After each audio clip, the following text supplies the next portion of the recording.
Hello and welcome everybody to the Harbor Commission July 2025 meeting. I'm Chair Adam Stanowik, and I'm calling to order this meeting at 6:30 p.m. And Mr. Lopez, could please start out with a roll call? Yes, Commissioner Anderson. Here. Commissioner Cohen. Here. Commissioner Ford. Here. Commissioner McCray. Here. Commissioner Nelson is absent. Commissioner Stedman. Here. And Chair Stanowik. Here. Great, thank you. Director Wiltshire, do we have any changes to the agenda this evening? No changes, Chair. Great, thank you. Also, I believe we have one general public comment. Mr. Lopez, can you please either admit them online or call them to the podium? Yes, as of now, we have one speaker slip submitted for general public comment, Tracy Wilfong. And just a reminder for everyone online, if you'd like to speak at any point, please raise your hand within the Zoom platform. Hello, Mr. Wilfong. Yep, you have 3 minutes. Okay. Hello, Commission. I appreciate the opportunity to speak, and thank you for that. Tracy Wilfong is my name. All my family and myself, we all are ocean swimmers. So, of course, we do not like the cruise ships in our small bay here. Santa Barbara is the birthplace of Earth Day. I would like us all to remember that. There are harbors all over the world that are making a statement and banning cruise ships, but here we are. I appreciate that you are making the effort. Reduce the number of cruise ships. Please reduce their size. I notice that they are still humongous. Please make sure they are A+ rated and not F rated. And also charge the maximum per person. Don't undersell yourselves. And thank you again. And please do what you can to keep our oceans clean, safe, and our marine life also vibrant. Thank you. Thank you, Mr. Wilfong.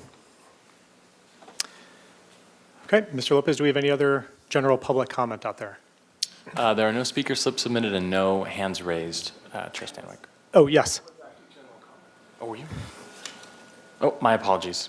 Paul Spieler. All right, hello, my name is Paul Spieler, and first of all, thank you for your service to the community.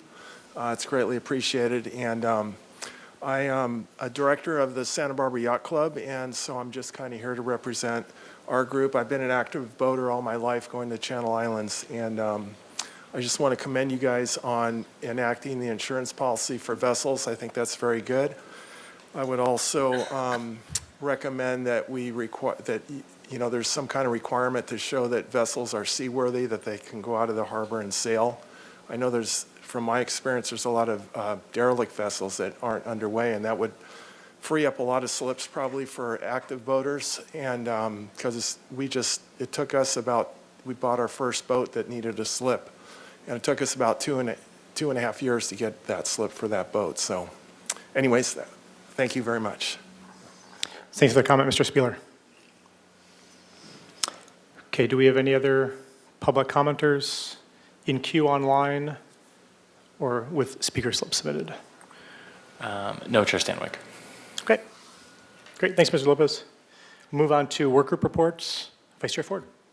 Thank you. First of all, are there any work group reports from other commissioners? Otherwise, I will begin with the strategic planning work group report. Commissioner Stedman and Commissioner Nelson and I met with Director Wiltshire on July 1st for an initial review of the results of the waterfront survey that was conducted recently. While a full review of the data and its implications will be an important part of our August Harbor Commission agenda, I would like to share the results, some of the results in general, and give you a preview because we believe that they will be ultimately very helpful to us for the following reasons. One is the abundance of responses is excellent. Also, the diversity of responses is really representative of the diversity of stakeholders for the harbor. The results are really quite consistent throughout, and the questions that were created by the Waterfront Department with significant appreciated input from our work group, are comprehensive, and they welcomed detailed feedback. And the respondents took time to respond with numerous comments in addition to simple answers to the questions. So stay tuned for the August report and analysis. That's it. Great, Would you thank you. like to add anything, Commissioner Stedman? No, other than I was also impressed with the number of responses that we received to that survey, so thank you to the public. Great, thank you, guys. Okay, moving on to item numbers 1 and 2 and the consent calendar. Mr. Lopez, can you please read the consent calendar for us? Yes, item 1, approval of the minutes, recommendation that Harbor Commission waive further reading and approve the minutes from the regular meeting of May 15th, 2025 and the special meeting of June 24th, 2025. And item 2, proposed lease agreement with Allied Voyage LLC, DBA Ocean Air. Recommendation that Harbor Commission review and recommend City Council approval of a 5-year lease agreement with Allied Voyage LLC, DBA Ocean Air at an initial base rent of $800 per month for the approximately 167 square feet of second floor office space designated as 125 Harbor Way, Suite 21. Great, thank you. Do we have any questions from the commission regarding items 1 or 2 of the consent calendar? Okay, great. Well, this time a motion would be in order.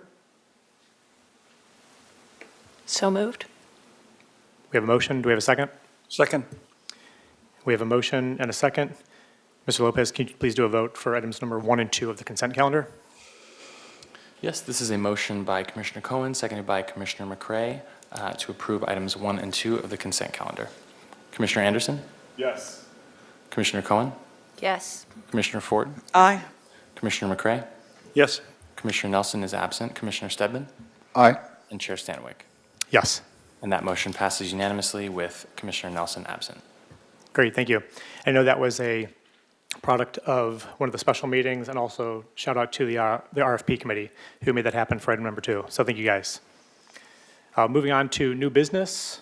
Item number 3, the Santa Barbara County Air Pollution Control District presentation on 2025 clean air grants for marine vessels. Mr. Lopez, can you please read the recommendation? Yes, this is item 3, recommendation that Harbor Commission receive a presentation from Santa Barbara County Air Pollution Control District on their 2025 clean air grants for marine vessels, eligibility, priority populations of low income and disadvantaged communities, grant agreement process, and outreach. Great, thank you. Turning it over to the waterfront.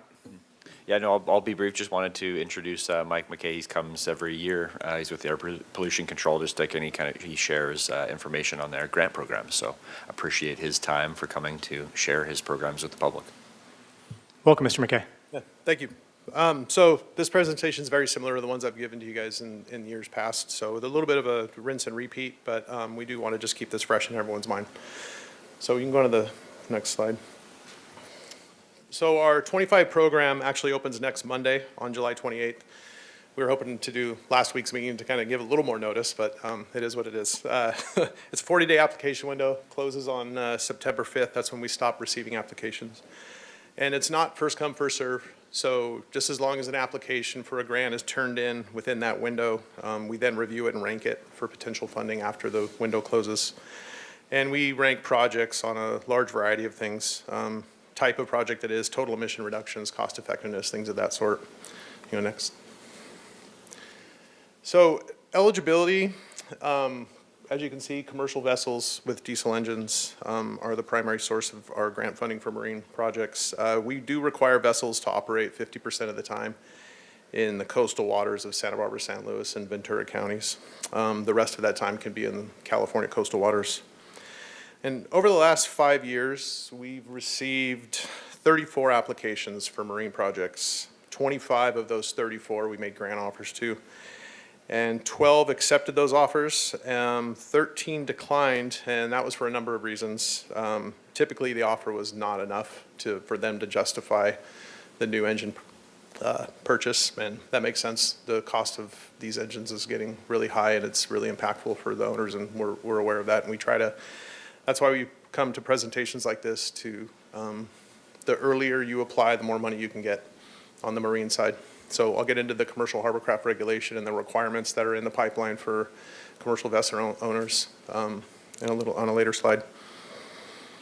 And so you can go to the next slide. So this process here is what we use for our grant program. It looks a little cumbersome, but it's actually pretty straightforward. We receive an application, and then I'm the one that does all the marine projects, so I'll work with the applicant to make sure we have everything we need for completeness. We review all the projects after the application window is closed, and we rank them based on some of the items I just mentioned. The process, like I said, can seem tedious, but I have worked with many of the vessel owners on the commercial fishing side, and there's actually someone here today who we've given an engine to, or engines to, and I believe that they would be fine to discuss how easy I am to work with despite being a government employee who's here to help. So you can go to the next slide. So we've given over $4 million to marine projects over the years. Late June, we started sending emails to our outreach list, which is 1,100 plus people. We actually took the advice, I believe it was Commissioner Cohen last year that said we should go to the SWAT meet in middle of May, I believe it was, May 15th, 17th, something like that. And we went and set up a booth there and we did some outreach there. We'll see how that feedback is when the grant application window opens and see, we like to know where they heard about it from. So the next year I come back, we'll see how it was. So hopefully it was fruitful. You know, and we are open to more ideas. That was one idea that we got last year. So if you have any other ideas that would help us with outreach, we're willing and able to try it out. So you go on to the next slide. So this table here is the commercial hovercraft regulation timeframe window. I request, or I made this table at the request, I believe, yeah, it was Commissioner McCray, I believe, asked a couple years ago to make something quote unquote simple. Well, this is about as simple as it gets. The compliant dates on the right are what are important, and they differ based off of the vessel usage and the year of the engine, et cetera. And so this is a state regulation, and we try to make our grant program a bridge between these compliance timeframes that the state has set and the impacted marine vessels that they impact. So, for example, like a commercial passenger fishing vessel with a 2010 or older engine, it's required, that engine's required to be replaced with a Tier 3 or newer engine by December 31st of 26. Well, we aren't allowed to give grant agreements for anything less than 1 year. So at bare minimum, we must have a grant agreement executed prior to December 31st, 2025 in order to fund that project. Well, that's a 1-year project life. And as anybody that's worked with our program, especially on the marine side, they know that the shorter the project life, the less amount of money that we're able to give. And that's why we promote this program, especially with the marine side. Because you can see on the commercial fishing, 2030 is the deadline for when engines have to start being replaced on the commercial fishing side. And, you know, that's 5 years away. Last year was 6, the year before was 7. So the longer project life, the more money we're able to give. So we're hoping to really get this across to the commercial fishermen that have engines and are aware of this commercial hovercraft regulation. And, you know, it's tough, but once the project compliance timeframe is passed, we can't offer grant funds. So you can go to the next slide. It's basically my contact information and my phone number and email, and anybody that has any questions, feel free to fire away. Great, thanks for the presentation, Mr. McKay. Does anybody from the commission have questions? Commissioner Stedman? Yes, thank you. So what's the total fund value? For our grant program as a Yes. whole, for this year, we have right around $3 million. $3 million. Yeah. And can you help me understand, you say the longer the project, the more valuable Yeah. the outcome. Can you explain that? Yeah, it's an emission reduction program. So it basically, there's a cost effectiveness level that works in the emissions. So if you have a 1-year project life and that engine produces, let's just use across 10, let's just say 10 tons of emissions, and you're only doing it for 1 year, and it produces 10 tons per year. Well, that 1 year is worth, say, $50,000. But if you have it 2 years out and it's 10 tons a year, then you have 20 tons of emissions that are tied to that project, and then it becomes $100,000. And then you have 3 years, and that's, then there's 30 tons of emissions. And so that's where those numbers come into play. The shorter the project life is tied to the emissions created per year off of that vessel's engine. Okay, that makes perfect sense. And can you give an example of the cost of a typical engine, let's say on a commercial vessel? I mean, they vary because they're anywhere from, in the 200 horsepower range up to 500 horsepower. And the size of the vessels, for instance, we did one he just got the engine in, but we did it in 2023. And so it was a long process that he was working with, just a sole proprietor, just a guy out there doing his thing. And we were able to give him right around 60 grand. I think it was like 57,000. And I think the cost to him was somewhere around 80. I think it was like $140,000 total. And we were able to give him about 60, if I recall. And that's it. We offered somebody a grant for almost $80,000 this past year, and he declined it. And he said he might retire. He wasn't sure. So, like I said, it's not that we don't make offers. It's just sometimes the cost to them out of pocket, pulling the boat out of the water, not making them any money while the boat's out of the water, get the engine replaced. The cost of the engine, the material, all that stuff is so expensive that we just say thank you. They say thank you, and they're more than welcome to reapply. We don't turn away applications. Right. Thank you Yeah. very much. Commissioner Ford? Thanks. I'm sorry if I missed it, but I was just wondering, in our narrative of the presentation, there was mention of the priority populations of low-income and disadvantaged communities. Right. Could you talk a little more about that? Yeah, the Santa Barbara Harbor is in what the state calls a low-income community, and that's one of our priority populations where we focus on offering grant dollars. Marine as a whole, because you're the one project type that is being impacted the hardest because of the commercial hovercraft regulation, that we focus on marine. Whether we're as a low-income community or not is irrelevant to us on the marine side. Yeah, so there's 3 disadvantaged communities in Santa Barbara County. One is in the west side of the Santa Maria Valley. There's a section in Goleta, and then the San Ynez Chumash Band of Indians has a section that's considered a disadvantaged community. So those are 3 spots. And then there's a large swath of areas that are low-income communities, and that's the next priority for grant funding. But marine, being that you're impacted by a regulation where has a date, we prioritize that. Great, thanks. Yeah. Commissioner Anderson? Yeah, thank you again for the presentation. 2 questions. The funding, the $3 million, all comes from the state, is that right?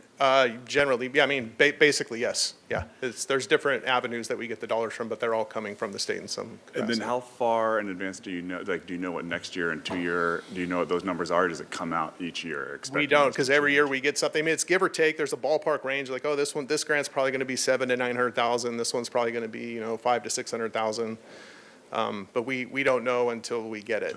Yeah, the state's real tight-lipped on that stuff. And, we have a grant that is for agriculture projects that hasn't been in the budget the past 2 years. But we had it for 6 years, and then it just stopped. And then it was, so we just have to go year to year. And that's why like last year we had $2.5 million, the year before we had $4 million, this year we have around $3 million. So it's kind of this. We will have money, we just don't know how much. Don't know what it is. Yeah, Thank you. yeah. Commissioner McCray? Yeah, Mr. McKay, thank you once again for coming here and presenting this to us and giving us a chance to hear it and refresh our memories on it. As I recall, that benefit period, the emissions are counted between the time that the engines go in and the time that that particular tier is required by the APCD, or but by CARB.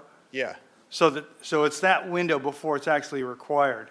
right. So what struck me is that, so you had one person who refused an $80,000 grant and he was going to retire. Does that mean, when the tier is required, his boat is done? And so we just lose that person from the fishing industry or whatever part, of the hovercraft community that he was? I mean, if he's going to operate it in California and that engine's going to be operated in California, that engine's still going to have that sundown date for that compliance timeline. And if let's just say he does retire and he's done and he has this boat with a Tier 0 1986 engine or whatever it is, well, that engine's got to be replaced within 5 years if it's operating in California.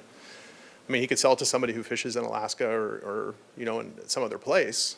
But if it's operating in California and registered and licensed, then that's what that date applies to. So his choice was actually, I can just run it as it is until I'm required to do the next tier, and then after that, I'm just going to retire and then sell my boat out of state, and we lose, say he's a fisherman, we lose his catch. I mean, speculating, sure. Yeah. Yeah. I mean, there's 100 different avenues that. Or goes to Mexico or Yeah. whatever. Yeah. Huh.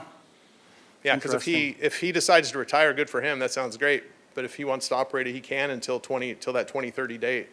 Yeah. And it's something that we as an agency don't enforce. It's a state thing. So, Right.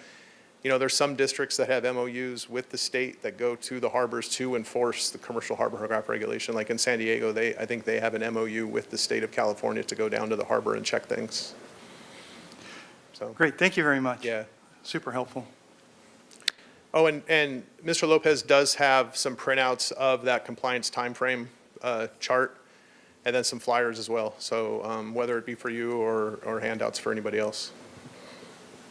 Yeah, for the public, we'll post that in the administration office at the waterfront. And then if anyone forgets or can't get a hold of Mr. McKay, you can reach out to the waterfront as well, and we'll put you in touch. Great. And I do answer my phone. Commissioner Cohn, did you have a question? Okay. I just wanted to make sure that we were trying to get the information out to the waterfront community, and it sounds like you're on top of that, so thank you. Yeah, and we have somebody going down next week to put flyers on the boards down at the harbor. So Great. Which Great. are cleaned every 30 days, I believe, or something. Yeah. So, Thank you. yeah. Thanks. Yeah, I think it's a good idea, especially with the new insurance requirement, the operability clause and everything. So, yeah, I think it's great. So, thanks for the presentation, Mr. McKay. Appreciate it. All right, thank you. Appreciate it. All right, moving on to new business item number 4, the review of the waterfront slip permit waitlist policy. This is the second review. Mr. Lopez, can you please read the recommendation for item number 4? Yes, this is item 4, recommendation that Harbor Commission review the proposed slip waitlist policy changes and recommend staff move forward with finalizing policy for review at a future Harbor Commission meeting. Great, thank you. Director Wiltshire. We'll be passing it over to Mr. Aldridge for this one. Great, thanks, Mr. Aldridge. All right, good evening, Chair Stanwyck, Harbor Commissioners, and members of the public. I'm Harbor Operations Manager Nathan Aldridge, and tonight I will be presenting a second review on our slip waitlist policy. And tonight's recommendation is that Harbor Commission review the proposed slip waitlist policy changes and recommend staff finalize revisions for review at a future Harbor Commission meeting. As a reminder, the focus this evening is just on the slip waitlist policy and not on general slip assignments or slip transfers. It can get a little confusing, but this does not involve private slip transfers or work with the yacht brokerage. So to refresh your memory from our May meeting, in 2001, a grand jury report on the Waterfront Department found that the department was well-run and the marinas were well-maintained. But one of its findings, however, was that the waitlist policy, and the waitlist specifically, was not an effective way for a person to obtain a slip. They cited specifics about too many names on the list, no movement, et cetera. And their recommendation was pretty strong. They wanted the waterfront to completely eliminate the ability of a slip permittee to transfer that slip along with the sale of a vessel. And they wanted all slip assignments to come from the waiting list. So eliminating transfers altogether is not a part of this proposal, but staff believes there's room for improvement in the waitlist policy and is looking for feedback before returning to the commission with a revised policy draft. And so our brief review and our staff's goals for this waitlist policy are threefold. So number one, compliance with our local coastal plan. Number two, fairness. And number three is providing policy that enhances low-cost accessibility for slips. So once again, there are threefold goals for this policy. It's compliance with the local coastal plan, fairness, and then providing a policy that enhances low-cost accessibility for slips. And so in last May's meeting, questions were raised whether our current waitlist policy met our existing local coastal program. and the directives and the needs of our voting public. So both staff and commissioners question whether this current policy promotes this program or affordable birthing opportunities. And a stated priority was to get away from private profit from SLIP permits received from this wait list. So once again, I cited a recent example of one that was then sold for over $300,000 once it was received for free from the wait list. Opportunity exists to significantly improve this waitlist system by increasing access and accessibility for these waitlisted slips.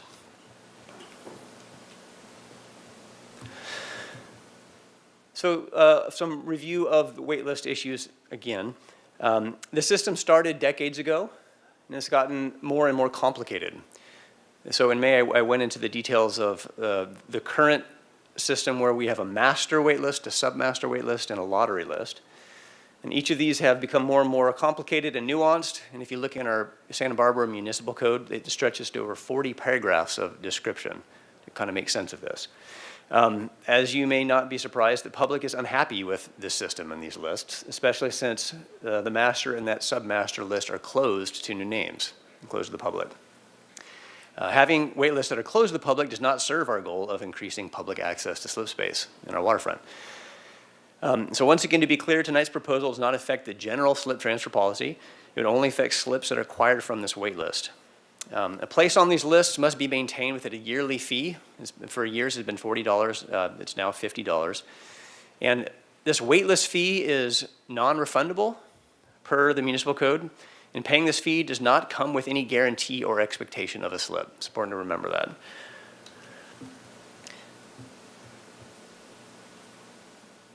So the commission expressed strong support for a simple solution to one of our biggest concerns with how this policy is being abused, which is to make all slips received from the waitlist non-transferable.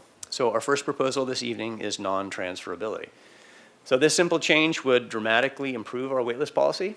So any slip received from this waitlist could not be transferred between private parties.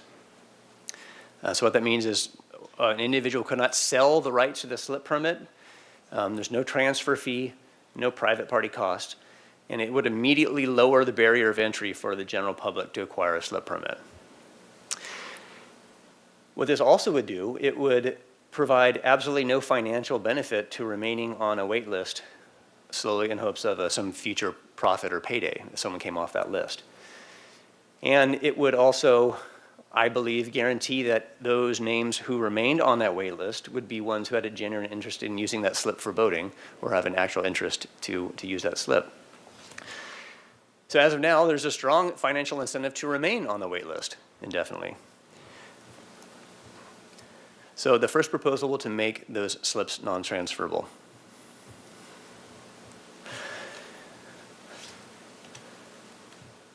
So our second proposal is to consolidate these wait lists.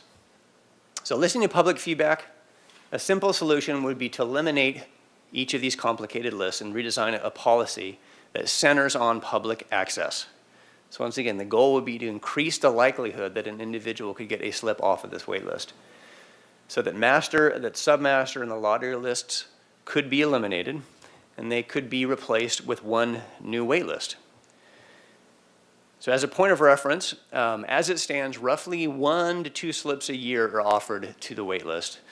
Mostly these are smaller in size, 20 to 25 foot. The wait list and submaster list has only 11 names on it.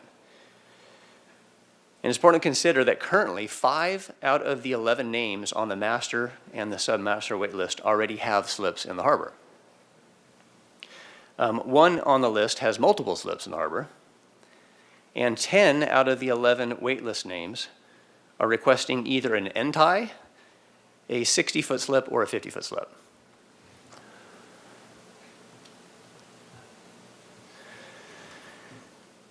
And so the third proposal would be to consolidate this wait list and have an annual lottery, similar to what would take place in our currently lottery practice.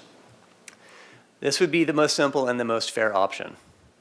We would host a lottery each year to determine the names that would go on a single list. Every year, individuals who are interested in being on the wait list would submit their name and possibly desired category of slip length. And then the Harbor Commission would oversee a yearly drawing to randomly choose 10 names from the pool of interested applicants. And if a waitlist eligible slip became available in the course of that year, it would be offered to the first name on that list. So, as a point of reference for other areas, this is a common mechanism to equitably distribute in-demand public spaces, especially here in California. A comparable example would be access to high-demand state campgrounds or campground spaces, or national park backpacking permits. None of these systems have cumulative 30-year waiting lists to get a permit to hike the John Muir Trail or to backpack or camp to access that public space. That would be unfair. They hold a lottery each year so everyone has an equal shot of getting a permit.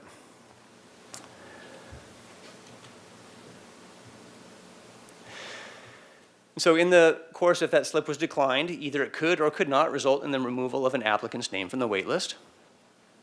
It would then be offered to the next name on the list. And slips that would be offered to that full list and not accepted would then be held in the Waterfront Department's visitor slip inventory. And at the end of the year, another lottery would take place and a new wait list would be generated.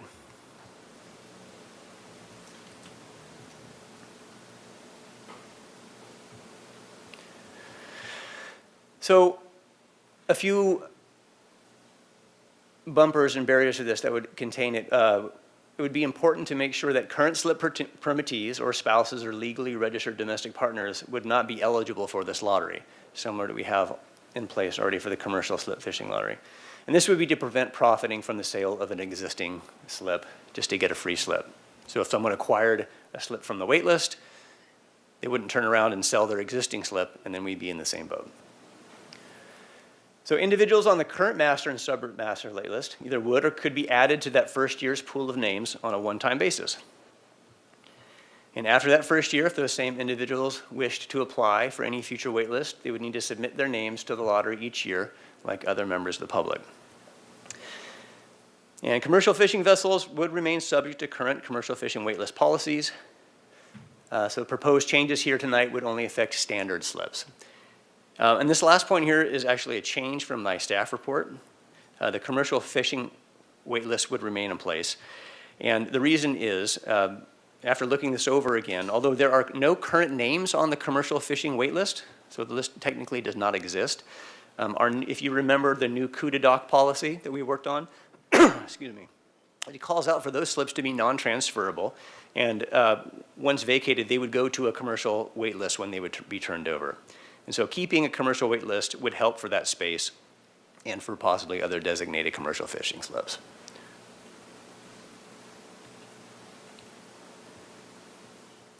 So in conclusion, designating wait lists and slips as non-transferable immediately reduces private profiting for slips received from public wait list. And holding a yearly wait list lottery would address concerns the wait list is impossible to join. It never moves or changes. And both of these revisions would align our policy with the aims of the local coastal plan by increasing public access to the use of our harbor. The process would be fair and dynamic, pardon me, and fixing a long-standing criticism that the closed slip wait lists are inaccessible and impossible to join. So staff recommends that the wait list slips be made non-transferable, to consolidate the 3 existing wait lists into one list, and to hold a wait list lottery each year. So to close, according to the State Lands Commission letter from several years back that I quoted in May, fair and equitable access to the tidelands is a fundamental value of the public trust doctrine, and the city has a duty to protect a people's common heritage in our tidelands. So tonight's recommendation is that the Harbor Commission review the proposed slip wait list policy changes and recommend for staff to finalize revisions for review at a future Harbor Commission meeting. And with that, I am happy to take questions from the commission. Great, thanks, Mr. Eldridge. Thanks for the work on that and also kind of providing some proposals and things to fix the policy. With that, do we have any questions from the commission? Questions, feedback, proposals, suggestions? Commissioner Stedman. Yes, thank you very much. And thank you for your presentation, Nathan. One question occurred to me when you were going over the proposed revisions. What determines the order that people will be sitting on the list? Thank you, Chair Stanwyck and Commissioner Stebbins. For the proposed list of the new waitlist lottery, Yes. it would be chosen by random at the Harbor Commission. And my belief is the last time this happened was years ago. There are different ways you can do it. It can usually be sort of the bingo, draw a ball out, with a number assigned. There are a bunch of online random number generators that can be used, but something that would be a random generator for a name that would be associated with a certain number, and whoever would be drawn first or chosen first would be that first order on the list, and then 2, and then 3, and so on. Okay, thank you. Commissioner McCray. Nathan, great report. Thank you very much. I have one question, and that is, are you expecting that there would be new applicants and a new list each year so that as we hit the new time to potentially get your name on the list, somebody would go ahead and resubmit, pay their application fee, and that would be it for the year, and then if any slips came up, the list would be prioritized and offered. And then at the next year, people would have to reapply. There's no seniority for people who were on the list last year. Yeah, thank you, Commissioner McCray. That's a great question. One of the proposed ideas would sort of honor the existing list, to use the names that are currently on that list for the first year's lottery and have that in place. And then starting in that second year to do sort of exactly what you just said. Whoever would be interested in applying, put their name in for that lottery. That lottery would be held and ranked from, numbers 1 to 10, for example. There's a chance that a slip could or could not come up that matched the applicant's desired slip length during that year, and say, you would be number 4 or 5 on that list. Maybe you're offered a 20-foot slip, but you have a 40-foot boat. It doesn't work. Say you decline. Just for the sake of argument, 3 months later, a 20-foot slip comes and you take the 20-foot slip. You would be removed from that list, be assigned that waitlist permit. Whoever was after you would move up, and maybe they didn't get an offer before December of that end of the year. During that next year, when there's another lottery, if they were interested in reapplying for that list, they would put their name in, and it wouldn't make them ineligible for any future lists. But if they wished to reapply, they would have to enter into that lottery with however many names from the public desired to apply in each subsequent year. So if someone was on a lottery list and wasn't picked, or they didn't have their name called, so to speak, at the end of the year, that doesn't make them ineligible for future years. They could still apply for the subsequent years as well. That sounds ultimately fair to me. So just hypothetically, say we have 3 slips that come up of different sizes.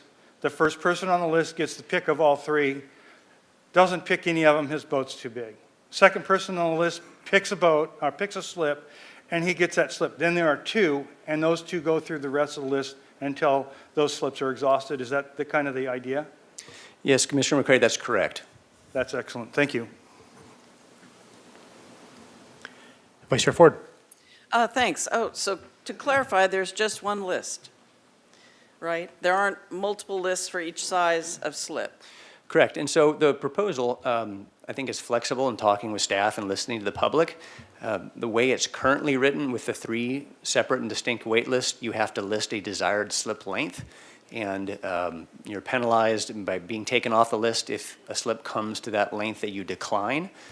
But if a slip comes up that is a length that you're not looking for, and you move on and say, I don't want the slip, you wouldn't be taken off the list. I think in some ways there's some benefit to being flexible by either having no desired slip length and just letting somebody choose depending on that. The idea to have a desired slip length as part of the list is in some ways just a benefit for the incentive of the department to see sort of if they have a boat and they're ready to go.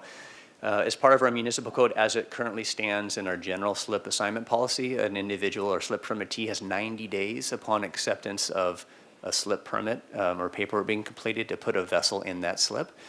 So I can see a world where somebody is ready to go. Either they're looking at a couple different boats and their name gets called.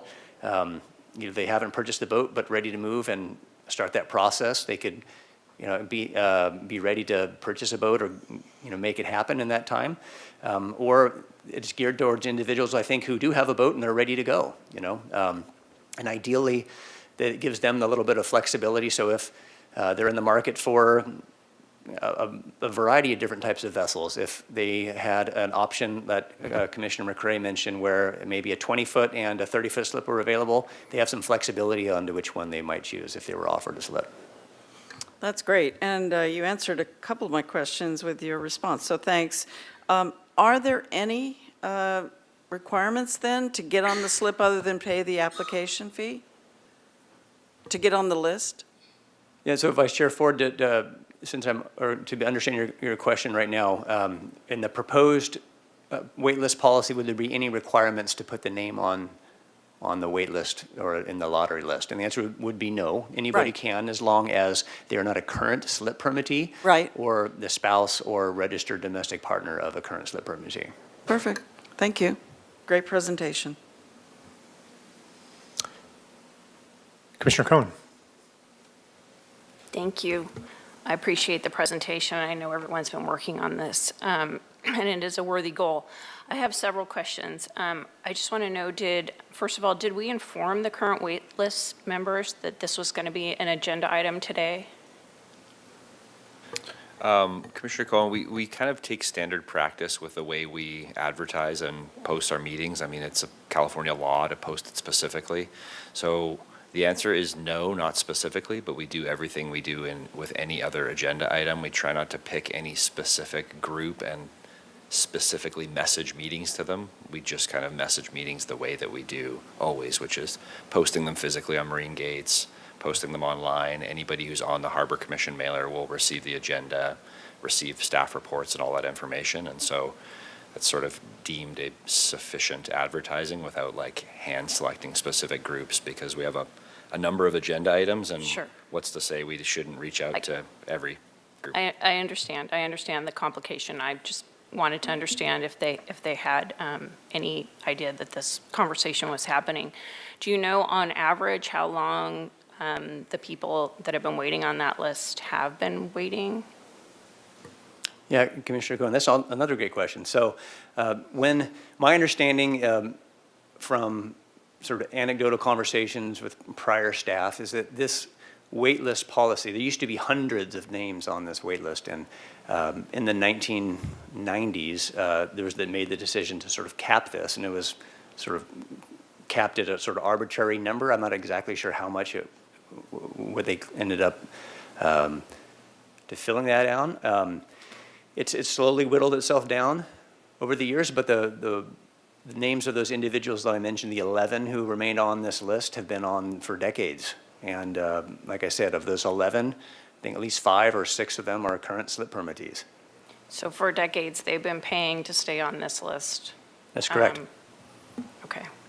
I think one other key piece of information that Nathan didn't mention is I believe that all of the people on the wait list have been offered multiple slips and have declined them. So they are really intending to wait for the larger and larger slips, and so they have literally had multiple opportunities to take a slip off the wait list, and they still remain on there. I understand. So in discussing this a little bit further, my understanding was that if there is a short-term transfer right after someone purchases, that their transfer fees are higher than normal. Is that the case? Commissioner Cohen, can you repeat your question again? Is it my understanding that when there is a transfer in a short-term situation, that there's, the transfer fees are higher than normal? And I'm just wondering, after that question is, have we looked at what the financial implications would be of losing those transfer fees? Yeah, Commissioner Cohen, that's a great question. That was discussed as part of our rate and fee structure too. I don't have those numbers offhand to give you right now, but there is a disincentive to selling that slip or trying to transfer that received off of a wait list or any other slip right now, depending upon when that transaction does place. So it tries to disincentive for lack of a better term, the flipping of that slip. Yes. And if there is a wait of a year, 3 years, or 5 years, that number does go down. Okay. But the transfers that we end up getting off of the SWIP wait list, as I mentioned before, it tends to be 1 to 2 a year, and most of them are small, they're 20, 25s. I believe Maybe 2 years ago, we had a 50-foot slip, and that was immediately flipped. But I think the slip permittee was probably happy to pay whatever transfer penalty as long as, they were Profiting. making $350,000, Absolutely. Yeah, no, I understand. So I just am wondering if we looked at what the financial implications would be, because in the scenario we're talking about, we would be losing, as a harbor, some ability to collect transfer fees. Is that my understanding?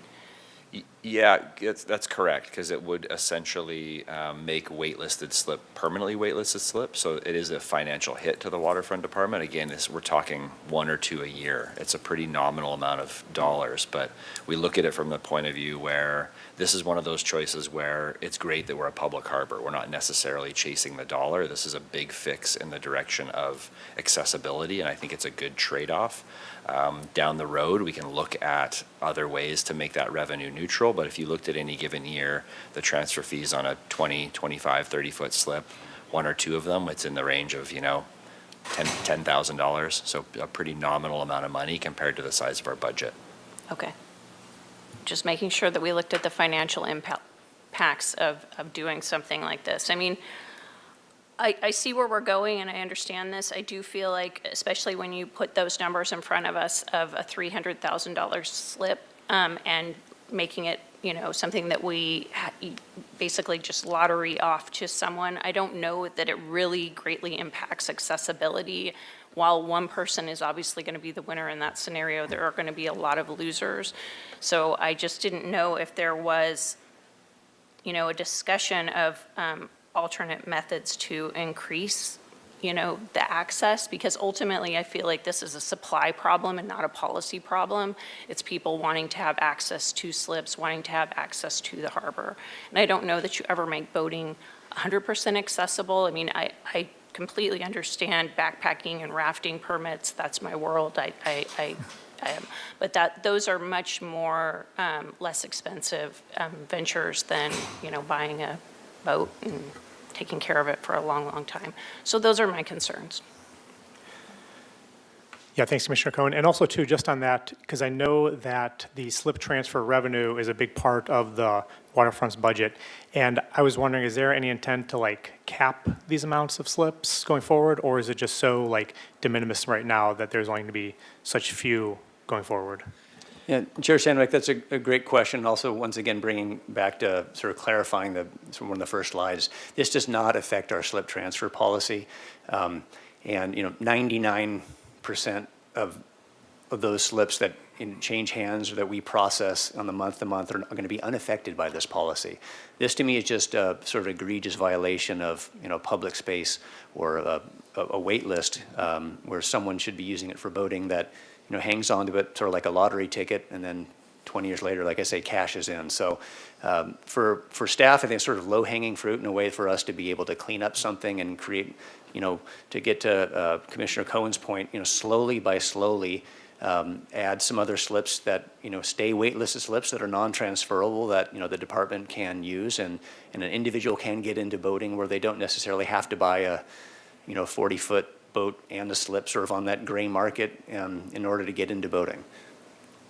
Great, thanks. And Chair Stanwyck, I think we can kind of monitor this over time. Sure. It'll happen so slowly that, I mean, if we get to a position in 10 years where we are waitlisting off a dozen slips, that would be, I think, a good thing for the harbor, but it's really hard to see it even moving that quickly. And so it would be something to kind of try for a period of a few years and revisit it at Harbor Commission when we see how it goes. Great, thanks. Commissioner Stedman. Yes, thank you again, Nathan. With the mandatory vessel insurance policy taking effect in January, does staff have some speculative number on how many new slips might become available, especially from people who aren't able to meet that mandatory requirement? The short answer is no. I mean, we don't even know how many people have vessel insurance at the moment, and so we got kind of a long runway to figure that out. My guess is that if people they'll manage their slip the conventional way, and so if somebody waits until they're actually terminated, then that would be a situation that we would receive that slip back as the waterfront, but they have all the opportunity in the world between now and then to divest themselves of that slip in the conventional ways. So, Thank you. Commissioner Anderson? Yes, thank you again for that presentation. I think there's a lot of thought, and I like a lot of the ideas that are coming out of it. I guess one question I had, and I may have asked this in May, forgive me if I did, but have you all fully vetted any legal concerns for the people that are on the existing list and make sure they weren't made any? I know in the beginning you alluded there were no promises, no guarantees, but has that been run past the city attorney to make sure there were no promises made 40 years on a piece of handwritten paper that they may have? Or like, how comfortable do we feel? Is there concern of pushback from those on the list if we get rid of it? Yeah, Commissioner Anderson, great question.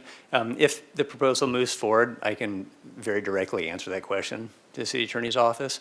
I think the problem is that type of sort of policy is what we're trying to increasingly move away from. When 40 to 50 years ago, people could get slips on a handshake because you knew so-and-so, and you got moved up to the top of the list, because your buddy had a slip. And, I think that that type of policy makes it more and more difficult to do what we're doing now. And I think the idea of trying to make our policy equitable and fair and transparent, and more just accessible too, I think is overwhelmingly supported by the public. And the complaints I get and the frustrations from people walking around and saying, hey, I'd love to get a slip. Well, what is the deal with the wait list? Why can't I put my name on the wait list?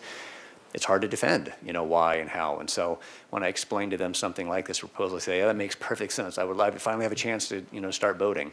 And, to combine that with, Commissioner Stedman's question about sort of the insurance question or policy.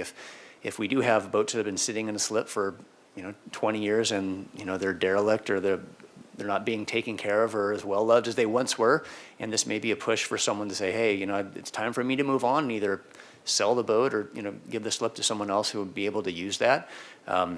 I think that's wonderful. I think it's important to give people options to that. And this is not forcing anyone who has a slip in order to sell their slip, but just looking at our wait list policy and a way to sort of clean that up and decrease the chances for someone who's new to boating or in the public who's been kind of waiting and may not have, $400,000 to splash on a brand new boat, but may be able to get a well-used boat and be able to pay the monthly slip fees, which, thankfully, as the commission knows, are fairly reasonable, from the rest of Southern California too. And I think that's by design, and something's been discussed here. And to add, just going forward to if we do go forward with this, just like the new policy, being on a wait list in no way entitles anybody to receiving a slip at any given time. And so that'll be in the same situation if we had a yearly lottery. If we take 8 or 10 names, we could give out 0 slips, we could give out all 10, but it doesn't entitle anybody to guaranteed access to a slip. Commissioner McCray? Yeah, so a couple of things. First of all, my assumption here, and I could be wrong, is that the intent is if somebody were to come off of the lottery, not, the new lottery, the annual lottery, and have the opportunity to get a slip that is much larger than any boat he currently has, and he's got 90 days to fill it, but he's looking at maybe he's trying to figure out how he's going to buy a $900,000 boat that actually fits the slip, and he really wants to do it. But he's got a 12-foot skiff, and the 90 days is approaching. Could he throw the 12-footer in there and just pay the fee? Yeah, Commissioner McCray, it's a fantastic question. And, part of our slip rules and regulations is that a vessel must occupy 80% of the slip space. We do have some forgiveness and overhang if a vessel exceeds the length. It varies depending upon slip length. Generally, in most of the slips, it's about 3 feet.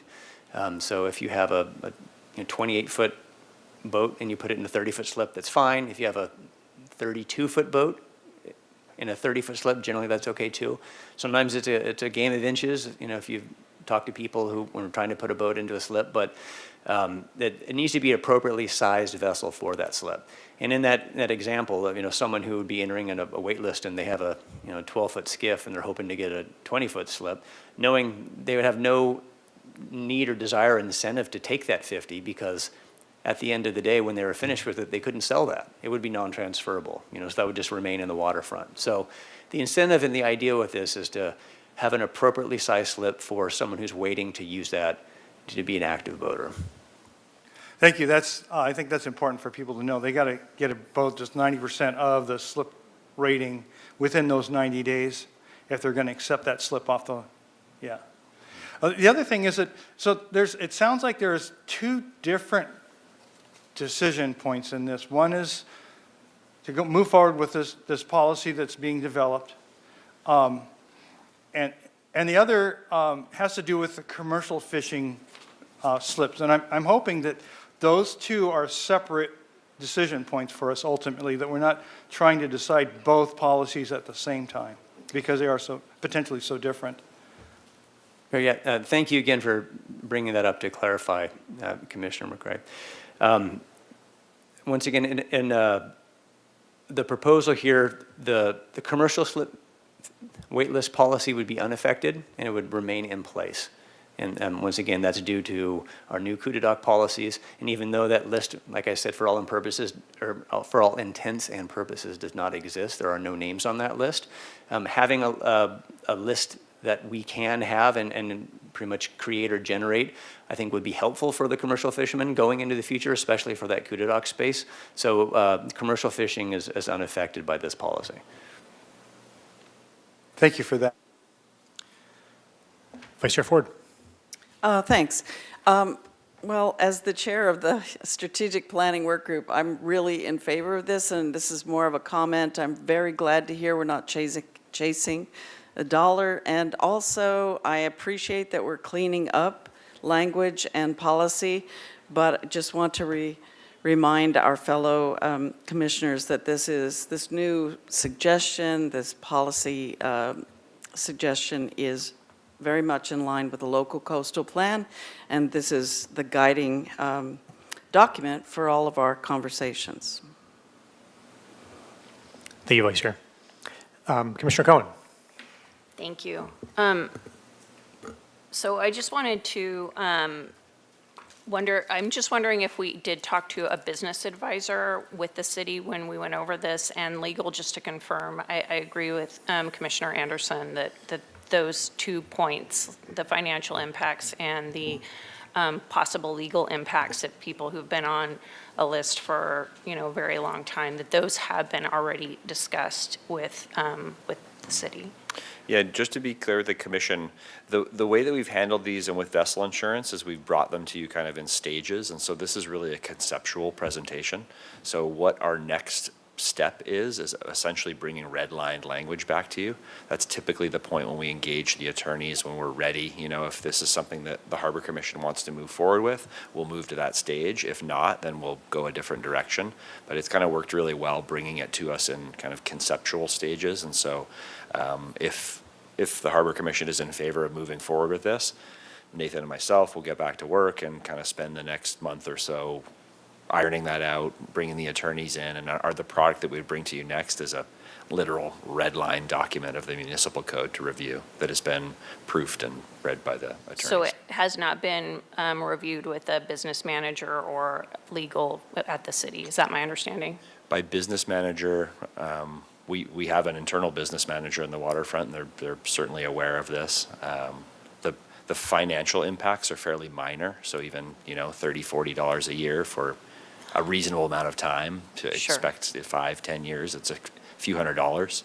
So we're happy to evaluate that further with the attorney on the next phase. But if we can get through kind of conceptual approval, that would be this meeting's task. So just so I understand, the next step would be to go in and would you bring in, is this the type of project where you would want to bring in a work group so that you're working with commissioners and I don't necessarily think we need it. We've kind of handled the nuts and bolts at the Harbor Commission level. The next stage would be actually just redlining a municipal code, which is very much a staff and attorney task, and then we would bring that back to the Harbor Commission for it's review. just been my experience, having been here not as long as a lot of the commissioners, I'm way over here on the end, but when we try to address some of these policies that have been in place for a very, very long time, and they haven't we haven't gotten full buy-in from the community, especially the people on the wait list, that it kind of blows up. And I would rather that we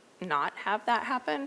So I'm just wondering if we brought in commissioners and we did some more public outreach to make sure that this is the right direction, if that's a possibility, and maybe it's not. I can understand where you're going. I don't know if it's necessarily needed in this case. I mean, we'll have had three public meetings that have been advertised by the time we're through Harbor Commission. It will also go to Ordinance Committee and Council for a relatively small policy update of municipal code. And so I think the general public has been very supportive of this, and Harbor Commission has been very supportive of it. The group that it directly impacts is very small. And so as we get down the process, staff can reach out to them directly and they could participate in the next meeting. Okay. Thank you, Commissioner Cohen. Mr. Lopez, do we have any public comment on this item? We do have one speaker slip submitted, Jamie Diamond, and I don't see any current hands raised. Chair Okay. Stanwyck. Hi, Ms. Diamond. Good evening, commissioners and staff. I'm Jamie Diamond, mom to a commercial fisherman. The presentation, as it was earlier, had mentioned some possible changes to the commercial fishing policy, but after listening to what was said, I now actually have more questions. My son, who is 18 years old and a new entrant to the commercial lobster fishery, was able to get a lobster boat last year.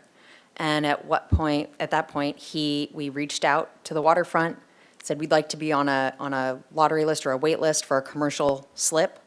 I received an email back saying we do not have a designated commercial fishing slip waiting list, but we have a general waiting list that's a lottery, and it's formed by adding names. There's a monthly fee and a security deposit.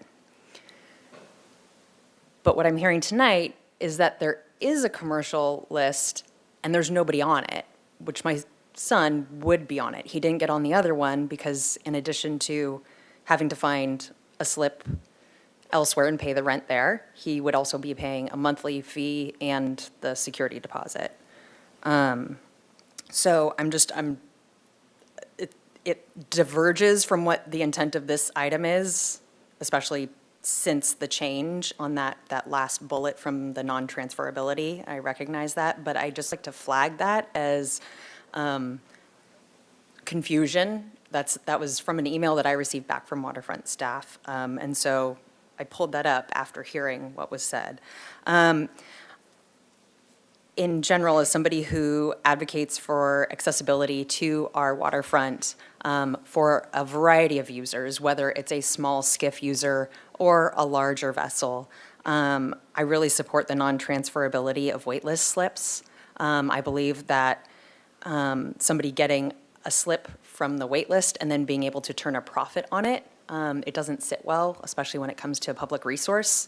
So I strongly support that. And then what is a waitlist eligible slip? So how does a slip become waitlist eligible? And it may have been done at the presentation earlier this year. I apologize. I didn't follow that. But what creates or constitutes a waitlist eligible slip? And then I appreciate the clarification on the usage of this, like the percentage usage of the slip, that it's up to 80%. Because in my mind, when you were saying go down the list, somebody who has a 20-foot vessel gets offered a 60-foot slip, and they're like, hey, I'd love all that room. That sounds great. I'll take it. And they're taking slips that other vessels will have a harder time getting access to. So thank you for clarifying that. Great, thank you, Mrs. Diamond.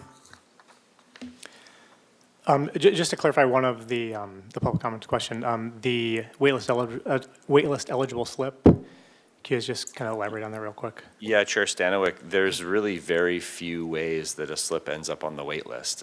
Essentially, a slip permit holder can violate any terms of their slip permit, and we can bring it to termination. If a slip is terminated, it comes back to the waterfront, and then we would put that to the wait list.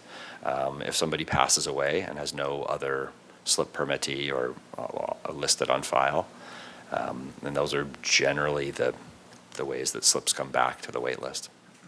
Great, thanks. Mr. Lopez, do we have any other public commenters online in the queue? There are no other speaker slips and no hands raised, Chair Stanwyck. Oh, excuse me, there's one hand raised. Robert Vatcher. You are unmuted and can go ahead. Mr. Vatcher, yep, go ahead, you have 2 minutes. Thank you. Hi there. I am on the slip waiting list. I've been there since the early 2000s. I got on there when I was 50 years old. I'm on the 60-foot list. I'm number 2 right now. So you can see it's been quite some time. I understand your need to go forward with some kind of change.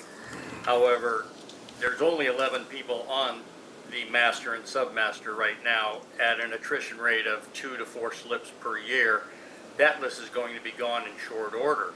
And I understand your need to make people not monetize the thing, and you want long-term users. However, there is also a larger transfer fee that goes along with being given a slip. I also would ask that most of these people that are in position to be on this list now have gotten quite a bit older over the years, and so their needs for 50 or 60 may not be quite 50 or 60 foot of vessel. And so wondering that even if we do get this non-transferable slip off this, if that's what you indeed do with this, my suggestion is just leave it alone, let it go away, and then make the lotteries as you are anticipating. By the time you get the kinks worked out, this list will be next to gone or gone. And so, but otherwise, if you don't, make these slips, although they will most likely be non-transferable, make them exchangeable. And not just comparable exchangeable. Somebody who gets a 60-foot slip maybe does not want a 50-foot boat, which is comparable, because I've done 50 to 60-foot exchanges in the past. I started with a 50 P2, one P2, and then they built all the extension. They gave away close to 80 boats off 80 slips. Oh, Mr. Vatcher, that was 2 minutes. You could have another 2 minutes if you'd like. Okay. Okay, I'm just saying that a lot of people that now have monetized, not all of them have. There's many people that got those original extra, when they did the extension, they're still there. They are still boaters, still in the same slip. Others have moved on and monetized that. And none of those people suffered the penalty of non-transferability. And these are all people off this master and submaster. So you've started a long-term custom of doing something that is just about through attrition gone. And so why not just let it go away under the same tenets that it's been operating for these 25 years, 30 years that it's been in place, and then make a new plan according to coastal policy, and that's just what I have to say. I appreciate your help. Great, thank you, Mr. Vatcher. Okay, looks like we don't have any other questions, so we can move on to kind of a discussion phase. And just for myself, speaking from experience, when I moved to Santa Barbara, I purchased a boat in Santa Barbara Harbor. I purchased the rights to the slip. The whole wait list and subwait list and lottery process was extremely confusing for me. And what I didn't realize is that most people, pretty much almost everybody, are ones to purchase the boat slip combo from a normal one of our brokers of the harbor, like Chandler or Seacoast or whatnot. It was very simple. It was very easy. It was a very transparent process. The whole wait list is, to me, is pretty confusing. We heard from the waterfront really the speculative nature of this, which, to me, that's what it sounds like. It seems like a lot of times people just end up turning around and swapping these for cash. And, for me, I really like the proposals. I really like the solutions. I think they're good, creative, and ultimately will better serve everybody trying to do what the harbor and the waterfront is to either, boat recreationally or commercially. So that's kind of my opinion on it. With that, does anybody have any other discussions Yeah, Commissioner Stedman? One quick point. Nathan, you made the point more than once that the commercial fishing waitlist policy and its provisions would stay in place, but yet in the memorandum it says the current commercial fishing waitlist slip policy would be eliminated. So can you clear that contradiction up?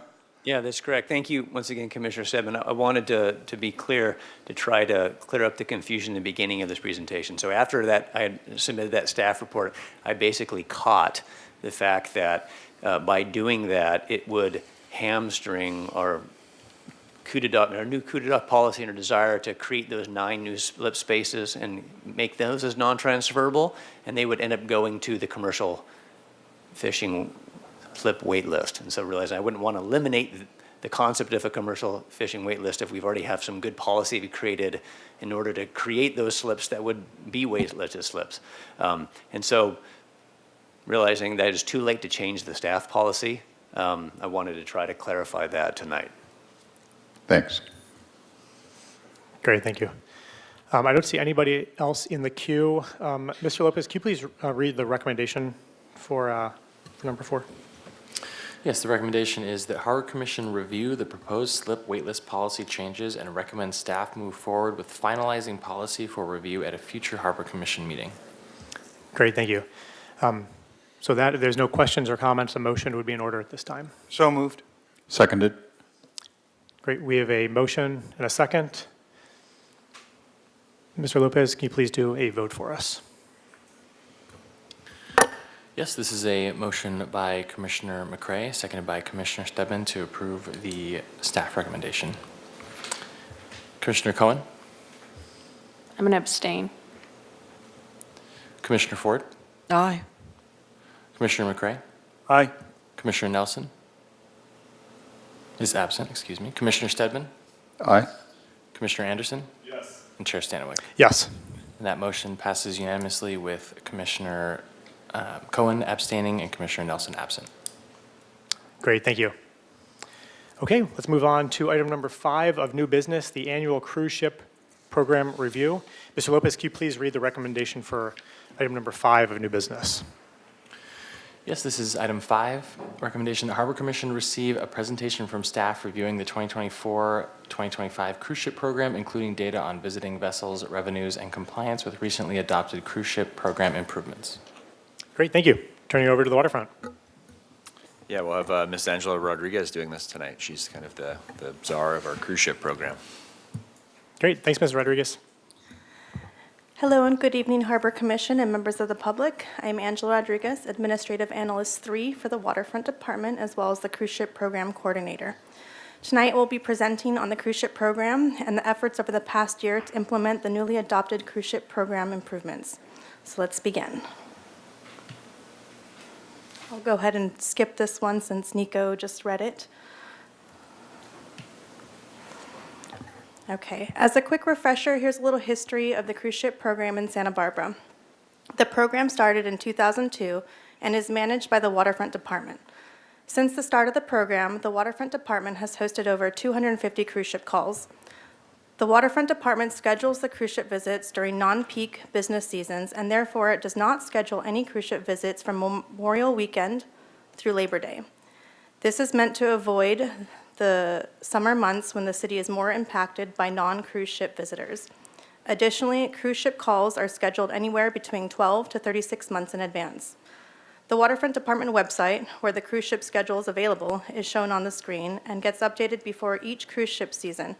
The cruise ship website also has contact information for various cruise lines that visit Santa Barbara, as well as the new cruise ship database, which will be addressed later in this presentation.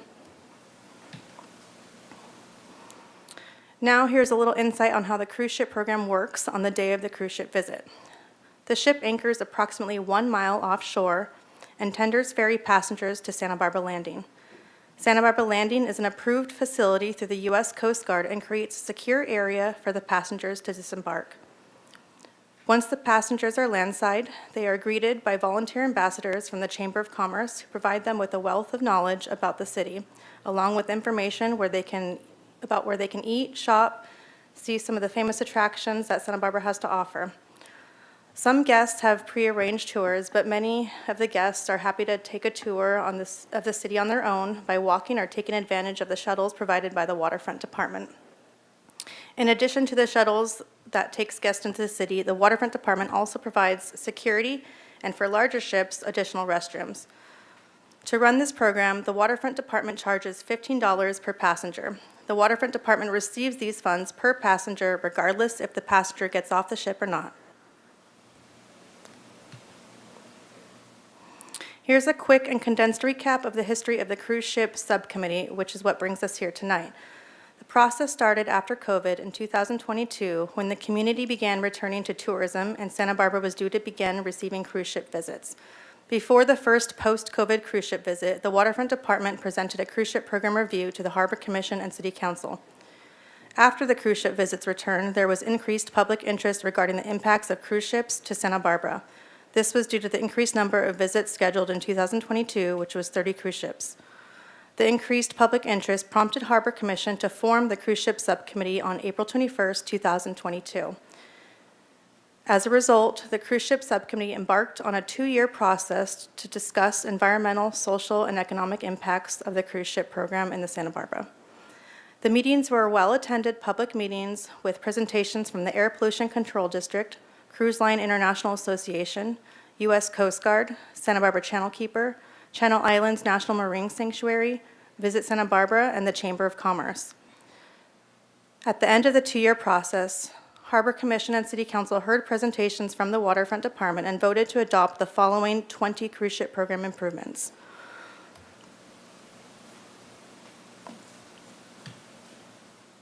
Before I go into the details about the adopted cruise ship program improvements, here's a quick look at the number of cruise ship visits each year from 2013 to 2028.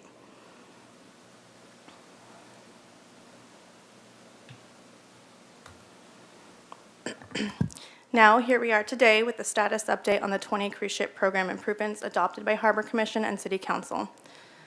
Starting with number 1, requesting that all cruise ships visiting Santa Barbara be equipped with advanced wastewater treatment systems. All cruise ships that visited in fall 2024 and spring 2025 were equipped with advanced wastewater treatment systems. In addition, all ships on the schedule going forward are also equipped with this technology.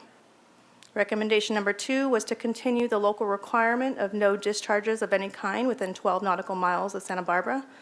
This requirement was continued, but also added to the letter of understanding, which is now sent to the ship during the reservation process, which is about 2 to 3 years in advance of the visit. Recommendation number 3 was regarding vessel speed and ensuring cruise ships slow to 10 knots or less within the Santa Barbara vessel speed reduction zone between May 1st and December 15th. There was already a requirement for vessels to slow their speed when in Santa Barbara. However, the requirement language now aligns with the Blue Whales Blue Skies program and includes the recommended times of the year when vessels should slow to 10 knots. Additionally, the new language was also added to the letter of understanding, while it was previously only stated on the captain's declaration. Recommendation number 4 was regarding scheduling, which formalized an existing practice of not scheduling any cruise ship visits from Memorial Day weekend to Labor Day, or any weekends throughout the year. Any questions so far? Okay. Recommendation 5 was also to continue a practice which was recommended that the Waterfront Department work with local businesses who offer services and excursions to cruise ship passengers. Although this practice is continued, it is becoming more difficult to establish new connections between local businesses and cruise ships with fewer visits. Recommendation number 6 and number 7, also regarding the establishment of partnerships between visiting cruise ships and local seafood suppliers and educational institutions, has been difficult to implement, as there are currently not enough visiting cruise ships to effectively set up programs such as these. Recommendations 8, 9, and 10 are all regarding cruise ship fees. The Waterfront Department increased the per passenger fee as recommended for passenger fees, minimum passenger fee, and cancellation fees in FY 2023. However, the Waterfront Department also recently increased the cancellation fee for larger ships, which became effective this month on July 1st.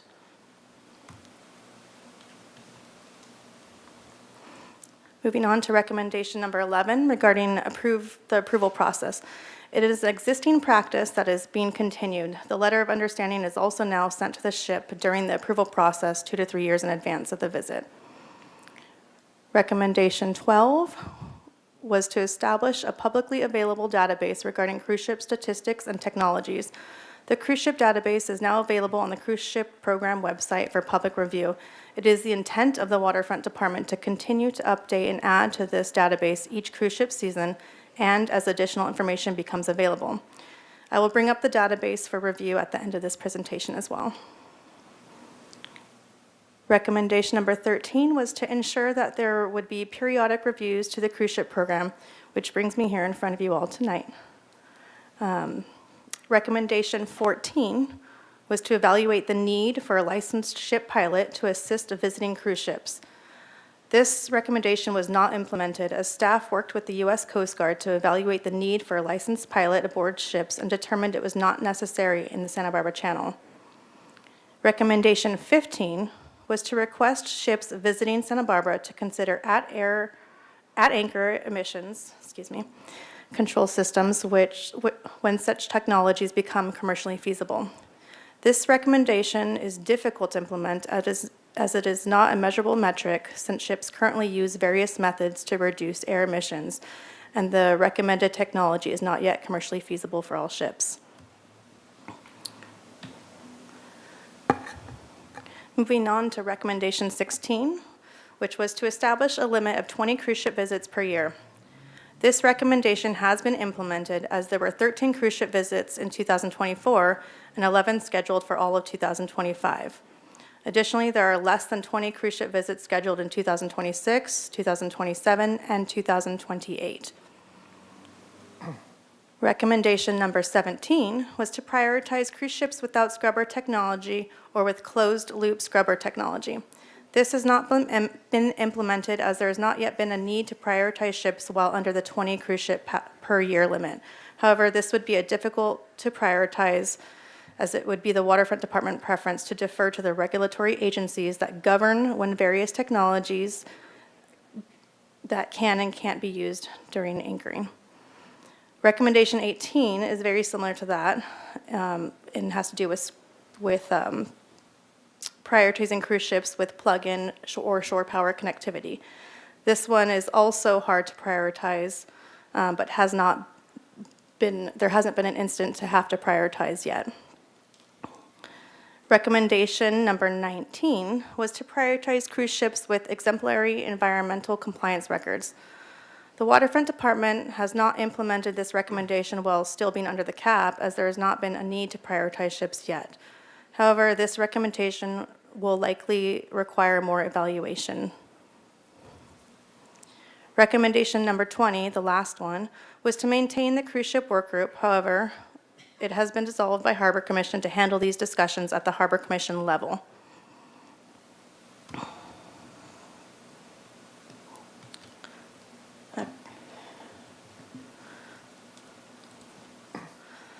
And now here's a look at the current cruise ship database and the information that has been compiled so far. So the first top half, that's basically what we're talking about that we reviewed in the past year so far, where the bottom half is what's coming up in the fall. So here, I can make this a little bit bigger. Oops.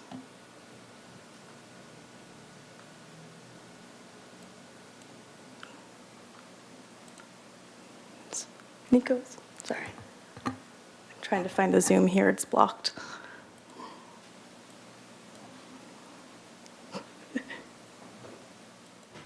There we go, sorry about that.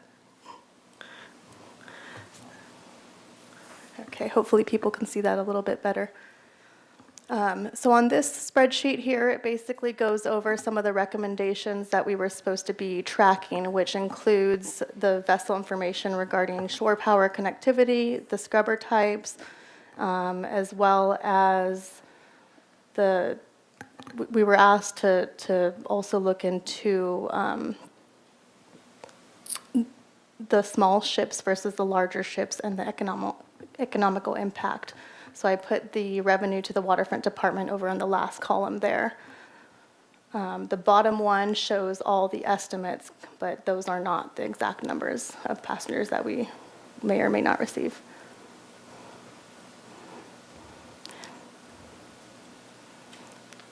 So with this, I am now open for questions to the Harbor Commission. Great. Thank you, Ms. Rodriguez. Do we have any questions from the commission? Vice Chair Ford? Thanks. I don't see it. It seemed like when you made it bigger, the dates disappeared. Oh, I'm sorry. Let me. That's all I want to see. Thanks.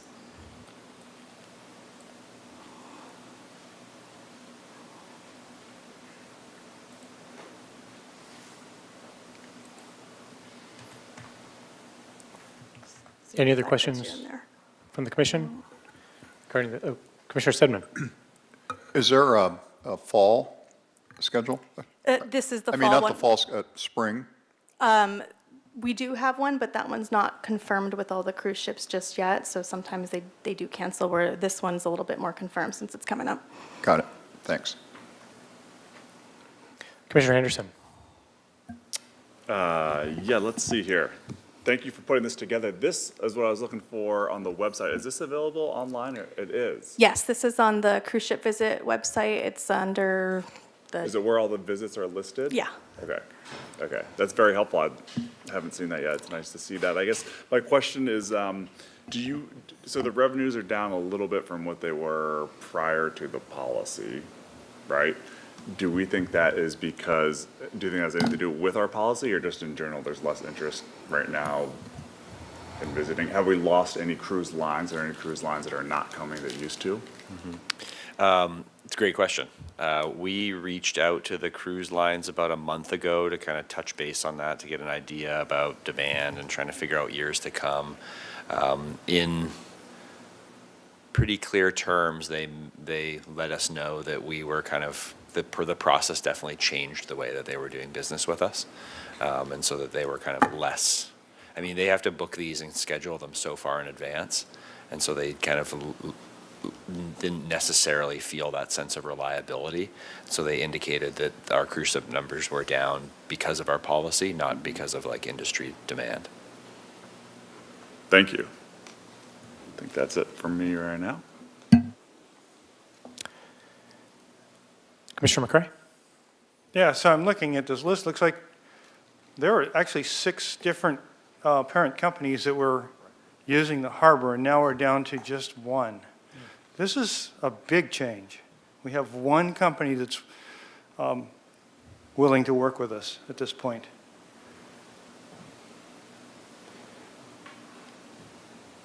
That's correct. Have we received any feedback from the other companies in that respect? Like why they're not showing up? We met with CLIA, which is Cruise Lines International. It's like a member agency that most of these parent and cruise companies are members of. They kind of, yeah, they're a member agency, and so we met with them with some of those questions too. And yeah, it was pretty clear that they kind of heard our process and would, if they were to continue the business in the way that they were prior to our policy, they would need some more assurances and reliability on the terms of how we are or not going to receive cruise ships. So I think they made some business decisions based on our process and policy.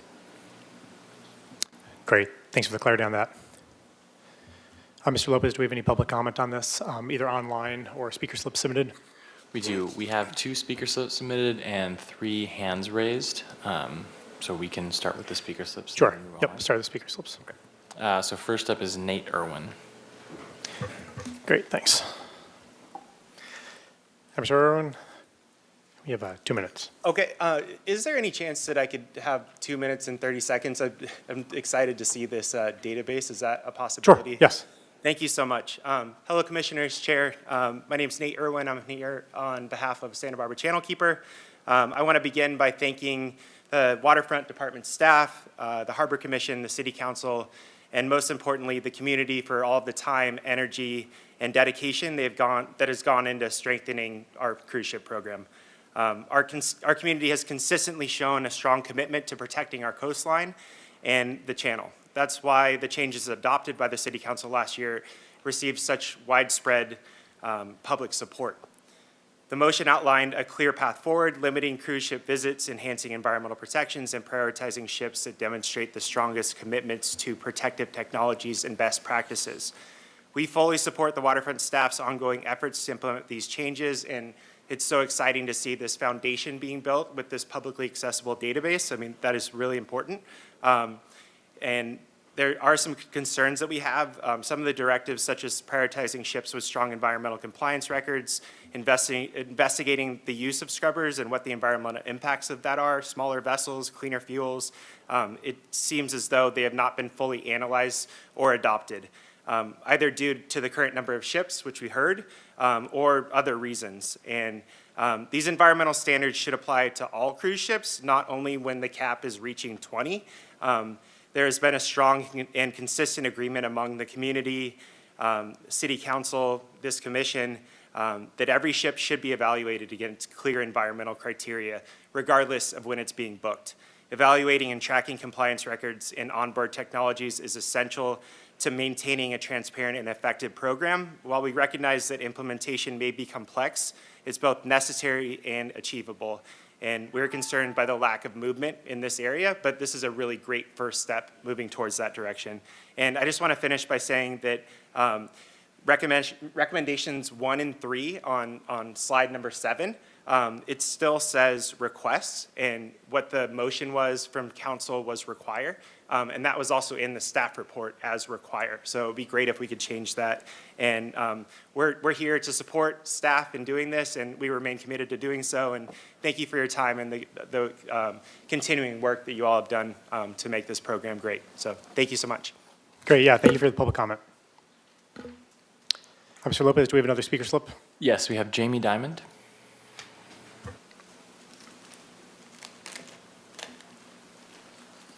Ms. Diamond, yep, you have 2 minutes. Good evening, commissioners and staff. I'm Jamie Diamond, General Manager and CEO for Santa Barbara Landing, the facility that receives the cruise ships when they come to visit Santa Barbara. After meeting with representatives from the cruise ship lines, what Mr. Wiltshire alluded to is very much so the reason why we have less ships right now. And one thing I want to point out is, and I stated this multiple times throughout the subcommittee meetings, when ships come to Santa Barbara, we do have more control over how they behave or what they do when they are traveling through our channel versus when they pass through. If they aren't coming to us, there's nothing holding them to any better standard. So from that aspect, I feel like having them come to us, you know, that is an aspect of we do actually get to make some type of impact. But some of the language in the recommendations was vague, and it leaves a lot of room for interpretation. And that is part of what scared, like, if for lack of a better word, scared a lot of these lines off, because they might book and then we in current Harbor Commission or staff interpret it one way, the next commissioners or staff interpret it a different way, and then they're getting canceled on. And so I just want to point out, this has been a 50% reduction for my business, but also the waterfront's fees that they charge, but also the fees the waterfront gets, the percentage rent from us on what we get to the waterfront. So for the waterfront, this is a twofold hit of a revenue stream. And I'm not saying that's the only thing that should be considered. Far from it. But I do want to point that out. And it's been fairly significant for our small business to have just taken on this lease, to have taken on this landing. We have a very ambitious renovation coming up that we had projected, and our projections have changed significantly because of these reductions. And that's going to change our ability to do our renovation at the way we wanted to. So thank you. Great, thank you, Ms. Diamond. Mr. Lopez, do we have any other speaker slips for in-person public comment right now? We have no more speaker slips submitted, but we do have 2 hands raised in Zoom. So we have Great. Lee Heller and Deanne Plaister. So Lee Heller, you can go first. and you are unmuted. Great. Lee, you have 2 minutes. Thank you so much. Thank you, Chair and Commissioners. Thank you for your time tonight and much appreciation to all of you for your work on this program. I do want to second Nate Irwin's comments about every ship being evaluated. Also, by the way, it's fewer, not less ships. Sorry, that's the former English professor in me. So my question is, and maybe Ms. Diamond's answer is the accurate one, what is the policy that supposedly makes these companies say that we're too unpredictable, that we're too hard to deal with? The general criteria have been outlined pretty clearly, was identified in the presentation, so I'm not sure what is it that these cruise lines feel is too hard to understand. If it is in fact vagueness, then the answer to that is to tighten this up. I'm not aware of any changes since these were implemented last year that would have the cruise ship companies complaining that we are changing things and that we've canceled ships that were allowed before. So these claims seem a little vague in their own right. And what I would like to see is a concrete explanation of why these cruise ships are supposedly not wanting to come and how that can be addressed by tightening up and clarifying what is supposedly vague in these policies. Thank you. Great, thank you. Okay, let's move on to the other public comment online. We also have Deanne Plaister. Deanne, you are unmuted and can go ahead. Go ahead, Deanne. Okay.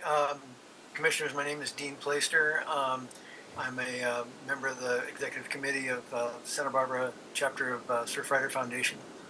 And I'm a longtime ocean swimmer and surfer in the water, so I'm very concerned about water quality and air quality as well, as affected by the cruise ships. I've been watching the program as it moves along, and I'm encouraged to see that a lot of work has been done to clean things up. I would encourage you to keep up with that and keep the environmental standards as high as possible. Thanks very much. Great, thank you, Dean. Chair Stanhope, we have one more hand that was raised. Carol Miller. Great, Mrs. Miller, you have 2 minutes. Go ahead.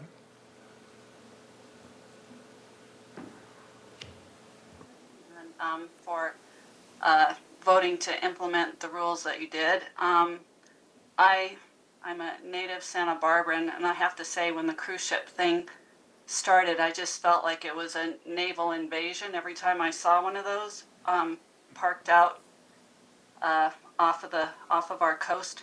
And so I feel like quite an emotional relief to not have seen so many this year. And I'm also an ocean swimmer, and also noticed, at least I thought there was a direct connection between the cruise ships and gunk floating in the water. So I'm happy to not have to worry about that as much. So I guess the other thing I want to say is, I don't really care what the big corporations want. If they are sincere about wanting to have their passengers stop in Santa Barbara, or people are interested in that, then they can just conform to environmental regulations that protect our waters. So not really too concerned about the big cruise lines. So that's all I wanted to say. Thank you. Great, thank you for your comment. Mr. Lopez, do we have any other comments online?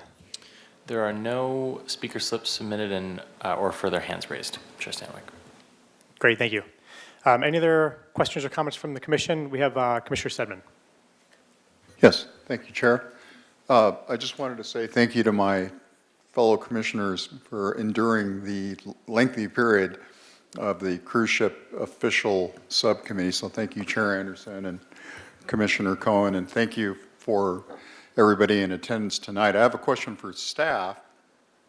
Did the South Coast Chamber of Commerce or Visit Santa Barbara express any interest in attending tonight to represent their side? They were quite vociferous during the subcommittee process. I did not hear from them specifically on this, but again, this was an update, so it wasn't necessarily an action item, but no, I didn't hear from them. Gotcha. Thanks. Great. Vice Chair Ford. Thanks. I just wanted to say that I follow the cruise travel industry pretty closely, and I would say that cruise ships are being canceled across the world for a variety of different reasons. Cities are setting up all kinds of regulations that the cruise lines don't like. So I wouldn't say this is something that's specific to Santa Barbara. It's happening everywhere, and it's usually because of overcrowding and environmental concerns. Great, thanks, Vice Chair. Commissioner Cohen? I'll just say also that I know that the hotel business in general has been down right now, and tourism in general has been down. I think it's just a sign of the economy right now. So I'll just add, I agree. Thanks for that, Commissioner Cohen. Commissioner McRae?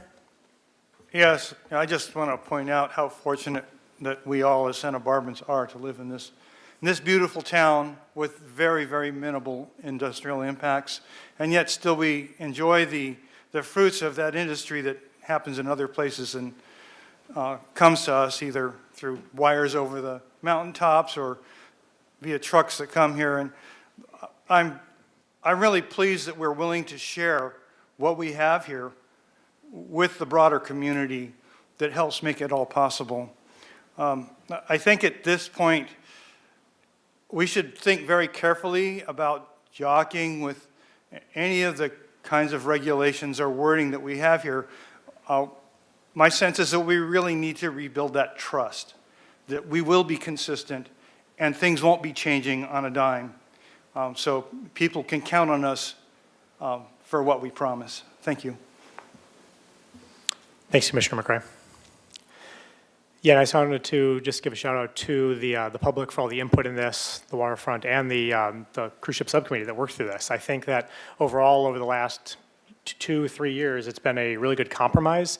And I think what we've set out to do, decrease the limit of cruise ships, increase the regulation, it's pretty much been very successful. But I also want to point out, why do we have a cruise ship program to begin with? And for me, from an economic standpoint, this is great to have companies paying for the maintenance and the capital expenditures of the waterfront. You think about things like the 4th of July, the maintenance of Stearns Wharf, the sustaining of the harbor patrol that keeps everybody safe. These are all expenditures that come from the revenue, like we saw from the sheet, of things like this cruise ship program. So I just want to point out that that is kind of why we have it. But also, too, we are operating under the assumption that, yes, all these rules are being followed. And I think that is very important. But ultimately, as well, I know Council had talked about this, and I think that we are on a good schedule. And appreciate the presentation today, and looking forward to kind of continuing on this every year, revisiting this, because it is something that has gained a lot of public interest, and it's pretty important to the community. So thank you for putting this on the schedule for today, and thanks for the presentation. Any other commission members have questions, comments, or feedback regarding this?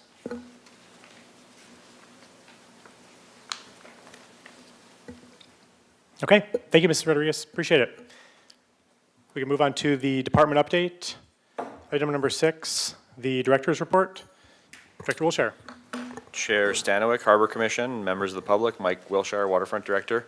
My portion will be pretty quick. We'll get a presentation up here. You can scoot to the next slide.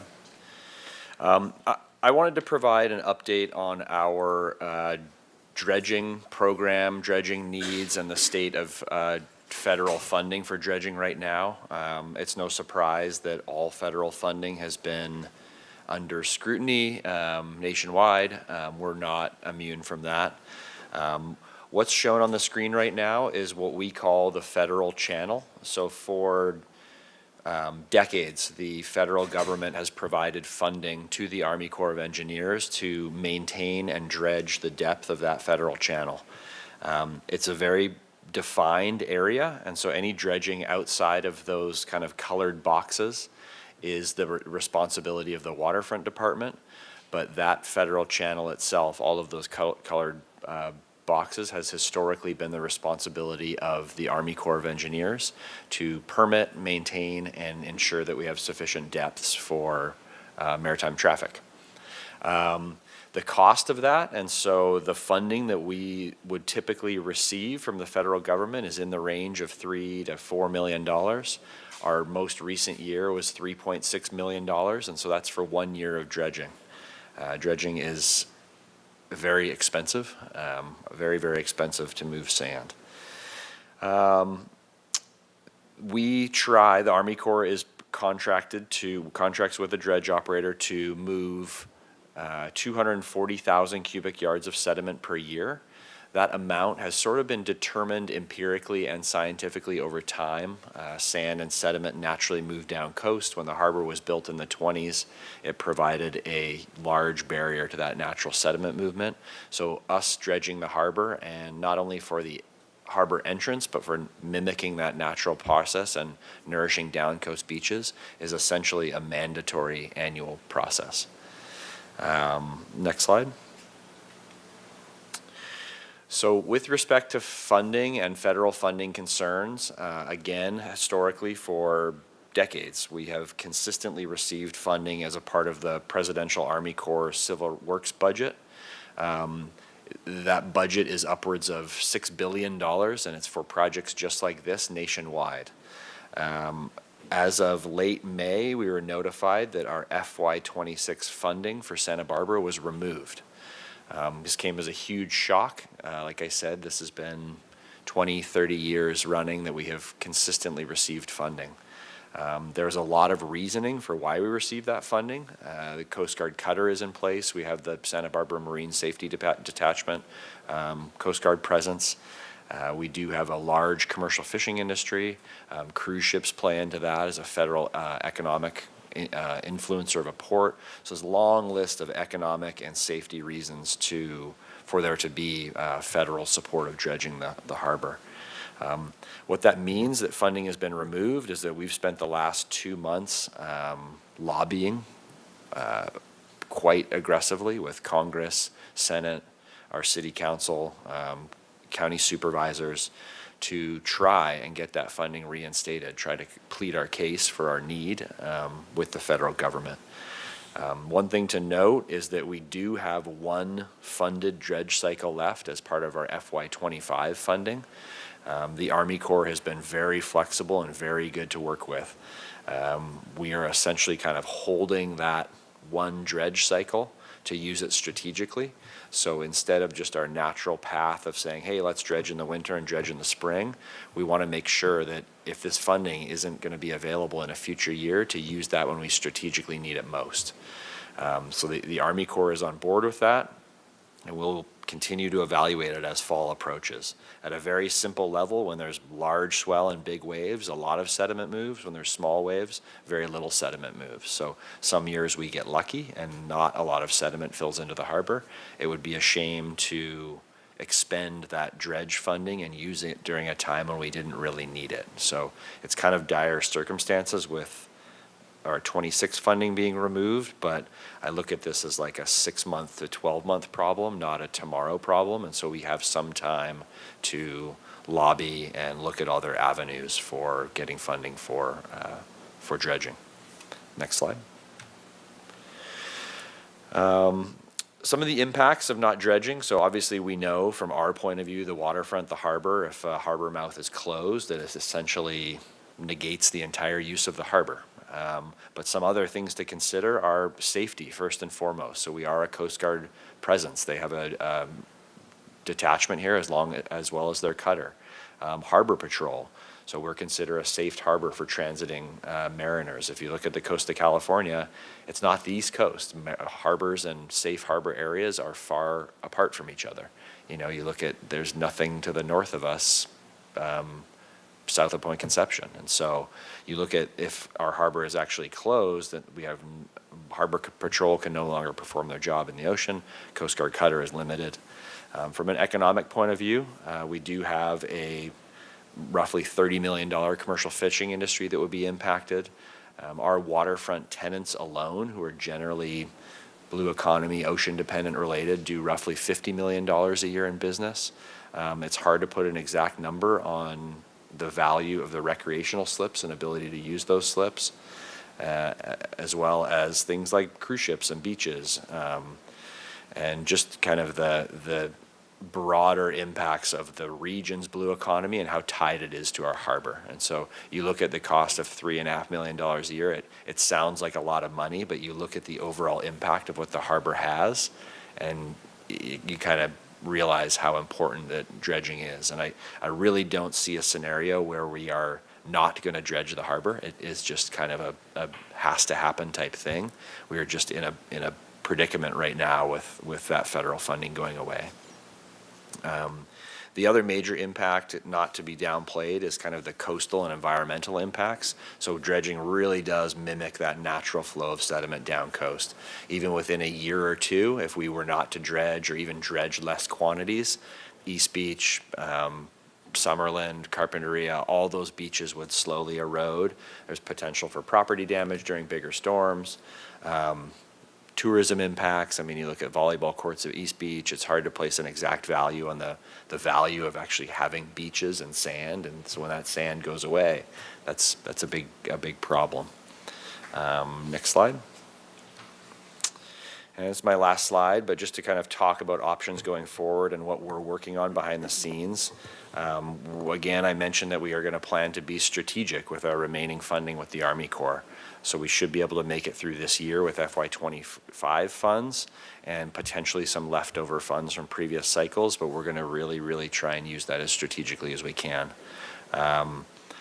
Waterfront staff and city staff are kind of continuing our full court press on lobbying. So up till this point, I really want to thank our own city council, County Supervisor Roy Lee, Congressman Carbajal, our Senators Padilla and Schiff, who've been reachable, actively supportive, aware, understanding of the issue, and just everything you'd want all the way up the chain. And so they've been pushing as well as much as they can in Senate for reinstating this funding.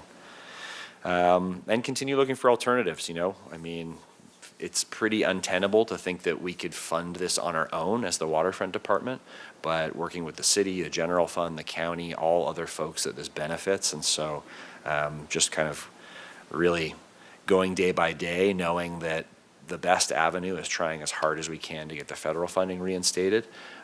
It's still very much a possibility. So the Senate and Congress are running through those budget discussions now. So every day I hope I'm going to receive an email saying, hey, your FY26 funding's been reinstated. So with that, I'll pass it back over to the commission if there are any questions, but did just want to provide you all with an update on where we stand with dredging for the coming year. Great, thanks for that, Director Wiltshire. Do we have any questions from the commission? Commissioner McCray. Yeah, so I'm measuring out distances. It looks like the equidistant line between here and Morro Bay is about 65 miles out there. That's a lot of turf to not have very much coverage. For Coast Guard, for safety, Ventura is not quite so far. It's 24 miles away. But then I have to think, well, what happened to Ventura with respect to their funding? And what's happened with Morro Bay with respect to their funding? What's it look like coast-wide for safety? Yeah, to that, we're not alone. A lot of the harbors to our north, their funding was also removed. I know that Ventura received roughly half of their usual dredge funding, so they did receive some. Doesn't seem as though there was a ton of rhyme or reason on how that was selected, but yeah, we're definitely not alone, and so that we're lobbying for our own cause, but we're also a member of CMANC, which is California Maritime and Navigation Conference, which lobbies essentially for California ports and harbors up and down the coast. So kind of a joint effort on getting some funding for California ports and harbors as well. Thank you. This is definitely concerning. I'm kind of just assuming that we're going to roll the dice on the fall dredging in order to be able to make sure we have a spring dredging. Yeah, that's the plan as of now, unless the funding picture changes between now and fall. Thank you again. Thank you. Commissioner Cohen. Thank you. I've been concerned about this issue and aware of it. So it's good to hear more, and it does sound very dire.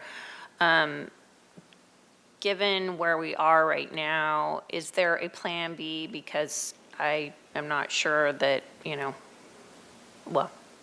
there's a lot of uncertainty here. So if there's not federal funding that comes down, do we have reserves in order to make sure that the harbor stays open? Is there another entity? I mean, have we looked at state resources, that type of thing? Yeah, it's a great question. There's kind of plan B, C, D, E, and F, depending on all the scenarios. So the federal government and the Army Corps still has an obligation to keep the channel open. So we saw that a few years ago. The fund that they use to maintenance dredge is in the president's budget, but the Army Corps also has funding for emergency dredging. That's not the best scenario, but if the harbor does fill in, we can essentially notify the Army Corps of Engineers, and they will emergency dredge a minimal channel to allow passage. So that's in our reserve to use as well. We have reserves right now. The Waterfront Department does. If it were to fall completely on us, we could potentially fund an additional year of dredging on our own. That would all but deplete our reserves. And it would definitely put us well below our policy limit for reserves. We could also have discussions with City Council and the City General Fund to either take a loan or have them pay for some of it, because it's a city benefit as well. It's broadly important to the County of Santa Barbara and communities to the south, and so we can look at things like fees, cost share, special district, all sorts of things on how to generate funds, on how to cover these costs. But like I said at the beginning, there's not a scenario in my mind where the harbor won't be dredged at regular intervals. It's not an option. The only thing is where we find those dollars. It's not like is it going to happen or not? It's just where we find the money. Is the $3.5 million figure then, is that for one dredging and we do 2 dredging cycles? Or, I'm sorry. Yeah, no, that's the annual cost. And so That is that's, the annual yeah. cost. And dredging is very unit-based, and so that's roughly the cost to dredge, the 240,000 cubic yards, which will essentially completely clear our federal channel. And so there are given years when we don't dredge that much because there wasn't that much sediment in there, and so those dollar amounts can be less. But that $3.5 million is sort of the full freight cost for a year's worth of 2 dredging cycles. Thank you. Commissioner Anderson? What is the timeline? Is there a logistical concern where a large storm comes and everyone's calling a Pacific Dredge to have them come help out because they're doing the same thing we are, and we're in some limbo stage where we can't use the harbor for a while? What is the is there a concern around the timeline of getting them there if something is quickly needed? Yeah, it's a great question, and of course. We can't dictate. Pacific Dredge is a private business. They do dredging work all the way up and down the coast of the United States, so we can't dictate where that dredge is at any given time. The Army Corps can't dictate where that dredge is at any given time. They hire them under contract to do a job. So if we have to do that under duress, we may well have to get in line or pay more, or however that works when there's a disaster and contractors are in need. So yes is the short answer. It's concerning.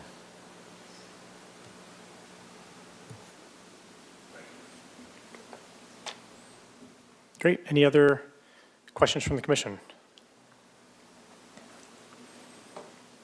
All right. Thank you, Director Wiltshire. We can move on to item number 7, the department update, the Harbor Operations Report.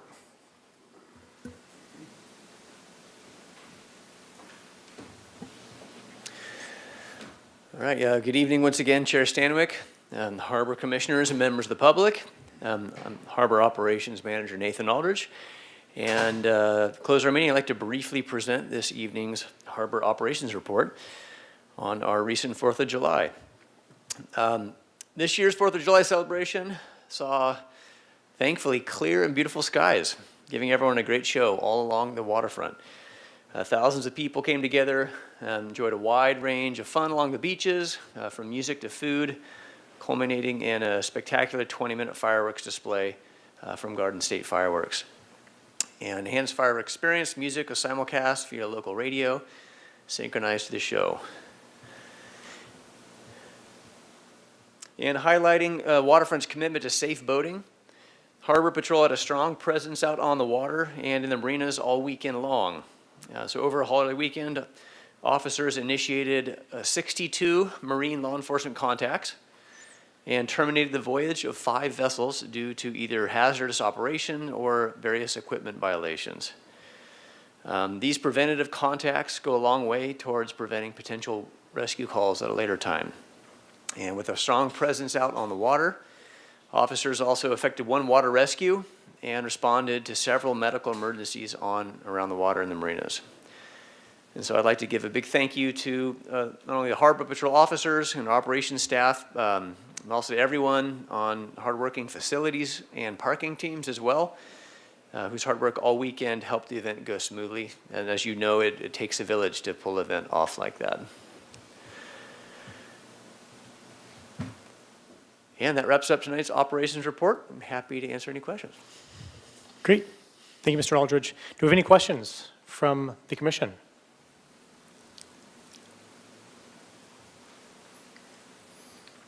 All right. I like how you said clear skies. That was, I remember last year was super foggy, so yeah, nice evening. All right. Great. Thank you. All right, we can move on now to the administrative actions part of the agenda, the election of the Harbor Commission Chairman and Vice Chairman. Mr. Lopez, can you please read the recommendation for us? Yes, this is the recommendation for item 8. Recommendation the Harbor Commission nominate and elect the Harbor Commission Chairperson and Vice Chairperson for fiscal year 2026 per the City Charter, Section 804. Great, thank you. I just want to say it was an honor to serve as the chairman for this past year, and we'll start off by taking nominees for chairperson for the next year. Yep, Vice Chair Ford? Thank you so much. Well, not surprisingly, I'd like to nominate Adam Stanowick for Harbor Commission Chair for 25-26. Working so closely with Adam, I can tell you that he's well-prepared, thoughtful, knowledgeable, and easy to work with. He works really hard to ensure that the Brown Act is followed and that the public at the same time and the staff and the commissioners have opportunities for communication, information sharing, and even debate. I'll second that. Great, thank you. We have a nomination and a second. Do we have any other nominations? Okay, great. Mr. Lopez, can you please do a vote for us? Yes, this is a motion by Commissioner Ford, seconded by Commissioner Stedman to nominate Adam Stanowick as the chairperson for the Harbor Commission for fiscal year 2026. Commissioner Ford. Yes. Commissioner McCray. Yes. Yes. Commissioner Nelson is absent. Commissioner Stedman. Yes. Commissioner Anderson. Yes. Commissioner Cohen. Yes. And Chair Stanowick. Yes. And that motion passes unanimously with Commissioner Nelson absent. Great, thank you. Just wanted to kind of go over, this past year, and thank you guys for your increased confidence in me. And, I'm really proud of not only, the work that I did as chair, but also to the work that the whole commission has done in general. And just looking back at this past year, I think of some of the highlights for me was the vessel insurance, the creation of more commercial fishing slips, and then obviously the passage of the harbor, the budget that we do every year. So that for me was really special for those 3 things.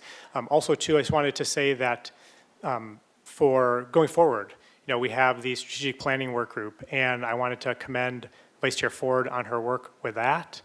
And I think that's kind of, looking forward, one of the biggest projects that the commission has for the next upcoming year. And with that, I would like to nominate Vice Chair Ford for another term as Vice Chair.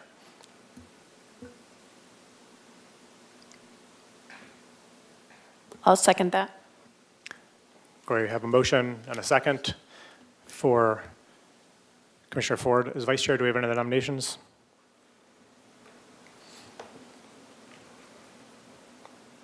Great. Mr. Lopez, can you please do a vote for us for vice chair? Yes, and this is a motion by Chair Stanowicz, seconded by Commissioner Cohen. Commissioner McCray. Yes. Commissioner Nelson is absent. Commissioner Stedman? Yes. Commissioner Anderson? Yes. Commissioner Cohen? Yes. Commissioner Ford? Yes? Chair Stanowicz. Yes. That motion passes unanimously with Commissioner Nelson absent. Great. Thank you all. All right. Looking forward to another year. And we're closing out the meeting here. Do we have any commission, or actually, do we have any staff communications? Nothing other than congratulations on the reappointment, or the, re-election. 1 year's not enough. But nothing else to add for staff. Great. Thank you. Appreciate that. Do we have any other commission communications? Commissioner McCray. Yeah, this is just kind of late. This is, I think, the first year that voter cards were required of everyone. Are you finding that people have those? Giving you a shot. Yeah, Chair Stanowicz, Commissioner, or Stedman, excuse me, Commissioner McCray. That's a fantastic question, and it is been incorporated as part of Harbor Patrol's boating safety contacts out on the water on a regular basis. So may not be surprising when checking for equipment, life jackets, flares, sound signaling device, fire extinguisher, and then voter ID card. With very few exceptions, those who have a Coast Guard license, rentals, but we're seeing wide amount of compliance, which is fantastic. And so the officers are what I consider preventative safety for us, oftentimes education first and then enforcement second, but we have issued citations for some individuals who don't have that in rare cases, but it's encouraging to read the logs and talk to officers out there in the water that this has been broadly messaged, not only throughout the state, but with sandwich boards and down at the launch ramp, and then every time the officer contacts someone out on the boat. So yes, there is a fair amount of compliance.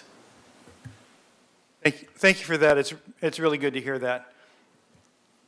Yeah, thank you. One other thing I wanted to point out was vessel insurance is something that we talked about and voted on in the past. I received a notice from the Waterfront Department in the mail regarding the compliance of vessel insurance, and from my perspective, it was super easy. I was able to log in, download my certificate of insurance, upload it to the department's website via email, and it took me all but 2 to 3 minutes. So I'm glad to see that moving forward, and glad to be kind of part of that. And hopefully, people can do it sooner rather than later. So thank you guys for doing that. Who is our point person on the insurance program? Well, our front office is managing that, so Jeanette, but we do have a specific email address, so vesselinsurance@santabarbaraca.gov, and so that's kind of a collective account where everything can go. And just to mention, we did also have sort of an insurance open house last week as well, and so we had a pop-up tent out front of the office with city staff there, sort of taking walk-bys and explaining the insurance program, and also had a number of representatives from the insurance industry who were up in our conference room. And so anybody who wanted to kind of ask insurance-specific questions, how do I get it? How does it apply? Does it apply to my boat? What do I need? So that was pretty well attended by folks asking a lot of questions at the city level and kind of the insurance policy level. So that was nice to see. Great, thanks for the update on that. Any other commission communications before we wrap up here? Okay, with that, we can move on to adjournment. Do we have a motion to adjourn? So moved. We have a motion and a second for adjournment. All in favor? Aye. Aye. Aye. Any opposed? Any abstentions? Meeting adjourned. Thank you all.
nicht diese Töne, sondern lasst uns angenehmere anstimmen. Und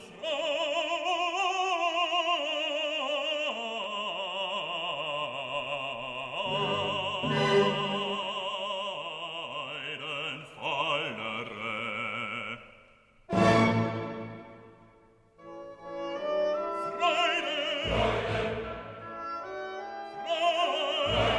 Freude, schöner Götter, Funken, Tochter aus Elysium. Wir betreten feuertrunken, himmlische dein Heiligtum. Deine Zauber binden wieder, was die Mode streng geteilt. Alle Menschen werden Brüder, wo dein sanfter Flügel weilt. Deine Zauber binden wieder, was die Mode streng geteilt. Alle Menschen werden Brüder, wo dein sanfter Flügel weilt.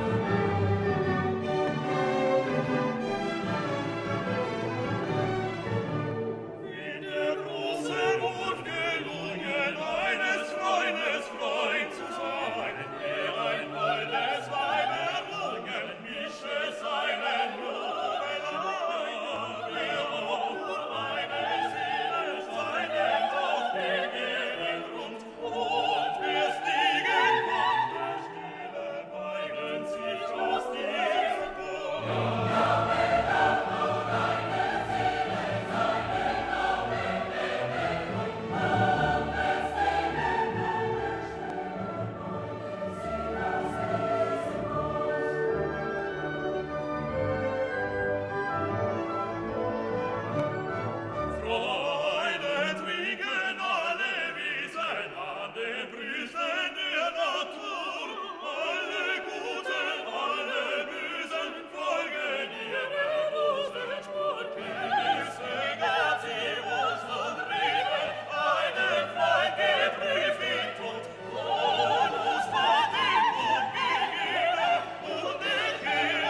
The City of Santa Barbara would like to remind the community that throwing and leaving confetti, sequins, and glitter on the ground is littering. The use of confetti at Santa Barbara parades and festivals has been growing in both the number of events where confetti is used and the volume of confetti tossed. While confetti eggs or cascarones have been a tradition at Santa Barbara's old Spanish days, we are now seeing large bags of confetti being dumped on our sidewalks, streets, and parks during summer solstice, 4th of July, and holiday parades and celebrations. In addition to paper confetti, the volume of shiny metallic confetti, sequins, and glitter is increasing. These are all made of plastic and are often mistaken for food and consumed by birds and other animals. Confetti can easily wash or blow into our storm drains, creeks, and ocean, where it poses a threat to aquatic life.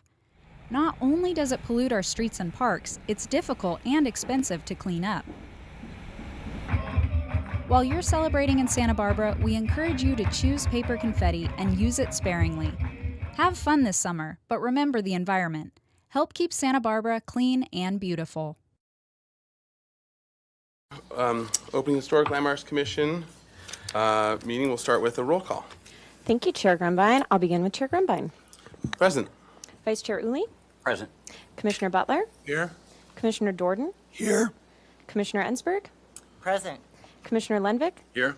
And Commissioner Lodge. Here. We have quorum. Thank you. All right. And we will roll right into welcoming Commissioner Lodge. It's great to have you on HLC, and again. Looking forward to being with you. I've watched a lot of these meetings, so Yeah. you seem to have more fun than some of the others. For the record, we do. That's on the record. Don't let that officially. get out, though. Yeah. All right. So let's go on to item, let's see, sorry, not item one. Item A, actually, I see we have the order, we'll have the resolution, and then we'll have the public comment. Okay, great. And then just as a framing of this, as we go into item A for the resolution of recognition of Henry Lenny, we will be rolling into public comment after and maybe midway through this item as well. And I'll invite anyone who would like to share and come up to the podium as well for this. You're feel free to if you want to, and if not, no problem. But so with that, to Ms. Hernandez. Thank you, Mr. Chair and Commissioners. I just put a few slides together of some of Henry Lenny's projects, and I really enjoyed former council member Greg Hart's quote in the Independent article recently, remembering Henry Lenny, that Santa Barbara was his canvas, and he wove his buildings beautifully in the rich tapestry of our town. And he did our guidelines. He did our historic resource design guidelines. One project I worked on really closely with him is restoring the African American Second Baptist Church facade, which really brought it back from a sort of derelict situation back to honoring the congregation that was in the church. This is one of his projects that he designed with DMHA Architects at 201 East Figueroa. You see his beautiful sketch and then the beautiful building after it was constructed. He also did the Flor de Maíz project recently, one of his more recent projects, which was just incredibly beautiful. As well as my first project when I met Henry Lenny was restoring the State Street facade of 515 State Street. We had the original drawings that this was an open loggia that had all been enclosed, and we reopened it up for an open restaurant. And Commissioner Lodge brought to my attention the beautiful gate at City Hall he designed as well. So I just wanted to start it off with that, and I'll hand it over to you, Commissioners, Yes. and the resos in the blue folder. Yep, sounds great. And just sort of as on the sort of to add to that as well. In a symposium that Vice Chair Uli spearheaded for the AIA just a couple weeks ago for the 100th anniversary on the 100th anniversary of the earthquake. There were some comments I made on about Henry, and one of them was quoting the phrase that past Commissioner Mahan would always say about, which has now become part of our lexicon very strongly, over the decades.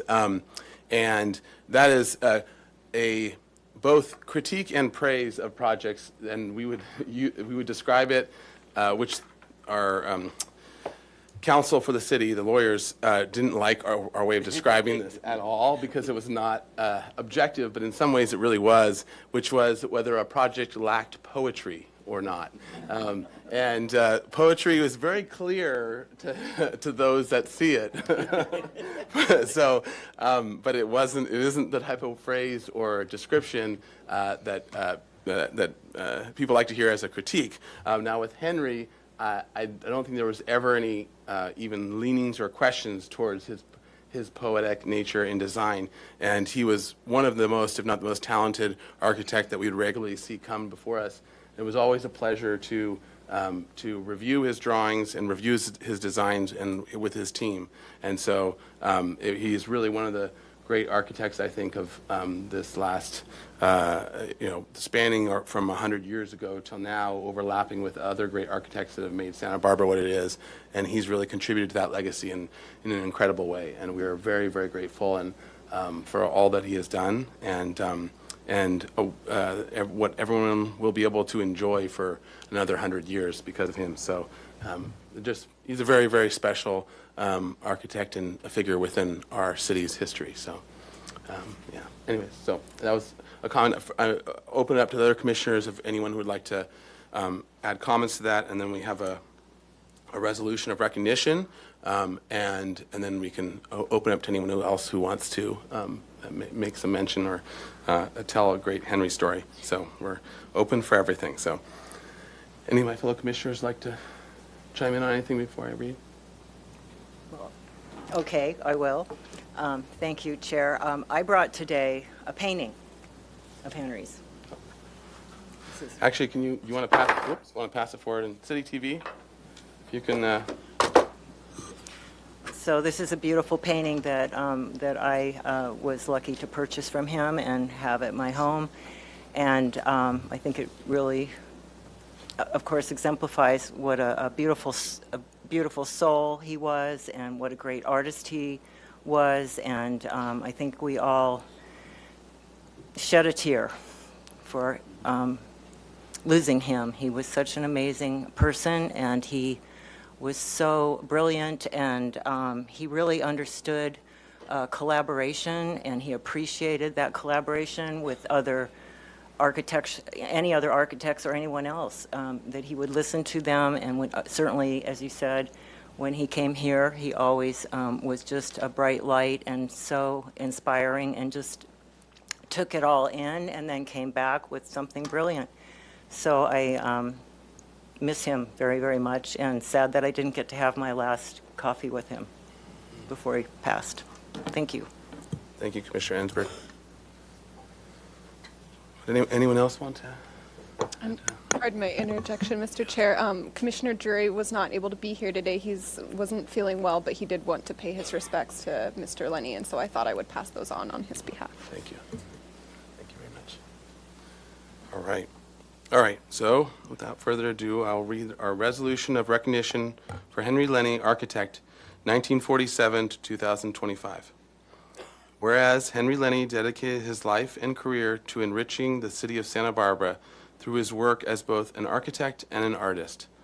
And whereas Henry Lenny served with distinction on the City of Santa Barbara Historic Landmarks Commission for 20 years, applying his insight, grace, and artistic vision to the preservation and enhancement of the city's most treasured historic buildings and landscapes. And whereas Henry Lenny led the restoration of two of Santa Barbara's most cherished landmarks, El Paseo and Casa de la Guerra, and contributed to the renovation of iconic sites such as El Encanto Hotel and the Santa Barbara Courthouse. And whereas Henry Lenny's influence is visible in every corner of the city, including the designing outstanding new buildings in El Pueblo Viejo Landmark District that are a testament to his innate understanding of Santa Barbara's unique architectural character. Now, therefore, be it resolved that the City of Santa Barbara Historic Landmarks Commission hereby honors and recognizes Henry Lenny, architect, for his exceptional contributions to the architectural heritage, cultural legacy, and enduring beauty of the city of Santa Barbara. In witness whereof I have hereunto set my hand to be affixed this day, July 16th, 2025.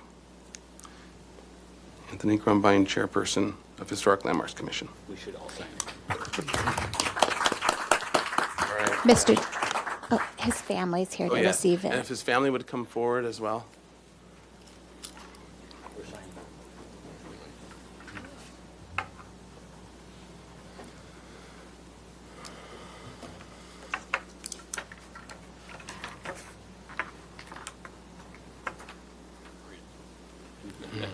Yeah. Please, welcome. Yeah. Yeah, please. Yeah, we'll turn the microphone on here as well. Thank you. So, would you mind introducing yourselves to everyone? Yeah. I'll start out. Oh. Okay. Thank you. My name is Fred Lenny, the second one in the family, and I got so many fantastic stories of Henry. But first, I wanted to thank the commission and the members for this moment and acknowledging my brother. Sorry. It's our pleasure. It's really difficult to believe that he's gone. But then you look around Santa Barbara and you go, he's not really gone. He's still here. Henry loved this city with a passion. We had lots of conversations about his work and the city of Santa Barbara. And we're really proud of his work and his accomplishments. Thank you very much for those. I do want to tell you one quick story, if you don't mind. We came out to have lunch from Orange County, my wife and I, and we're sitting there having coffee. And as you all know, if you had coffee with Henry, he would take a napkin and start drawing. So I remember there was a little spill on the napkin, and he suddenly just took his finger and created this art piece. And I thought, oh my God, I want to be like you. He said, no, you're great as you are. He was, fantastic about that. But then we found out that there was a lot of napkins. So, yeah, there was nobody like him. Mm-hmm. Amazing. Yeah. Thank you again. Thank Appreciate you. it. So, hello, thank you as well coming from myself here and my family back on Maui. I guess to sum up, Henry is there's a lot of components to it. Henry was, a very passionate architect, artist. He was somebody who loved life because I'm the youngest in the whole family, and I'm 14 years younger than Henry.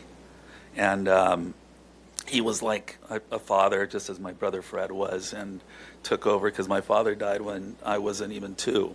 And there was a lot of sacrifices that the family had to make in order for food to get on the table. And, Henry was right there always. I grew up just watching him, and he'd drive me, of course, in the most stylish cars, little sports car. He'd drive me to elementary school. He would drive me to events, and he tried to sit in for, be the best father that he could be in light of the fact that my father was gone. And anyway, as I was growing up, I just saw him just loving to draw. And I remember him getting his first job in an architecture firm, walking distance from our home. And he was so excited. And that continued. And when I turned 24, I decided I'd go on vacation to Hawaii, and I never came back. And I must say, Santa Barbara is such a special place in my heart. I just love it. I love Maui too. And anyway, I'd invite Henry, and over the years, I didn't do much with my brother because we trying to get him to go surfing or windsurfing or kite surfing. You know, that was a backstory for him. He wanted to draw and be an artist and live his wonderful life of being an artist and loving Santa Barbara. And anyway, I mentioned this because for me, he, in my eyes, he's always been such a genuine lover of life, of his life. He was also incredibly generous, more so. I mean, in Hawaii, we call it aloha, that gesture, that action, you know, that takes place. He, I remember my sister telling me, God, you got to talk to Henry. He's going to give away one of his kidneys. And I'm like, what? So I get on the phone and I call up Henry and I go, Henry, are you really donating your kidney? And he said, yes, I have, my friend needs one. And it was that genuine love for this other human. It wasn't, oh, I'm going to be missing a kidney. You know, it was like I could add life to this man's life. And so that's what I remember. And I was fortunate enough to spend the last week of his life on this earth with him. And with my brother as well, you know, it was incredible. But just watching that person, that stoic human, that I learned from the doctor that, you know, he had the ability to go for some chemotherapy, and he chose not to do chemotherapy because he was concerned that one of the side effects would be that his nerve endings wouldn't allow him to draw. And so that passion, he was in control. And all the way till his death, I mean, he was telling the nurses and everyone what to do. And he had it all figured out, you know, it was all laid out. But anyway, I'm super proud of my brother. Thank you. Thank you. Thank you both so much for sharing these. And yeah, and we're just the biggest fans of his. So yeah, thank you. Oh yes, I guess. I guess I should. So thank you very much on behalf of HLC in the city. Oh, thank you so much.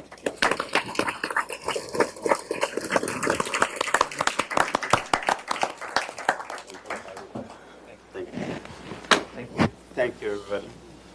Thank you. All right. So at this time, I'd like to also open it up for anyone who would like to come to the podium and say a few words. Feel free to. We don't have to, but thank you all very much for coming and supporting this effort as well, showing the recognition. Anyone want to say anything? Yes, you can. Oh, with respect to Henry. Yes. Yep.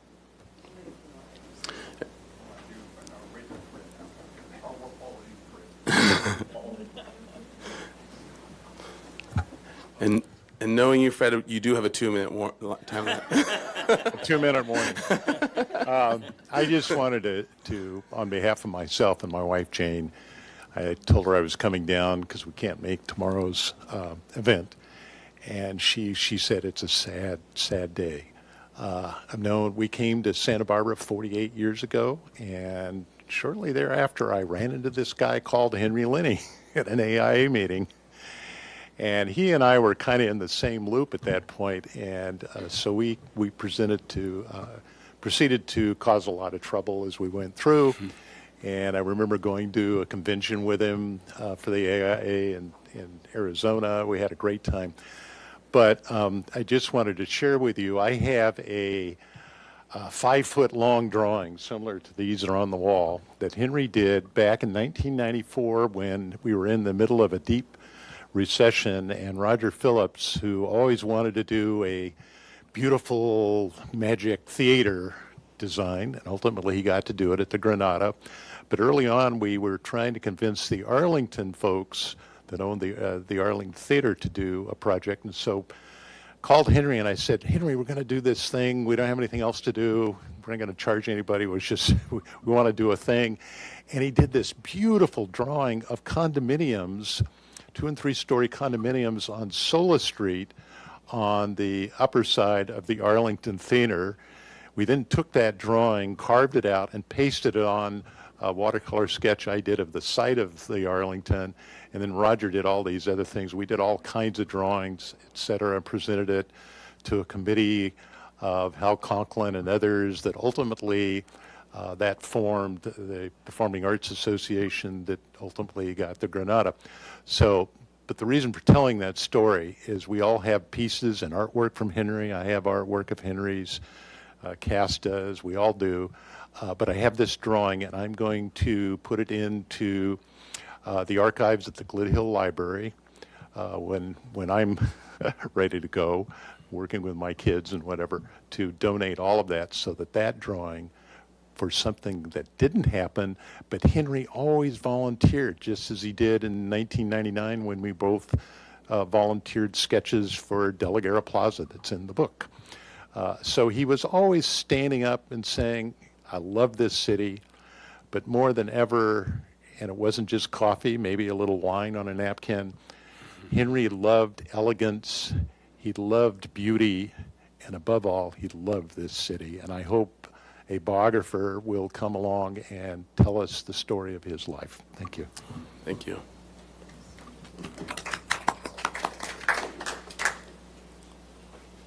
I don't know if I can follow Fred. Yeah, you can sit down if you want. What? Can I sit right here? Yeah. This is better. You can sit on this side if you want too. You've earned it. That's better for an old guy. I wanted to bring a little history to this board, this commission. It used to be a committee. I'm not sure the date, but I think it was 1985 or maybe 1986. And the Historic Landmarks Committee wasn't doing too well, and Henry noticed that, and he worried about it, and he fussed about it. He fussed and he worried about that. And finally, Don Sharp and I, who were his employers, we said, Henry, why don't you join the Historic Landmarks Committee and make a difference? And he said, well, it'd be gone in the afternoon. We said, not a problem, we'll pay, we won't dock your pay. So he joined. Now, he joined, the committee was David Gebhardt, Louise Boucher, John Pittman. These are the kind of people that Henry came into as a young, I don't think he was not a registered architect yet. He was a draftsman. But he loved Santa Barbara, as Fred said, and he was so talented, and he brought a lot to that committee. And eventually, when it became the commission, which all you people sit on now, he was still with it for many, many years, and he did so much to make this commission what it is today. So I'm so proud of him, and I'm proud of you guys too. Thank you very much, Bill. Thank you. That means a lot. Ed, do you want? Ed DeVicene, DMHA Architecture. Thank you. Thank you, Nicole Hernandez, for putting this together, and the commission for honoring Henry in such a beautiful way. Thank you, Bill, and to the others that worked with Henry. Generation before I got to, it's probably appropriate, Bill, one of his first partners, and me, one of his last partners. I had the privilege of, Henry was the first architect I met. I went to engineering school, and after 5 years of engineering school, I said, I don't want to be an engineer. I don't want to be around people who think like I do, process like I do. I'll do the architecture side, because it was architectural engineering. And I was so blessed that Henry was the first architect I met. And a year later, Ryan Mills joined us. And so thank you, Henry, for being an amazing mentor to two young guys who you pulled under your wing and taught us about the passion and love of Santa Barbara. And we've sat before this commission many times on numerous projects. Me privileged with both Ryan on some projects, Henry on others, and just so blessed for the opportunity to work with both. Santa Barbara, as you've heard, was so special to Henry. It was so special, I don't know if you knew, he wrote the guidelines for San Clemente as well. And he was involved and invited by many other communities to speak on how to improve downtowns. We were just selected as 3 architects to improve in Coachella even. So that's how much Henry's Love of Santa Barbara would just infect people, because the other communities want what we have here as well. So I'm just so honored. I just want to publicly acknowledge how honored I am for everyone in this room who's been part of his career, and that I got to be a big part of the tail end of his career, the 25 years that was. So thank you all. Thank you. All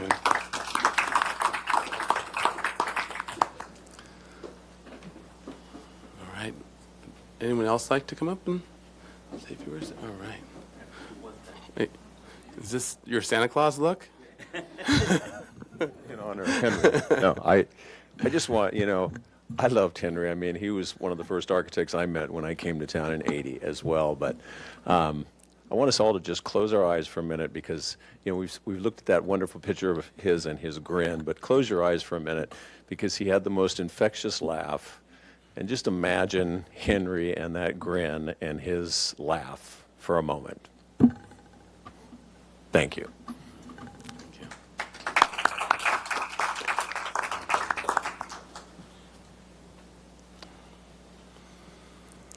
All right, anyone else? All right, that's a good note to end on. Thank you, Brian. All right, on to way more boring and less important business. All right, thank you all for coming to acknowledge Henry. All right, now let's go on to item B, public comment. So this is for a public comment on anything that is not within our jurisdiction, that's within our jurisdiction, not on this agenda today. Yes, something that's not on our agenda today, but still within our jurisdiction. Okay, welcome. If you could state your name for the record, and then you'll have 2 minutes to speak. Sure. My name is Craig Lewis, and I am a member of the Unitarian Universalist Society of Santa Barbara. And I'm also the executive director and founder of a very technical nonprofit called the Clean Coalition, and we're pretty well known around town for the solar microgrids that we facilitated for Santa Barbara Unified School District. We are going through a major campus renovation at USSB, Unitarian Society, and we want to do a solar microgrid there as well. And we're hoping to get somebody from the HLC to come and tour the campus with us and give us an idea of where we can not put solar. That's, it's a request. I know you're not taking any action on it other than hopefully somebody raising their hand and volunteering to come tour the site with us sometime soon. There's some solar tax incentives that go away at the end of the year, as you probably have. It's hard not to follow the news about the big ugly bill that just passed. And so we got to take some really serious action before year end, and so we're looking for an accelerated process to understand where we can put the solar. Okay, great. And just a quick question: have you been in contact with Ms. Hernandez? There's been some attempts. As far as I know, there hasn't been any. I'm not sure what your role is, Liz. I think I'm the architectural historian. Okay. And I can walk it with you first, Great. and then we can see if the commissioners, Okay. if one of the commissioners needs to be there. But Fantastic. Yeah. Yeah. So maybe So get coordination with, and Yep. Nicole I'll- will help out. I'll write down my email for you. Oh, okay. Okay. Thank All you. right, great. Yeah. No problem. Okay. Normally we just get told where the solar is going to go, so this is nice. Even though we don't have anything to say about it. Yeah, exactly. All right. Any other public comment? Yeah. At this time, I don't have any speaker slips for general, but I just want to make a note for everybody in the audience. If anyone would like to speak either under general or any other items on today's agenda, if you could fill out a speaker slip, that's the clipboard that's sitting on top of the white binder right now. I know a few of you already have, and I have them up here ready for you, but if anyone else wants to, just fill that out and bring it up to me. But since I don't see anybody else moving to come to speak right now, I'll move to online. We do have 2 participants online, so if either of the people online would like to speak, they can raise their hand at this time. Though I'm not seeing any raised hands, so I will acknowledge that we received written correspondence from Alan Ebenstein, Kelly Miller, and Kevin Boss, and give it back to you. Great, thank you. All right, we are on to item C, approval of the minutes of Historic Landmarks Commission meeting of June 27th, 2025. Motion to approve. I got Vice Chair Uli, Commissioner Butler, you want a second? Great. All right, motion and a second. Any edits or changes or et cetera? All right, all good? Okay, in that case, let's have a roll call vote. Thank you, Chair Grumbine. I'll begin with Commissioner Butler, Yes? Commissioner Dorden, Yes. Commissioner Ensberg, Yes. Commissioner Lenvik, Yes. Commissioner Lodge, Abstain. Vice Chair Uli, Abstain. and Chair Grumbine. Aye. Motion passes. Thank you. All right, next item is ratification of action taken on the consent calendar for July 16th, 2025. Do I have a motion? And with that? I was only pausing to let somebody else do it if they wanted to. Motion to ratify. Okay, all right, thank you. All right, motion and a second. Any, I guess, to staff for? Thank you, Chair Grumbine. Item A was 101 West Montecito Street, which received project design approval and final approval as submitted. Item B was 10 West De La Guerra Street, which received project design approval and final approval as submitted. Item C was 119 West Haley Street, which was postponed indefinitely due to the applicant's absence. And item D was 801 State Street, which received approval of review after final with the condition that the plans be updated with the window material change.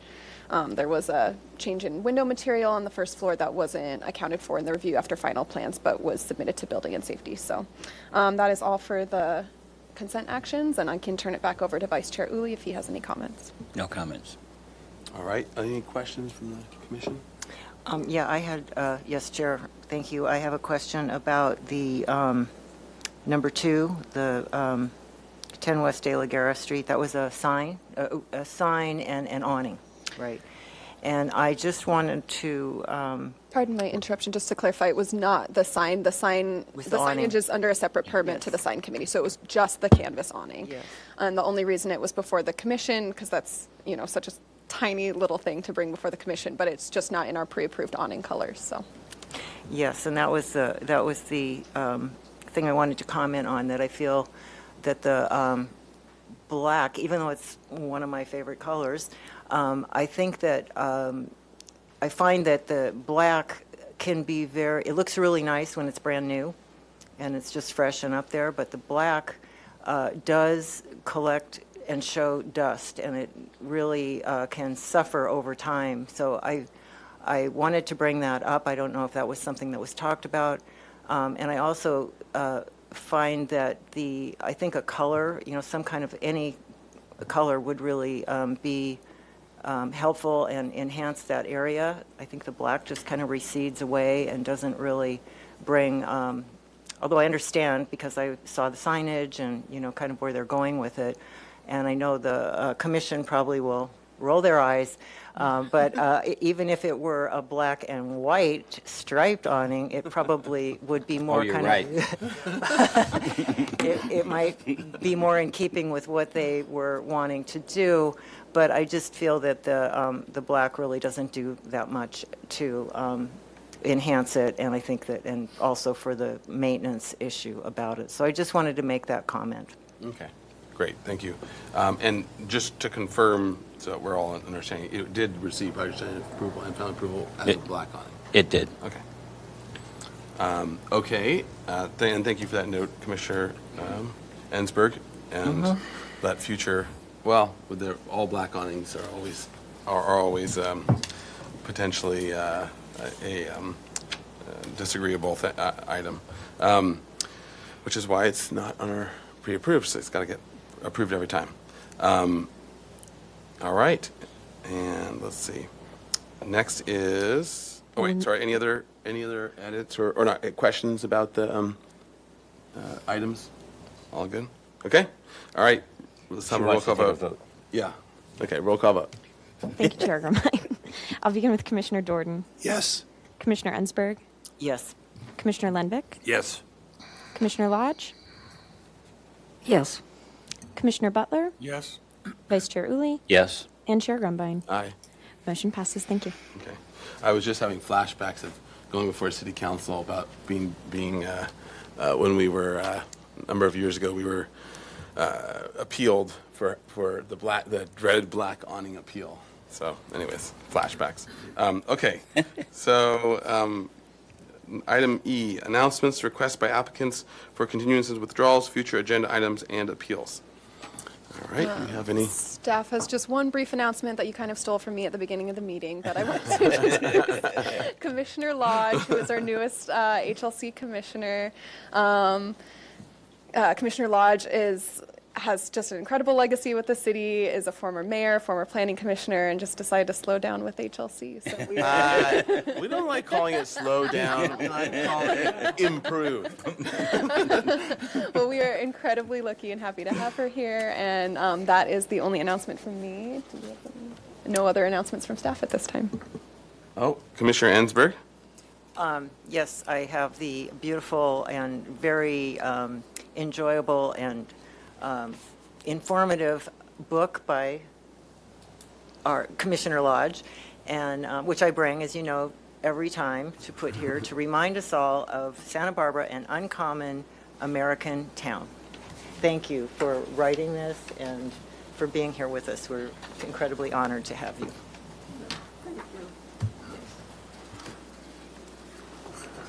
I'm passionate about this town, and I just couldn't just quietly walk away. So, and that I worked on that for about 20 years, and found in doing research, found some interesting things about Santa Barbara, and also David Gebhardt was a very good friend. Yeah.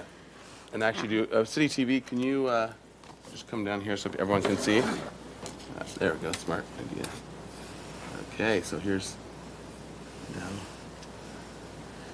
now Commissioner Lodge's book. Yeah. All right. Thank you. All right.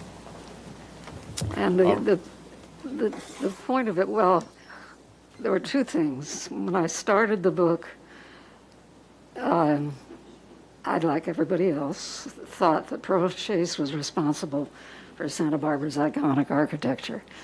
But as I did research, I learned that it was Bernard Hoffman. And I was really pleased, I think it was the last meeting, the author of the book about Pearl Chase was here. Sherry Ray. Yeah, Sherry Ray McKinney was here to say that it was Bernard Hoffman. I've been working on her. But, he was a very interesting man. He was involved with the design of the LaBarrow Theater, of City Hall, of Santa Barbara High School. And it was through the organization that Pearl Chase had established that they somehow got into the thing before I don't know if you're aware, the ABR in Santa Barbara was the first one in the whole country. And it was one of the suggestions of Bernard Hoffman. And they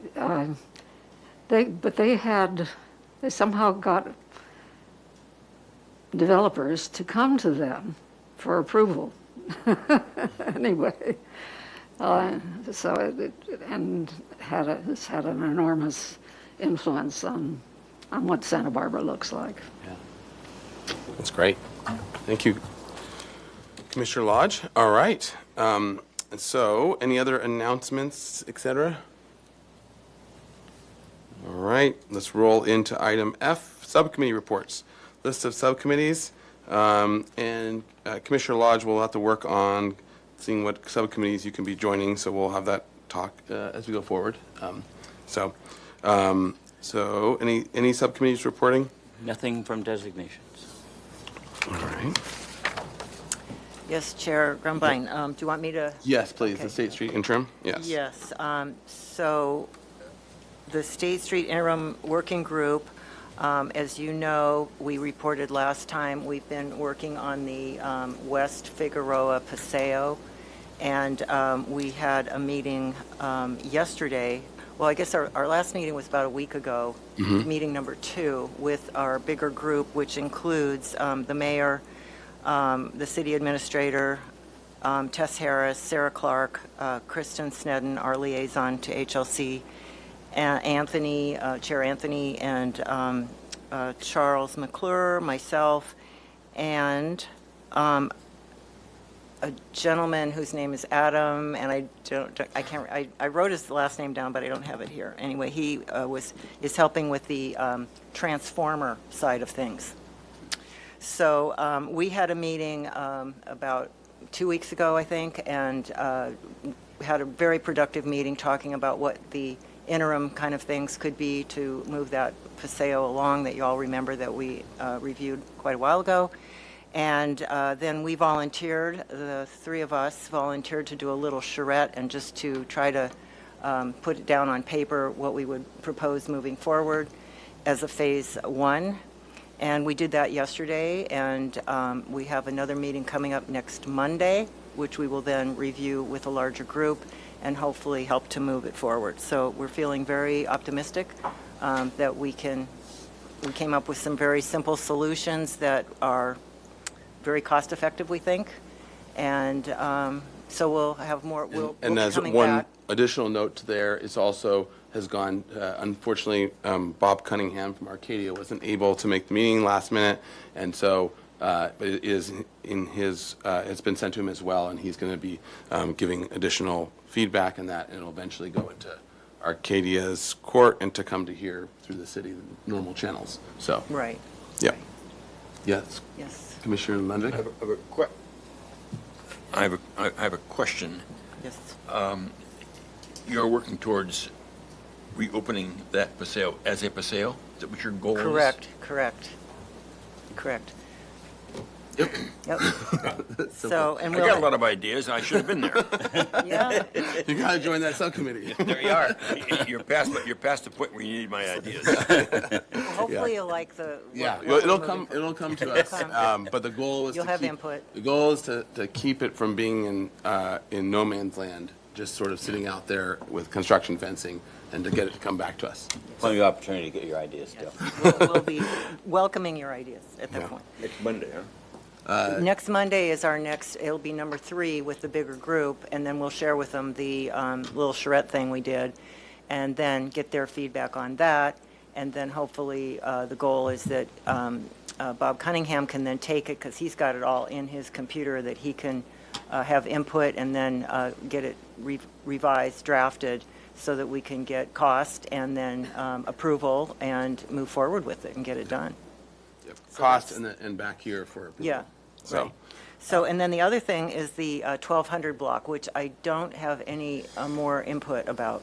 I meant to go by there today to see where it was at. I know they were trying to get ready to do, they had some snags with the electrical, and then they had found a water leak, and so I think the brick is supposed to be starting like now. So maybe within the next 2 weeks, the brick will be done, and then they'll do the landscape, and hopefully that'll be done. Yeah. So we'll just keep pushing. Thank you. Great, thank you, Commissioner Hansberg. Any other updates before we keep moving? All right, let's move on to item 1. We're almost 15 minutes behind, and Commissioner, are there any commissioners that need to be leaving early at all today? This shouldn't go too long, but I know Commissioner Jordan said 11 p.m. is his cutoff, so. So, all right. 10:59. All right, so we're on to item 1, training on reuse and restoration of deteriorated buildings. All right. Ms. Hernandez. Well, thank you, Mr. Chair and Commissioners. As part of our certified local government status, all the commissioners are required to have a training, so it's getting to the end of their fiscal year, and I wanted to do a little training with you because Heidi and I recently attended the California Preservation Conference, which was mostly focused on historic buildings and housing. And there was one session that had some really good case studies, so I'm going to share that with you, as well as some case studies from around the country and some of our own. So I did show this last time, but some people were absent. We have a new commissioner, so I want to also just reiterate this. Our city planner wanted me to reiterate it very clearly, that our charter does require council assign experts who have a career and profession in certain areas, and 2 of them are licensed architects on this commission. 1 is a professional architectural historian, and 1 is the licensed landscape architect. And Commissioner Dordan is your architectural historian. Commissioner McClure is your landscape architect. We have 4 landscape architects, and we have 4 licensed architects on the commission. So remember to really listen to their expertise and acknowledge it and try and base your decisions on that. And if you're not going to, be clear why, because if we get an appeal or an EIR, we have to explain why you're not listening to your appointed expert. Don't they know us? So just, as we go through, I don't know if we even always tell you what the expertise when they joined the commission, what expertise they were assigned to. So we just want to make that especially clear. And I'm now going into reuse of historic resources. As we know, reuse transforms underused architectural gems into vital community assets. One of my favorite quotes is from Jane Jacobs. Old buildings just need new ideas. And if it were not for her, we really wouldn't have a preservation movement, and we would have no Soho, New York, because she fought that to the bone against City Hall, and she won.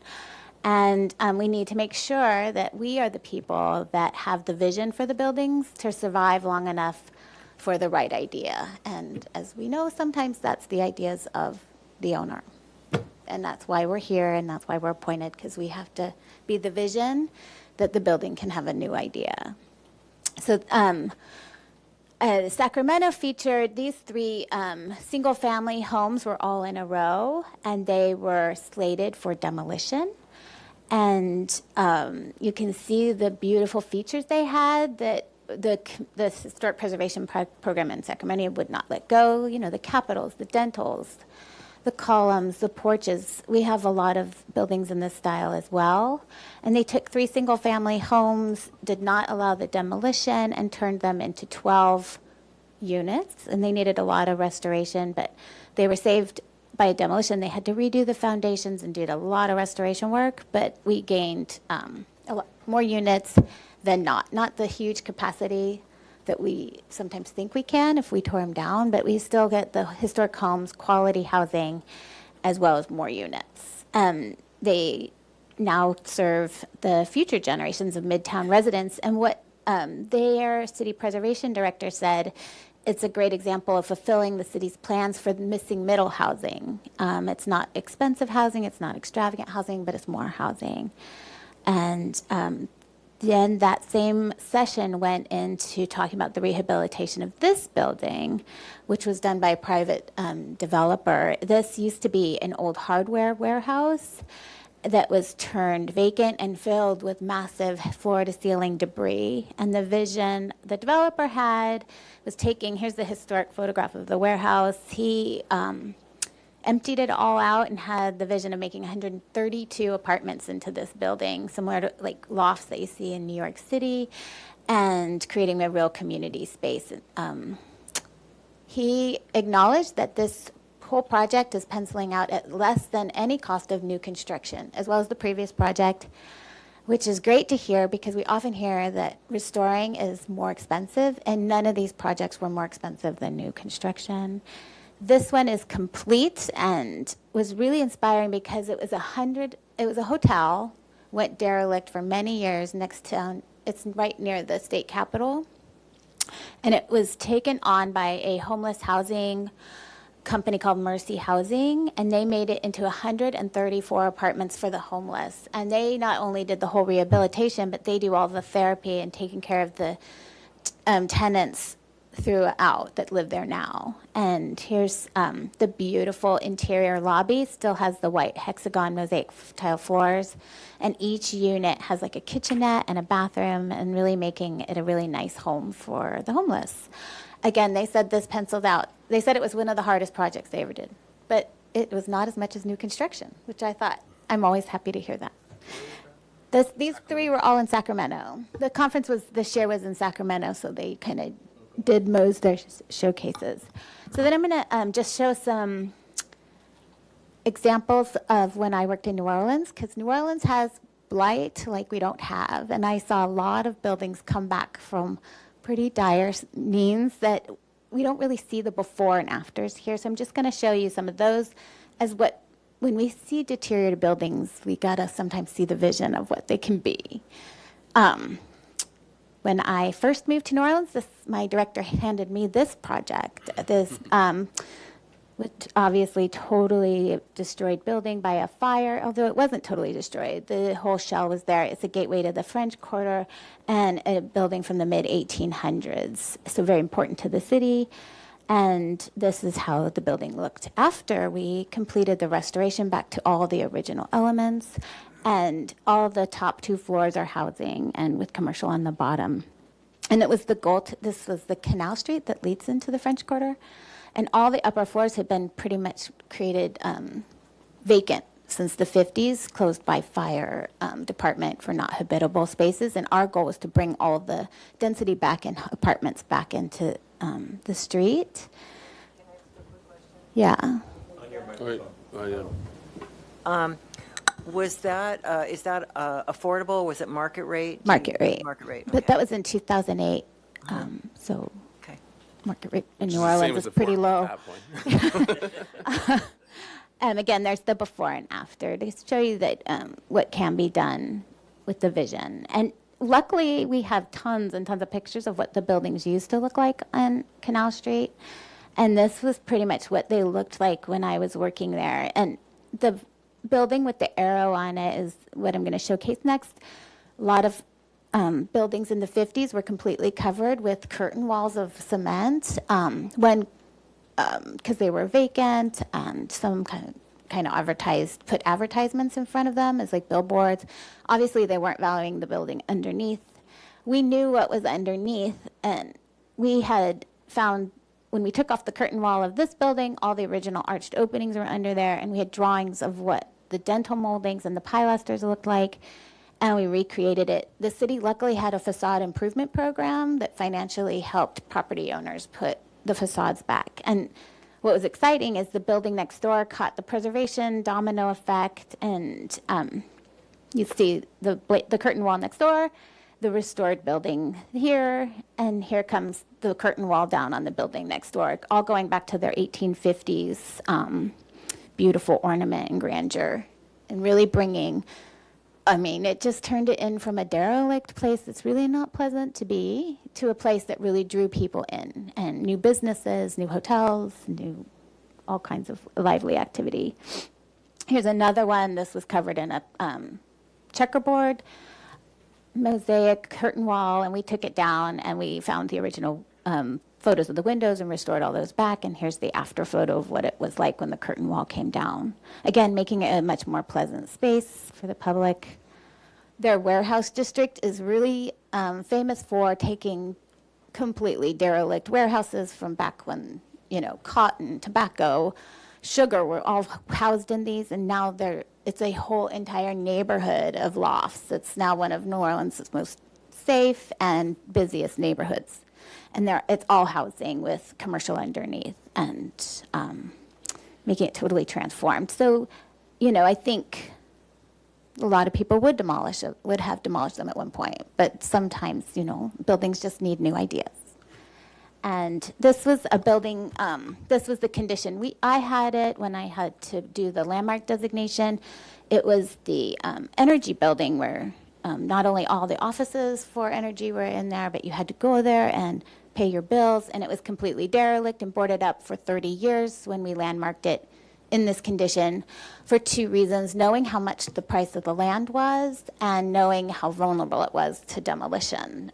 We knew we had to landmark it so it wouldn't be demolished because we wanted to wait for the right idea, which came along in 2017, and it was turned into a hotel with a $33 million renovation, 217 rooms. And they restored the whole cast iron facade and really paid homage to being at the public service industry, and they even restored the lobby, which the photo shows that's where you used to go pay your electric bill when you used to go in person at the counters. And then they restored the terrazzo floors and the ceilings, all to be the lobby. But it was back when going to pay your electric bill was such a fancy. And again, here's just a before and after of a streetscape in New Orleans. You see it went derelict. They lost the iron balcony on the pink building, and the after building, you see we worked really hard to get the iron balcony back. A state assembly member bought this, and he put an art gallery underneath and beautiful condo above where he lived. And you see the contagious preservation effect again. Once you had the beige building that once was pink restored, the blue building followed suit, and it just becomes a whole block. I got mugged in the streets of New Orleans, and they looked like that. And this is kind of how it looks like after the preservation comes in, where you feel safe again and you feel good. I think most people who live in New Orleans get mugged. That's why it's so important that the warehouse district is safe. It's a big deal there. And you Solve a crime, not their forte. Restoring buildings, good. This was in the Lower Garden district, which went completely derelict in the 1950s in the suburbanization movement. Many, many, many American cities saw this happen. And this was, New Orleans had a nonprofit called the Preservation Resource Center that started this program called Operation Come Back to the City. They bought these buildings because they had the vision of what they knew they could be. They would buy them for about maybe $3,000 in the former condition and completely restore them with the expertise of preservationists, salvage materials, and this would be thereafter. And they did it house after house after house, especially in the 1980s and 90s. And now the Lower Garden District's millions to live in, but this is because they did these kind of restorations to show people what they could be. And they only sold them to property owners because they needed to stabilize the neighborhood with people living in them. Then they didn't want transient people. They wanted people who stayed and cared and put a lot of love into the neighborhood as well.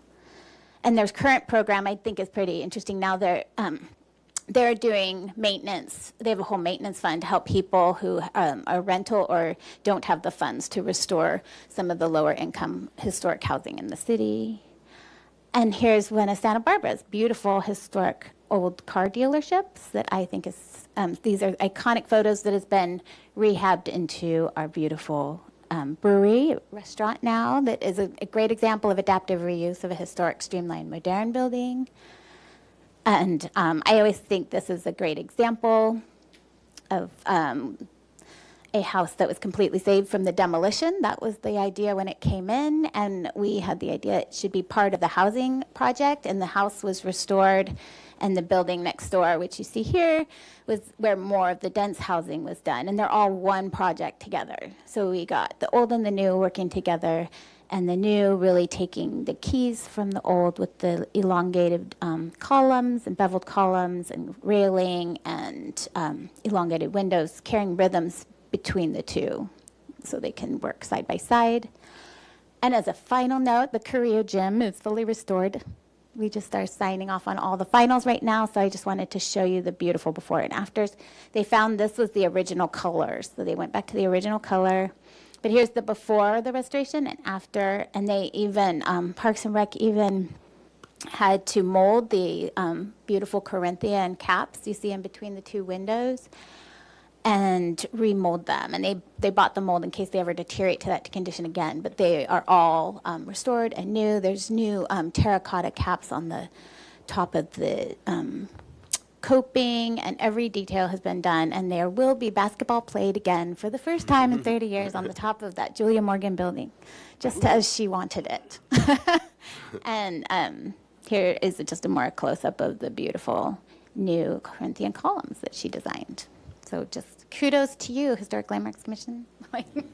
There we go. That is the end of the training. Oh, here's one more photo, the little vignette of both the Julia Morgan buildings, the rear of them, next to the Pico Adobe. It's like a little urban vignette if you look behind the buildings. So that is the end of our training. That color's not in our historic color palette. I know, but it's But the it is original. now. It's the original. I don't know if you, but Yeah. yes, sometimes the original colors surprise us. Yep. Thank you. All right. So now you guys are all trained for your. All right, we're all fully trained. Now we can do our job. Right. All right. Chair. Let's be the HLC. All right. Could I just add, thank you so much for that, because the training is not only for us, but it's for the whole community. Everybody gets to hear this and understand, what it is that we're trying to do, and can help to support us in our work and be advocates in the community as well. So thank you so much. We should do them more frequently. I will try. Again, it's Thank you. inspiring when we come home from a conference or things like that. But, Yeah, Thank that's you. great. It's great to get that information. So, all right. Let's close item 1. We're on to item 2. Oh, wait, public comment. Yes. Any public comment on this item before we go to the next item? Thank you, Chair Grundman. At this time, I don't have any speaker slips for in-person public comment on this item. So if anyone would like to speak, they can come up to the podium at this time. And I'm not seeing any movement. We do still have 2 participants online, so if they would like to speak, they can raise their hands at this time. And I'm not seeing any raised hands, and we didn't receive any written correspondence, so I'm going to give it back to you. All right, thank you. All right, on to item 2, structure of merit designation for sandstone hitching posts, citywide locations. Request to adopt resolution 2025-8, designating the citywide sandstone hitching posts as historic structures of merit. So with that, to Ms. Hernandez. Okay, thank you so much. This is a really exciting designation. Most of the hitching posts appeared between 1870, 1875 to 1940. There are 152 in this nomination, and this is based on a survey spearheaded by historian Betsy Green. She's a noted historian in our community. When she completed it in 2022, and she had taken the 1975 survey that the city had done and updated it and went and checked which hitching posts were still there, which were missing, and what the condition was in, and their addresses. And she sent us all the big, a copy of all her work. And Commissioner Uli nominated them all as a structure of merit, which was great, a great idea. So. So we're going to go through one at a time? One at a time. 11 o'clock wasn't a bad number. Fasten your seatbelt. I think we did just focus on the sandstone ones. There were a few that were other materials, but we thought the sandstone was the most cohesive, and we knew were part of the original fabric. So I'm just going to go into a brief history of the sandstone and the hitching post for you, and show you a few of the pictures of what was going on, and then I'll hand it over to you. Our streetscapes are dotted with square sandstone hitching posts, most of which are in the tree lawns in between the street and the sidewalk. And there are many sizes. Many are ashlar cut sandstone with rough surfaces and a ring where horses were hitched. During the horse-drawn era, they were a common sight in the city of Santa Barbara, and they rapidly, as we were rapidly evolving into a vibrant, growing city, the city had a commitment to permanence that was evident in our extensive use of stone construction.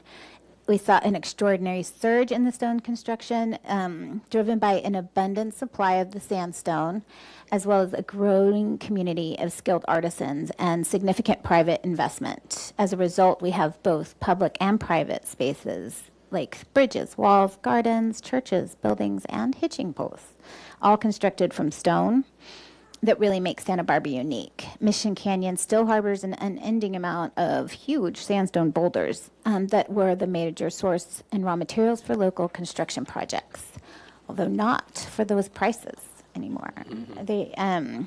But we did have waves of masons in Santa Barbara who worked on them. They really were rather diverse in the beginning, from England, Scotland, United States, Germany, France, Italy, and Mexico. And then the next generation was primary Italian craftsmen from the Lake Como area near the Swiss border.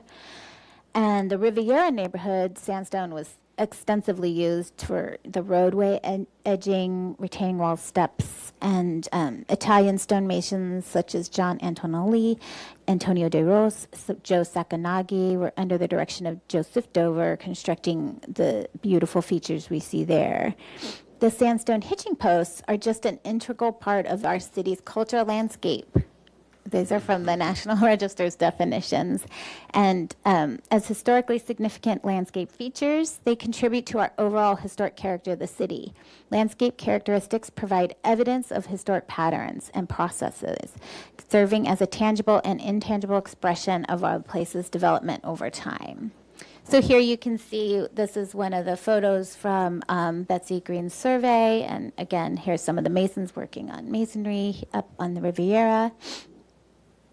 And here is a map of all the hitching posts I identified, all the 152 in the survey that we had our GIS map. So once we do designate them, we know where they are, people know where they are, and if one's missing, we have evidence of where it was and what it looked like thanks to the survey. And this is what the survey form looks like, and this next to the 1975 survey form, which she had updated. It was a great effort on her part, and I believe she actually put a shout out on Facebook, and people and other means were shouting out where they knew some were. So she was going all over the city following the leads, and they do have amazing historic integrity of location, setting, materials, design, workmanship, and feeling and association that they can convey their original appearance. And they do meet criterion 3 of the criteria to be a structure of merit. The National Park Service recognizes small-scale historic elements as integral to cultural landscapes. These features, which include benches, fences, monuments, road markers, flagpoles, signs, footbridges, and curbstones, add both functional and aesthetic value to our surroundings. As small-scale historic elements, Santa Barbara's hitching posts enhance the detail and diversity of the city's streetscapes, making them as significant in their own right, and they qualify as a structure of merit. So I will hand it over to you, and Betsy Green is in the audience, so if you have questions, we can go from there. Or our nominator is on the commission. Thank you. Great. All right. So I'll go to the commission. Well, actually, we can go to public comment now. Yes, is there any? Thank you, Chair Grumbine. At this time, we do have one speaker slip for in-person public comment. That will be Rick Clausen, if you want to come on up to the podium.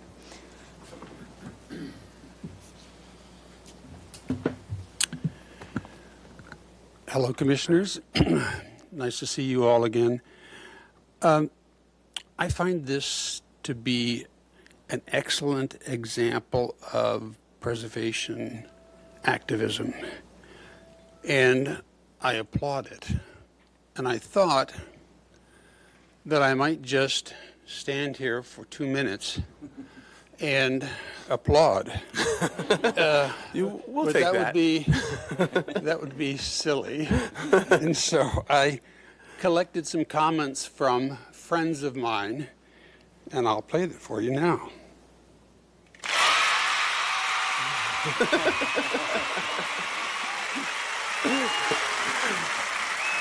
This is the best 2 minutes ever. Did you have them fill out a speaker slip? No. So thank you, Ms. Hernandez. This is a project that started 50 years ago, and I'm glad that you and Ms. Green were able to complete it. I noticed that a resource document for your document was stone architecture in Santa Barbara, a locally produced book by the Santa Barbara Conservancy. And many of you know that I have a very popular lending library that I maintain at my curb. And over the years, I pull out books that I think have particular interest.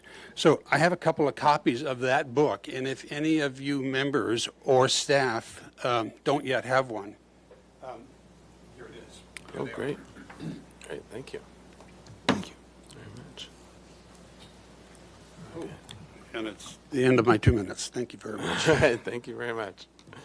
No. Thank you. At this time, I don't have any more speaker slips for in-person public comment, so I'll move to virtual participation. If anyone would like to speak at this time, they can raise their hand. But I'm not seeing any raised hands, and we did not receive any written correspondence on this item, so I'm going to give it back to you. All right, thank you very much, and thank you very much, Mr. Clausen, for both the book and the comments and the applause. All right, back now to the commission for questions, discussion. Just Yeah. just a note on the book, it is available at Chaucer's and other bookstores near you. Yes, That book it's a is great publicly book. available, so Yeah. if you're interested in securing a copy. Yes, yeah, that's true. And actually, City TV, if we can take a quick shot of it. We're doing lots of book shots. Yeah, books and art This today. is our We should have a merch table out HLC merch. I use that book for every time we have sandstone in any part of our designations, Yeah. usually because there's a wall or something else so incorporated in the site. Yep, it's a fantastic book, so, yeah. If you don't have it, get your copy. All right. Yeah, Commissioner A Doran? couple of quick questions. First of all, what is the legal status of the hitching posts if we designate them as structures of merit? Who literally owns the posts? So, well, they're in the tree lawn, so the city actually owns them, but all the tree lawns are in the care of the property owners, as you know. So, we did notify all the property owners, mostly because we want them to be aware of and not move them if they want to, like, right in their garage or, their driveway, or, like, we have our eye on them. So even if, because the property owner might decide to take them out, as we've seen in a couple instances. But once they're designated structures of merit, the property owner just can't take it if they move someplace. They can't No, just pull they it up can't and take it, no. Okay, that's fine. Yes, and So if this some would protect- damage happens, we'd hope whoever damaged it would fix it. That we've been going back and forth with Public Works on how that would work, but it's like anything, we hope who damages it will fix it, and if it's the But if responsibility one of was Public Works. damaged in, for example, an automobile collision, that would be an insurance case. Yes. Okay. Oh, and the other question, the cover sheet has Betsy Green, Mary Louise Days, names the surveyor, and it mentions a man named John Woodward. Who was John Woodward? He did the 1975 surveys. He was a key member on the commission and original drafter of our first ordinance in the 70s. But Betsy, you might have more information on him than I do. Yeah, did you want to come up, Ms. Green? Okay, well, we just got applause, so we're actually feeling pretty good about ourselves, but. Okay, thank you. Those are my questions. All right. Other questions? Yeah, Commissioner Lenvik? Yes, it's not a question so much as a comment. Okay, we'll roll into comments, yeah. Thank you. I'm hoping that our staff will find a way to adequately inform the Public Works Department and the Parks and Recreation Department of the importance and designation of these sandstone elements, so they don't, by way of any of their work, find a way to lose those. Like if they're knocking down stone pine trees? Yeah. Whatever. Sorry, too soon. Yeah. Okay. All right. So Yes, there- I yeah, will. it's- Yeah, I know. That I've could be a been working with request to Public you, Works yeah. since the nomination came in, but I'll let Parks and And maybe Rec that's as well. a request to you from us to, Mhm. yeah, make sure that it's passed on. Okay, other questions or comments? Yeah. Yes, Commissioner thank you, Chair. Ginsburg? One thing is, I know that in the work in the stone pines that we have been recently reviewing about the Anapamu stone pines, that there was one buried in the roots somehow when somehow it got enveloped. So just that how that is being taken care of. I know there was concern about it, and I don't know if Ms. Hernandez has any information about what's happening with ones like that one. Is it getting replaced, or do you happen to know? The last time I talked to Parks and Rec, they were gonna reinstall it once. They were gonna unbury it, but I'll follow up with them on that. Okay. And then maybe, as far as following up on what Commissioner Lenvik said, is there a way, I know there's been some discussion about signage, especially in the alley of the stone pines on Anapamu, and might there be an opportunity for there to be recognition about these about the hitching posts, which it gets a little difficult because you have them, they're interspersed all over town, but that might be a place because they are part of a another larger element. So maybe that would be something to think about, of including information about them in any signage that might occur over there. Yeah. Maybe like the El Paseo bike trail, we can have an El Paseo horse trail. So there's no funding in our department for any signage. We support plaques, and mostly the owners put them up, and we have a template for them if they want to put them up. We can edit that a little for these if each owner wants to add one, or if another organization wants to do something bigger, like a bigger plaque. There's some organizations that might be help with funding. There's some granting organizations, but it might be a good effort to come from a community group. Yeah, great. Well, as long as we, talk about it and put it out there so people We'd love know. it. I would love like it the idea if of we it. paid for them, but we don't. I've advocated it for a while, but it's plaques is going to have to great. come from the community. The plaque would be a great idea because it's a small thing that maybe the owner could take on. Yes. So, and then also, what if somebody, I love the idea of these, of course, being a horse person. Maybe we could have more of them, and could we have a way for them to be, anyone who wants to have a hitching post at their property could follow a certain spec to do that and get a fast track of approval from this board, or from this commission? Just a thought. Yes, I pre-approved. think we just want to make sure we kind of identify the Which old ones from are- the new. yeah, which ones are I historic know and which some. There's some new ones out there. There's one at the airport they put out there, and Yeah. token. Airplane hitching. It's in the middle of the Really big one. pedestrian way as you're going. More horses better, in my Yeah. opinion. And then finally, just wanted to thank Commissioner Uli Yes. for his taking the lead on this, and also to Betsy Green in our audience here, to thank them both so much for, moving this forward. Thank you. Yes, very much so. Thank you, both. All right. Yes. Commissioner Lodge. I think it's a great idea to designate the sandstone ones. I do not feel the same way about the concrete ones. And I wondered why they were included. Well, are concrete ones included? I think it's only. I thought we narrowed it down to just sandstone. Not as I went through the staff report on it all. If Or I if it- missed one, we can remove it. I think I I mean, removed the they're metal ones that I saw. Okay, so they're not intended to be included. Okay. Okay. Thank you. So that we can make sure to make note of that in the resolution as well. Yeah, I can take Of the that. of the It'll be sandstone. 150. Yep. Buildings. Okay. Any other, before we move this along? All right, Commissioner Jordan as our architectural historian. Just two very quick comments. One is that I'm very supportive of this. The hitching posts are a physical manifestation of the equestrian culture, which is very deep and long-rooted in the Santa Barbara area, so I'm very supportive of this. The other thing I want to do is just make a comment about Betsy Green and Mary Louise Days and John Woodward for the role they play in keeping memory alive in Santa Barbara.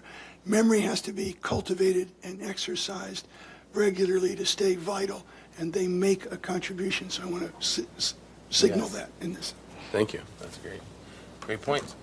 All right, so with that, is there anyone that would like to make a motion for? I'll move to designate the sandstone hitching posts identified in the documentation and limit it to just the sandstone elements that are in that document. Second. All right. A motion and a second under discussion. Any further discussion? All right, roll call vote, please. Thank you, Chair Grumbine. I'll begin with Commissioner Ensberg. Yes. Commissioner Lenvik. Yes. Commissioner Lodge. Yes. Commissioner Butler. Yes.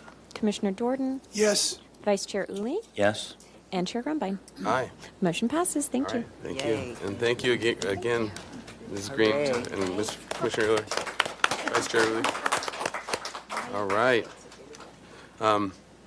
And then, so we are moving on to item 3. We are, let's see, 2:20, we're half hour behind, so we'll move forward. And then maybe we'll do a break as well afterwards for for coffee and other things. Oh, I didn't date it, sorry.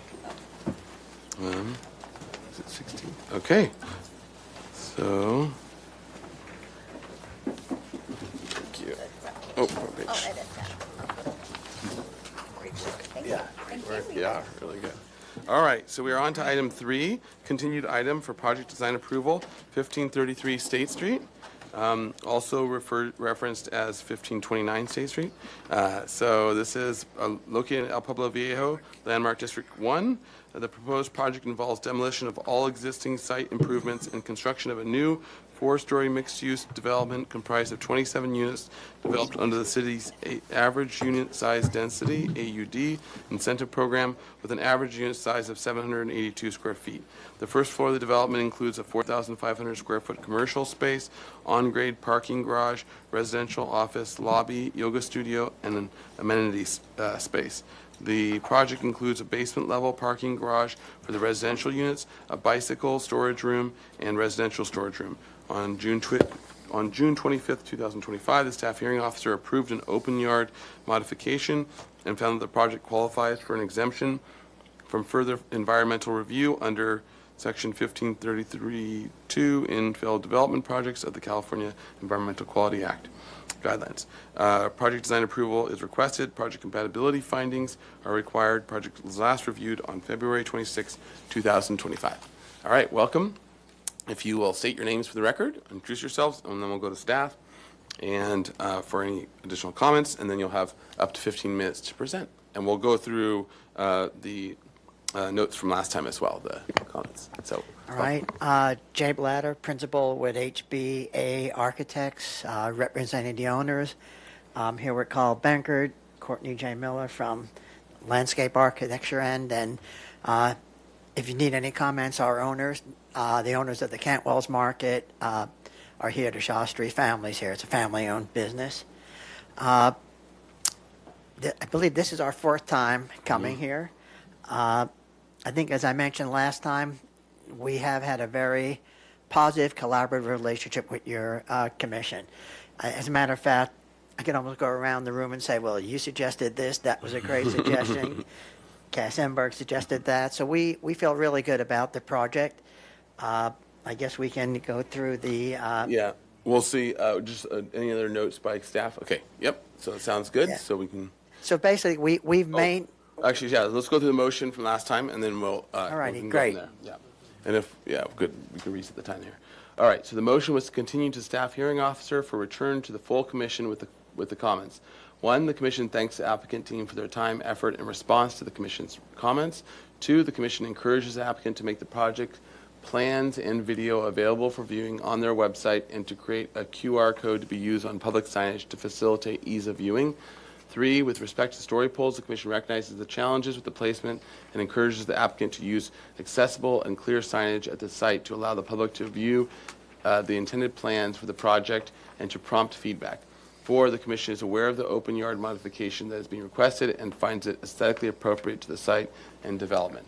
And the motion was by Ensberg, seconded by Butler, 501. Lenvick abstained. Grumbine and Drury were absent. The motion carried. And for the record, I did watch the video, so I will be voting as well. Okay, and then Commissioner Drury is absent today too as well. So, all right.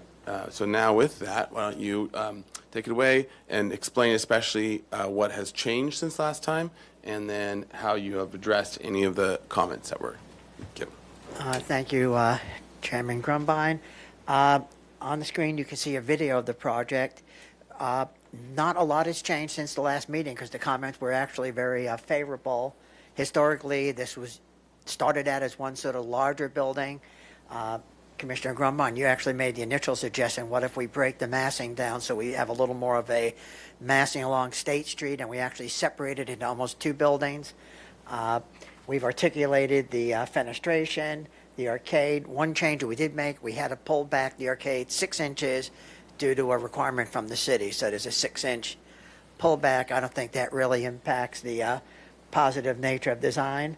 As you can see, we're embracing State Street as pedestrian-oriented more of the commercial use. The Cantwell's Market will have outdoor dining, which was in the previous plan. We have developed, and can show you as we get through, details for the arcade, the lighting, the ceiling treatments. We picked tile, and we've started to really articulate design to the next level of completion. Historically, as we went back through the 4 meetings, we've increased setbacks to the neighbors significantly, like from 4 feet to 11 feet. There's no longer any 4-story portions along the neighborhood side. So all that is still maintained. I think we went from 5 feet to And almost actually, 12 if you feet. could, can And you we flip could- through to those and Yeah, we hover could- over as you? Yeah, we could, We can show. Yeah, just show in plan, so kind of basically, point out. if you look at the plan there now, along the west and south sides, I'll call it, the sides closest to the neighbors, we've almost quadrupled the setbacks early on in the project and in the process. So as I said, the building still maintains all of those setbacks. There's no 4-story portions now along the left side where it, has the other project that wraps around in response to requests from neighbors. We've also minimized some of the fenestration along that side. And I'll show you some changes we made. And we pointed this out at the last commission hearing, so I'll try not to be too redundant. But you can see where that parapet is along that side. Used to be open rails. They requested some more privacy, so we reduced size of windows and went with more of a articulated parapet design, additional screening from the parking. And overall, the project really is like 2 projects. It's a 3-story project and a 4-story project. We maintain the strong corner presence with the tower element. I remember Commissioner Ensberg asked us to articulate that better, and we did do that by wrapping the molding along the base level there and varying some of the proportions on the windows, which we showed last time. So it's not so much a change, but I'm just pointing out some of the historic changes we made.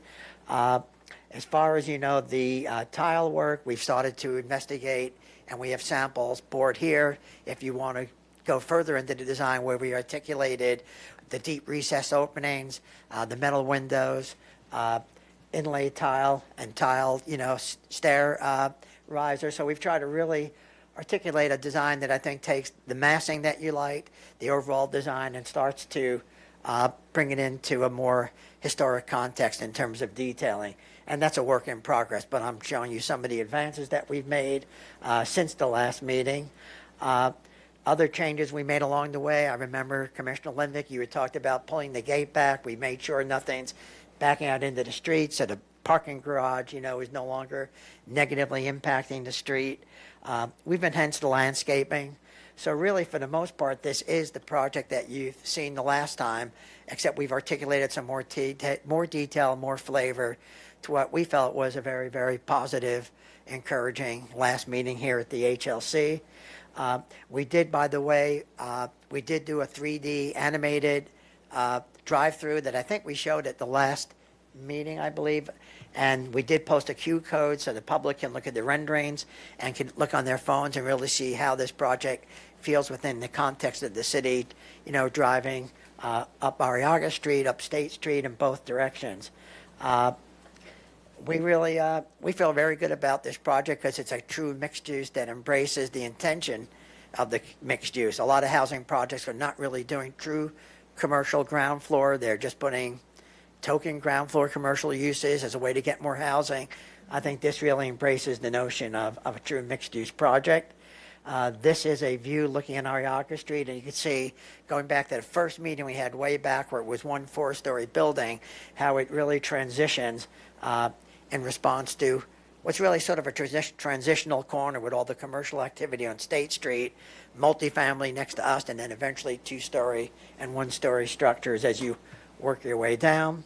Here's an elevation, looking at it, cross-section elevation from State Street and Arriaga Street. State Street does climb up.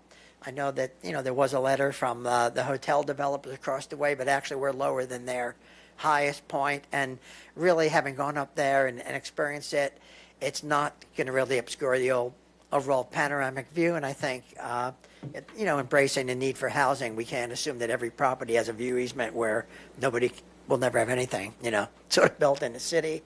Other than that, I don't think there's a lot more changes other than just really working with what we were really proud of. I can show you some more 3D views if you want to see it I think again. that'd be good. Why And don't then, we bring up yeah, some just of the walk us through it renderings? a little bit slower, and then also if you want to play the videos at one point as well. if Yeah, they're- we'll if they're play the full up to video date. for you for Yeah. sure.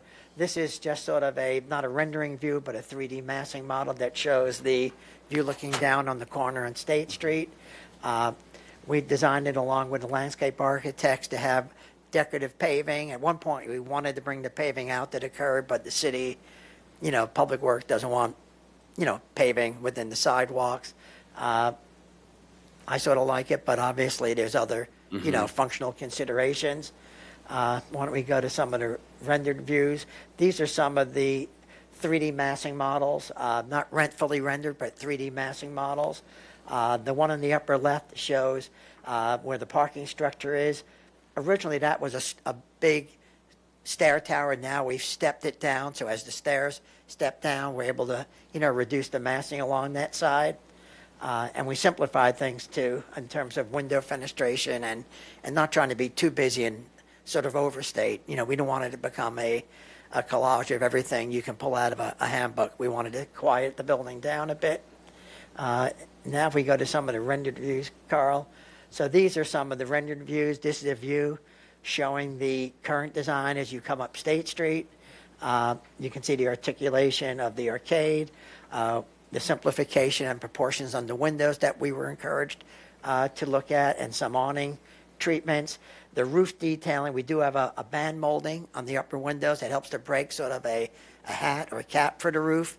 And we are incorporating rafter tails that will be stained wood rafter tails along with the two-piece Spanish tile. So it's really nice when you're in State Street looking up, even though you don't always see it in elevation. People do look up and seeing that articulation of as opposed to a flat soffit, we thought would be a nice treatment. This is a rendered view looking at the corner. Historically, that corner has been the main pedestrian entry point into Cantwell's, and the community uses that a lot. We felt it was nice to embrace that corner. I might add that while we needed the open space mod, we could have avoided the open space mod if we would have shoved things closer to the neighbors. We felt the modification was well worth it because it allowed us to keep those additional setbacks, because technically, because of the corner, we couldn't count that towards open space, although I do think from a public amenity point of view, it will be a nice, meaningful treatment on the corner there. Next view. And then once again, this is a rendered view showing the building from Arriaga Street. We varied the window treatments, paid attention and varied some of the storefront detailing. And it's really nice having that breezeway with the tile stair going up gives a nice visual as the pedestrians walking up and down Arriaga Street. We did do our solar study, that was submitted and complies with the city ordinance. I'm not sure if you want us to walk you through some of these details, but we can go detail by detail in terms of some of the treatments. We're sort of doing a coffered ceiling in the arcade and some more traditional lighting, so it's a nice treatment at night. Courtney, we did extend the existing stone wall. I know Nicole was talking about stone a few minutes ago. So we did incorporate the native stone wall that will extend down State Street. So as State Street's climbing, we're extending the neighboring wall, and that becomes sort of a foil for some landscaping. It's challenging these days with, privacy and functionality with outdoor dining, but we think using the landscaping in a stone wall, it's a better treatment than putting harsh railings up or just walling it off. We want to encourage that interaction with the public and at the same time, respect the functionality for the business operators of the food operation there. These are some of our balcony details. And these are in progress, I might add. We're looking at we wanted to do a really nice articulated gate at the stair that's on the south end. So that stairway goes up not only into the building, but it will provide access to that second story outdoor podium space. We can go through detail by detail if you want. I don't know. It'll probably be best, especially for PDA, that you've gone through and just flipped through. That's good. And then if commissioners want to comment on particular details, they can. But All right. at this level, I think it's better to stay at the major findings for project design approval. So No, as long as we've seen them, then that's good. That's a good suggestion. Now Courtney can talk about the landscaping if she has if we have a Great. few minutes.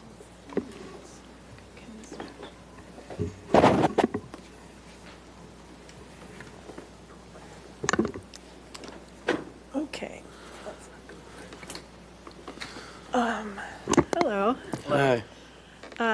So since the last time we were here, we haven't changed much, but what we did do is sort of simplify the hardscape design and develop that. Darn blue squares. So on the corner, previously we had kind of a bold banding situation here, which we felt was maybe a little too modern or it wasn't sitting right. So we've simplified that into a basket weave pattern with a double row soldier course around on the band. And then just a running bond brick everywhere else.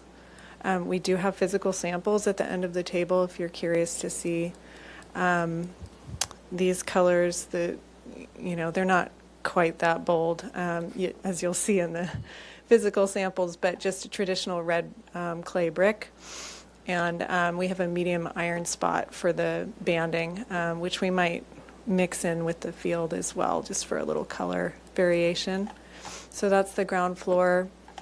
Second floor, we're going more of a sandstone tonal color palette, and so we have cobblestone here for some banding. Do you want to hand those around as well? While The you're talking about it? samples. Yeah. Jen, could you do that? Yeah, you guys can touch and feel while I talk.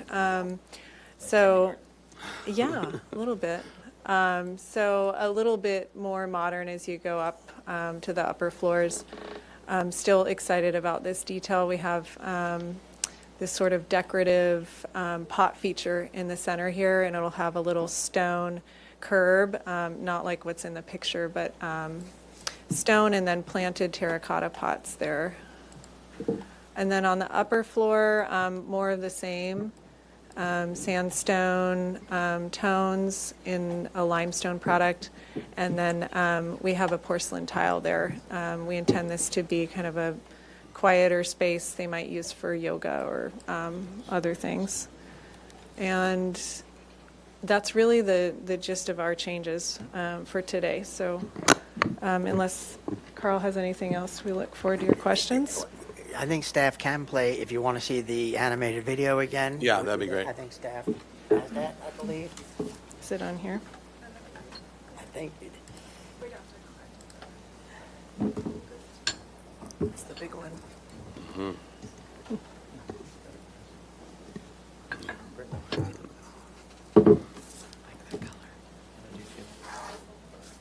Right.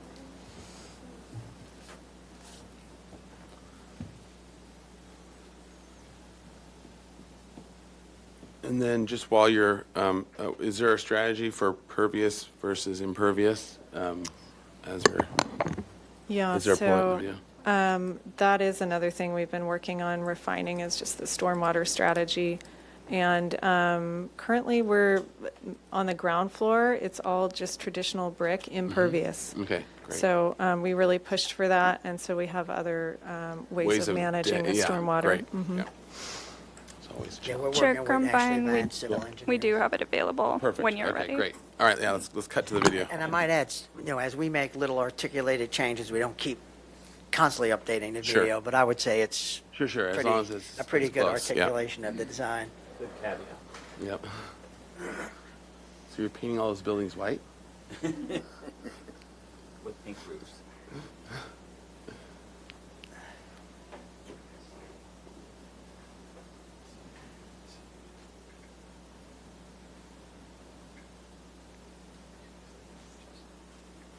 We might be able to slow it down. It's more like electric bike speed.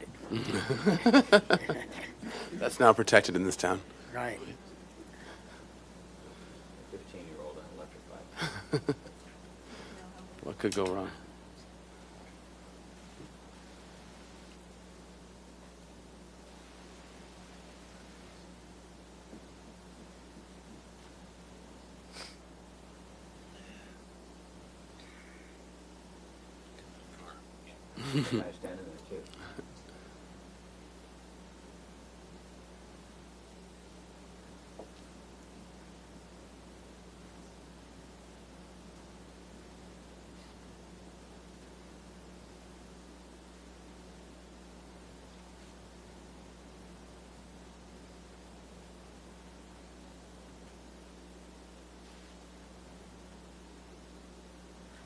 The windows are all metal, bronze anodized windows.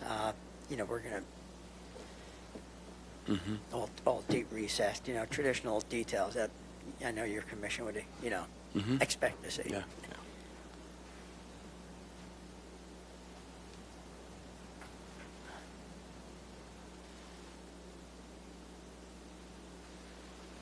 All right. Well, Star Great. Wars music when we got ourselves a video. Yeah. All right, perfect. All right, anything else from your presentation? Or is that completed? Yeah, we're here I can answer questions and, Yep. I mean, I feel we've tried to listen to most of your comments, and to date, it's been a very positive, collaborative effort is the way I would describe it. Not always. This was a very collaborative effort. I'll play my applause thing for you afterwards. I'll borrow it from him if we can. All right, great. Yeah, And- we do have a material board. Oh, yeah, great. Let's see the material board.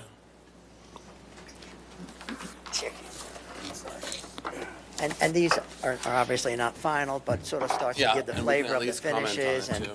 Give you some feedback. so it shows some of the. And if City TV can come onto the material board here. So we're looking at alternate banding on the stairs with some decorative and smaller tile. We like the graphic when it alternates. It visually sort of gives a nice scale to it. We're proposing a traditional tile underneath those recessed windows, and that has a solid blue coping. Yeah, this one we go under the windows. The alternating on the stair risers, the outdoor stair risers, has alternating bands. Two-piece clay tile. We're going to go with a metal bronze anodized window, white plaster. There's the awning, and we're going with more of I didn't want it too reddish or wood color, more like a lighter, more walnutty, chestnutty wood that I think would look nice. Sometimes if the wood is too close to the tile color, it starts to lose its effectiveness as a rafter tile. So these are the preliminary selections, and we'll keep refining it. Very traditional materials. Where is this one again? That one we're looking at, and I know Carl can maybe Is it bring it underneath up. this window? Yeah, underneath there with a solid, so that's like sort of your storefront recess there. And then frames it. Yeah. We'll use Yeah. a hat, That quarter one. around. No, we have other ones. On the other side? We have them here. Oh, okay, cool. Try to zhuzh it up. Yeah. Looks like a quarter thick tile. Yeah, it that's does. kind of It flare, does. yeah. Look Look at this, and then look at it on the screen. Yeah. Yeah, the screen, like Courtney Yeah. said, something with Photoshop and screens. The The material, tile looks a little radioactive on the screen. the material boards are important because of the distortions of It screens. drives us crazy Yeah, all the no, time. We'll this go is- clients are rendering and say, my God, it's not how it looks on the screen, but I'm sure Yeah, you. for the you'll one deal with person that. who's watching at home, this is a different color. Yeah. There's All no, right. there's no carbon 238 in it. All right. Okay, so does that complete your presentation? Okay, great. Let's go to public comment. Thank you, Chair Grumbine. I do have a few speaker slips for in-person public comment. I'll call the first three names. We're going to start with Kirsten Corson, Suzanne Cohen, and Annika Dahlin. And I do apologize if I pronounced anyone's names wrong. So we'll start with Kirsten or Kirsten. Put in a slip.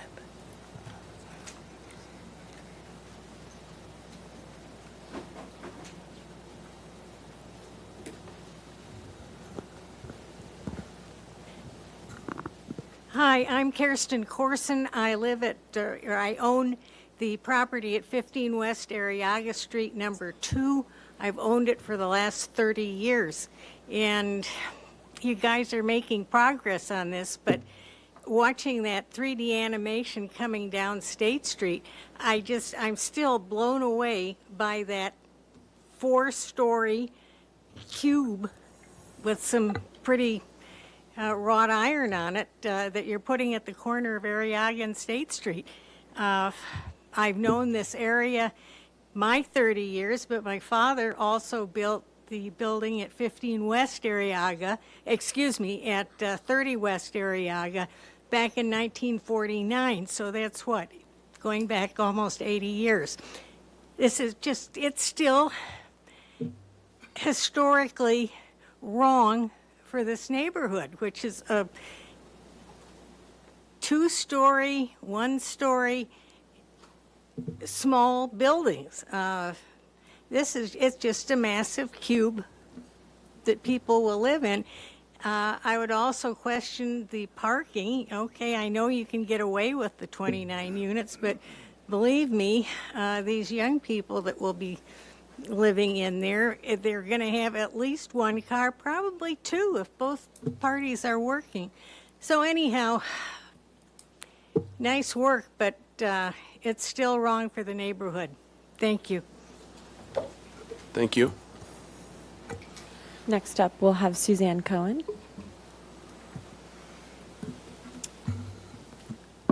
Good afternoon, Commissioners. My name is Suzanne Cohen. I am the HOA president at the building adjacent to this project at 1525 State Street, known as Plaza Linda Vista. We had more of our members were here, but unfortunately we've gone long and we've lost a few people. We've also had consistently people here over the last year or so. We've been discussing this project.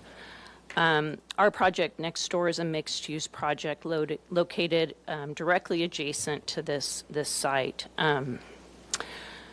We have expressed our ongoing concerns about the scale, bulk, and massing of this project. And while some of those have been addressed, there still have not been story poles, which we have asked for multiple times. And that would give us a critical visual reference for understanding the true height and impact of this project. A 3D visualization is nice, but until you see where that height is going to be, it's really difficult to understand how it is going to impact the surrounding properties. We also want to just say that these hearings are intended to give the community a voice, and we've participated in good faith, but it does feel like our concerns, and even some of the concerns that we've heard from the commission, have not been meaningfully put into the project. We originally felt like there was consensus that this should be a 3-story project, and while it has been reduced on one side, the other side is still 4 stories and very massive and will impact State Street. I'm sure that the developers have good intentions, but their primary goal here is to have a good financial outcome.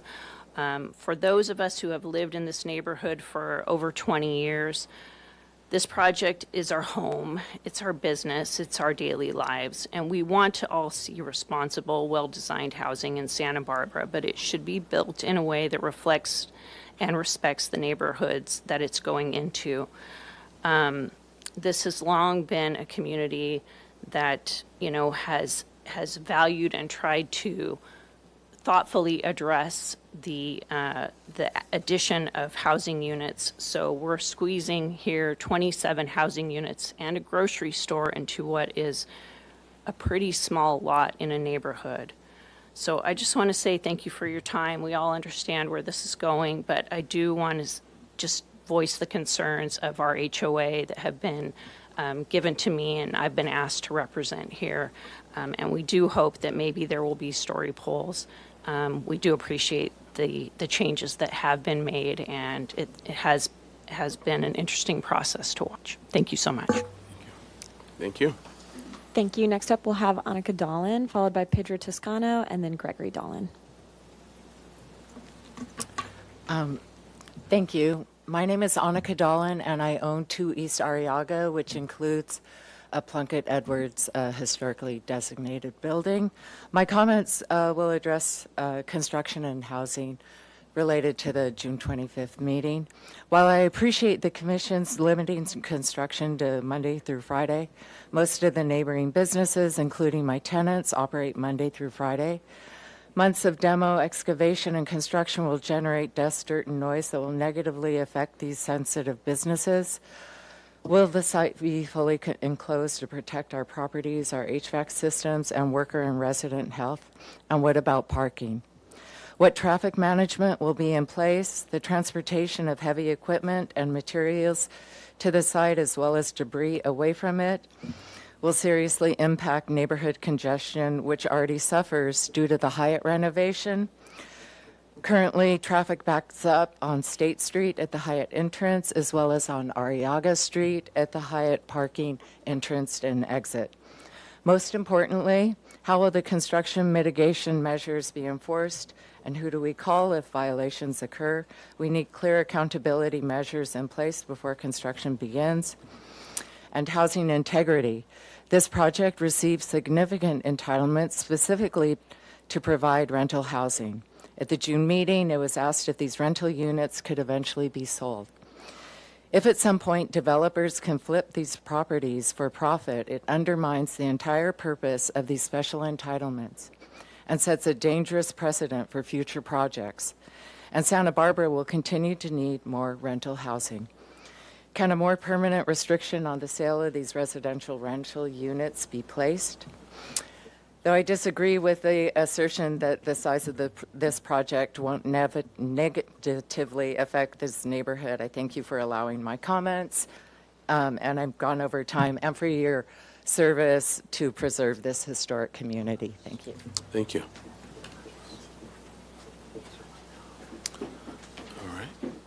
Next up, we'll have Pedro Toscano, and then followed by Gregory Dolan. Good afternoon, Commissioners. Thank you very much for allowing me to come up here and express our concerns. My name is Pedro. I work with the Western States Regional Council of Carpenters. I'm a business agent. I live, I work, and I recreate in the vicinity of this upcoming project. And we would like to ask the Commission to require the project to be built with contractors that will hire locally, pay prevailing wage, utilizing apprentices from certified apprenticeship programs, workforce requirements, reduce construction-related environmental impacts while benefiting local economy and workforce development. And I'll just keep it that short. Thank you very much for your time. Thank you. And lastly, we'll have Gregory Dolan. Good afternoon, Commissioners, and also Mayor Lodge. It's nice to see you. I wasn't intending on speaking, but my family actually bought the adjacent property in 1960. I've been a resident of Santa Barbara with my family since 1957. And it's opportune to have this moment to speak to you because I think like anyone who's ever been here, you know, there's been a metamorphosis of Santa Barbara that we can see everywhere. And although I have no property in the immediate, I live in 1821 Laguna Street. I think what we saw with the development of Chapala and turning that into essentially a tunnel, although there was a lot of things that were done to kind of, this is of course my opinion, make a silk purse, you know, out of basically a 4-story block. You know, that's what I see here. And in the 70s, I worked with a group of senior citizens, of which obviously I'm one now, to help restrict the scope of Fess Parker's Red Lion. And I think what eventually came about was actually a very nice property. But I think that, you know, there's the understanding that you have the owner who wants to obviously maximize their investment, most likely live elsewhere, as we see a lot in Santa Barbara. And I think that this is emotional and personal for someone who's lived here this long. And I have my sister owns an adjacent property. I do not. And it's just, it's really disappointing to see what's happening. And I have to say, it's motivating to see what you can do, which is challenging when you're facing such incredible financial forces. And with that, I'll stop speaking, but I appreciate what you're doing. And by the way, there's a sandstone horse post across from my house, and I think it's lovely. You're going to make that a structure of merit. Thank you very much. Thank you. Thank you. Sure. Craig Lewis, I was not planning on speaking on this item either, but I live a few blocks away from the location, and I grew up in Santa Barbara as well. I have a son who's 23 years old, and personally, I love this project, and I want to see Santa Barbara go vertical. And I think 4 stories fits in beautifully with that part of town. My wife and I, we walk up and down State Street all the time, and we wonder why the heck is Santa Barbara still 1 and 2 stories down there. It seems ridiculous to us. As I said, we have a 23-year-old son. We would like for him to have an opportunity to live in Santa Barbara, and if we don't start going vertical, there's going to be no such opportunity. Even if you got millions of dollars, you only got so much housing for the people who want to live here. So I'll leave my comments there, and I just want to put my support in for the project. I think it was beautifully done. All right. Thank you. Thank you. At this time, I don't have any more speaker slips for in-person public comment, so I'll move on to virtual participation. If anyone would like to speak on this topic, they can raise their hand at this time. And I'm not seeing any raised hands, but I will acknowledge we received written correspondence from Andrew Firestone, Alice Chen, Patty Fick, and Naira Sugbaktian. And I'll give it back to you. All right. Thank you. All right. So I'm gonna go to the commission for questions, but before I do, also in the case of those who came to speak as well, I think certain of your comments or questions can be answered as well up front, just because they're not in our purview, just to make that clear as we are answered. Also, that you're not feeling like you have to wait the whole time to listen to see if your questions get answered. So I did want to bring those to the forefront, and I want to be clear with staff as well, making sure that I'm right in saying this. Regarding the gentleman who was talking about prevailing wage or other things like that, HLC does not have the jurisdiction to put limitations of those sorts on these projects, right? That's correct, Mr. Chair. Okay, so I was listening to all those things that you listed, and that's what was jumping to my mind, is I don't think that any of those things that we can actually require of a project. So it's not in our jurisdiction. And then the woman who was talking about the construction management and building department type things like dust and noise and things like that. Yeah. Thank you, Mr. Chair. At the staff hearing officer meeting for the open yard modification, the staff hearing officer applied construction limitations to this in terms of when they can do construction, as well as, how to treat construction on site relative to noise and, other materials that could come from the construction period. So those would all apply. Those are all in the resolution for the open yard modification. And if there were any issues with that, they could report it to Building and Safety for enforcement. Okay, great. And then I just want to be clear on that as well. I don't think we've ever either done it or been able to add additional requirements based on those types of things. Through the chair, yes, it wouldn't be your purview. The staff hearing officer had the authority to do that and did it at that meeting. Yep, great. Yeah. And then, so if there are any concerns as well, so to bring it to the building department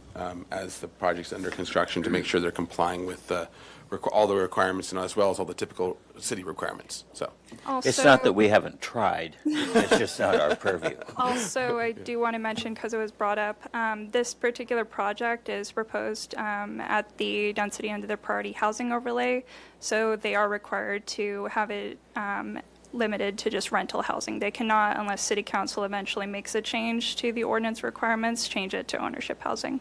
Okay, great. That's a great answer to some of those questions too.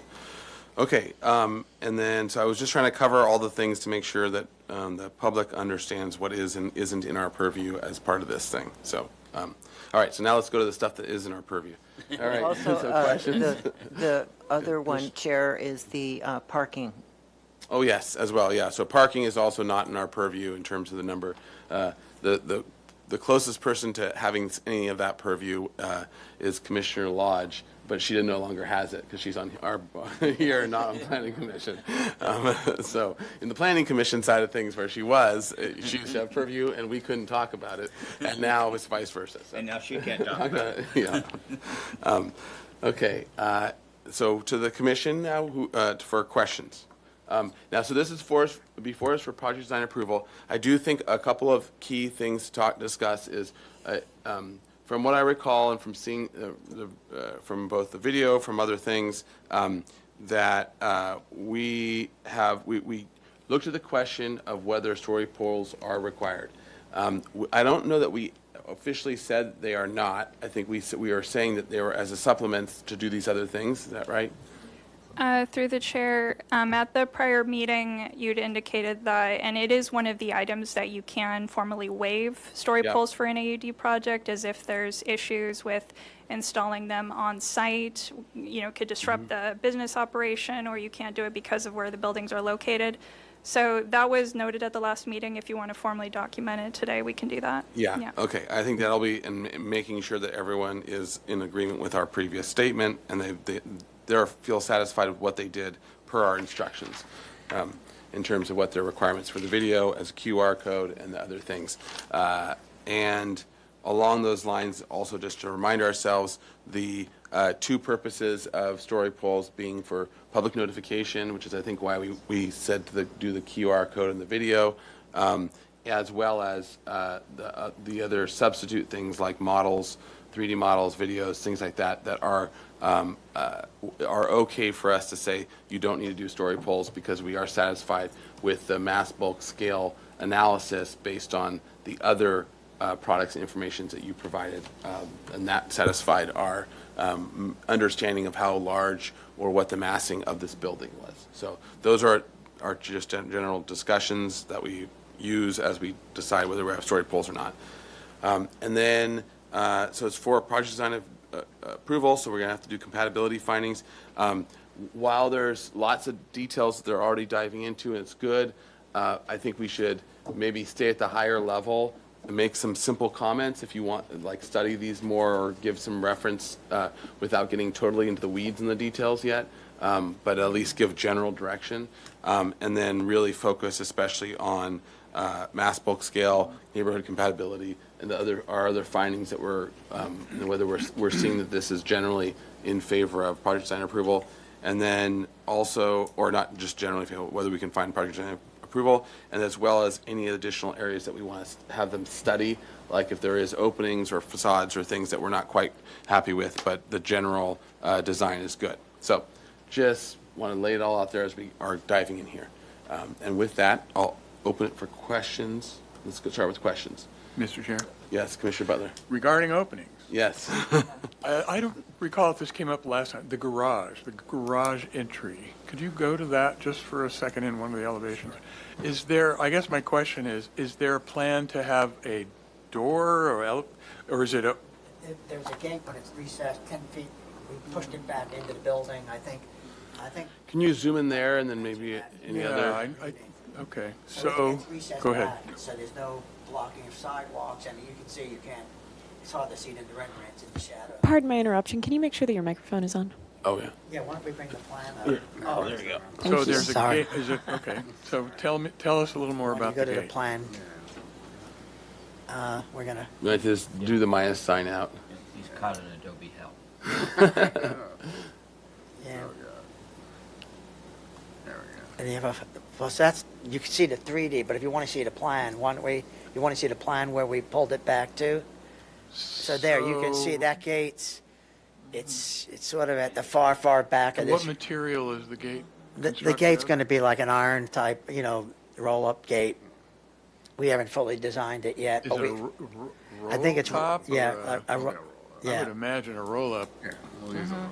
And there may even be some type of metal mesh. We haven't designed that final gate yet, but I think the point was, to make sure it's pulled back so it's not a visible element. Correct. And I think, Commissioner Lenvig, you want to make sure it's pulled back so we're not blocking up the whole front of the building and it's in the shadows, so to speak, I believe. You're manipulating my words. Oh, sorry there. I apologize.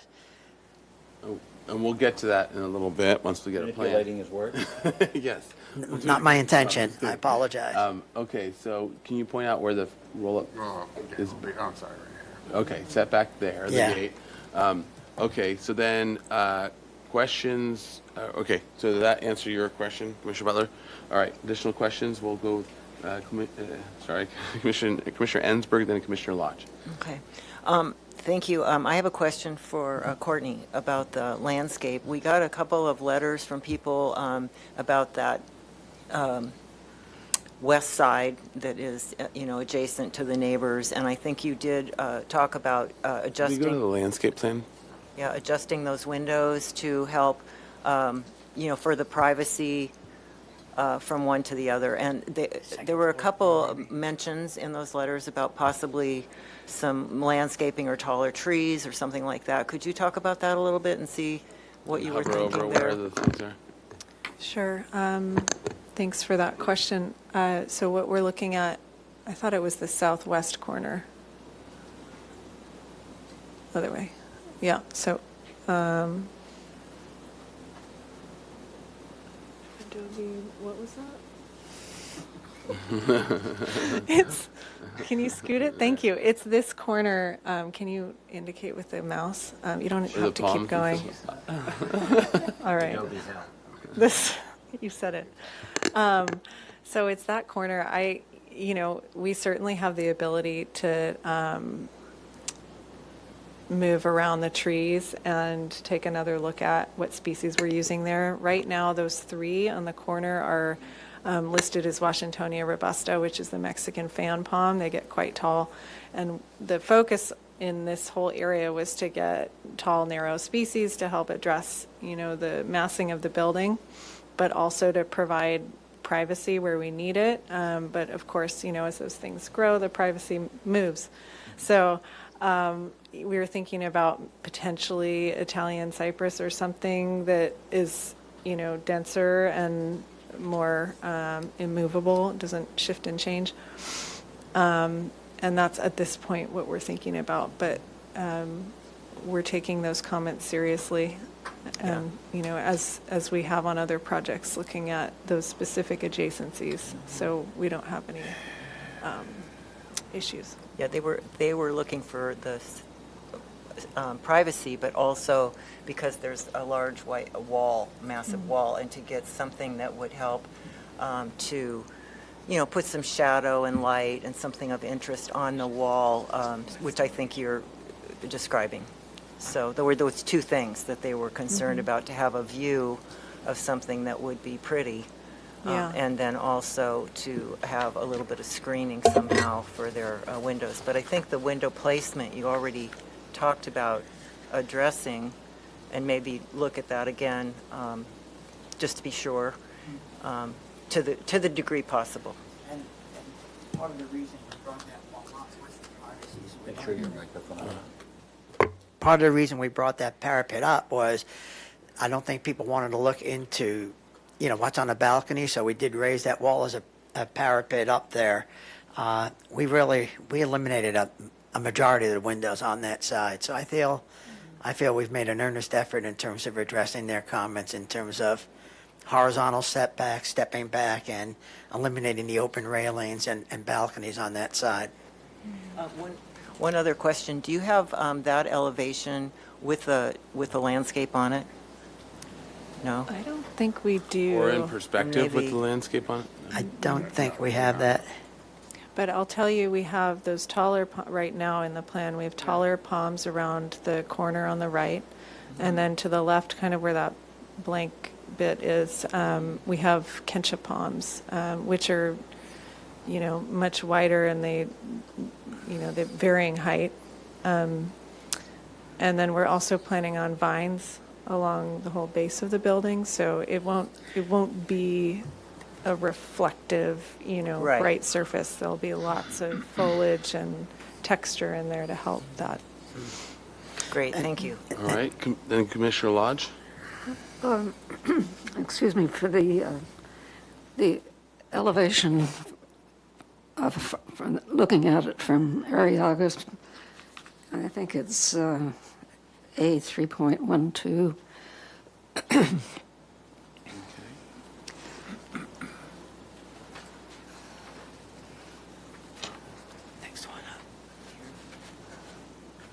Yes, okay, the lower image. I'm puzzled why you would have a staircase from the 3rd floor up to the 4th floor. It's a good question, Commissioner Lodge. That's because of, in breaking the building down and not wanting to put big stair towers, that's sort of a required means of egress by the building code. So we try to keep it as, light and not a major wall, but we need that for building code because of the occupant load up there. We're required to have 2 means of egress, and we just felt that it's also prudent to do that, even if there were ways. Can you go to a perspective just so we Sure. understand how far back Of course. everything is? You have the view. I think you have a view perspective? that. Yeah, I think there's a 3D view. That might be able to be helpful. There. Okay, yeah. Can you zoom in okay. there? Yeah, it just seems very awkward in addition, but if it's a requirement for the building code, then. Yeah, it is a requirement, and I think, the movement of people through that space could also be an interesting, there's other projects I've seen in town where there's upper stairways that are recessed in the courtyard, so, but we do need it per code, and we just try to make it as light and out of metal, so it's not like a big solid wall, but more, as much transparency below it and above it. Okay, thanks. Okay, thank you. All right. Other questions? Commissioner Jordan? I have questions. Okay, hold on. Commissioner, thanks for speaking up. All right, Commissioner Jordan, then My Commissioner light's Levy. on. What's that? My light's on. That's not, this isn't city council. We don't turn our light off. I'm not looking for your little light. Perfectly willing to listen. Since when did you not speak up? All right, Commissioner Jordan, then Commissioner Lundvik. A question that was raised at an earlier hearing about this, about servicing the food market. And I realize that's a functional issue, but it does have spatial implications in terms of the site plan. How are you going to stock the food market? How a service truck pulls up where?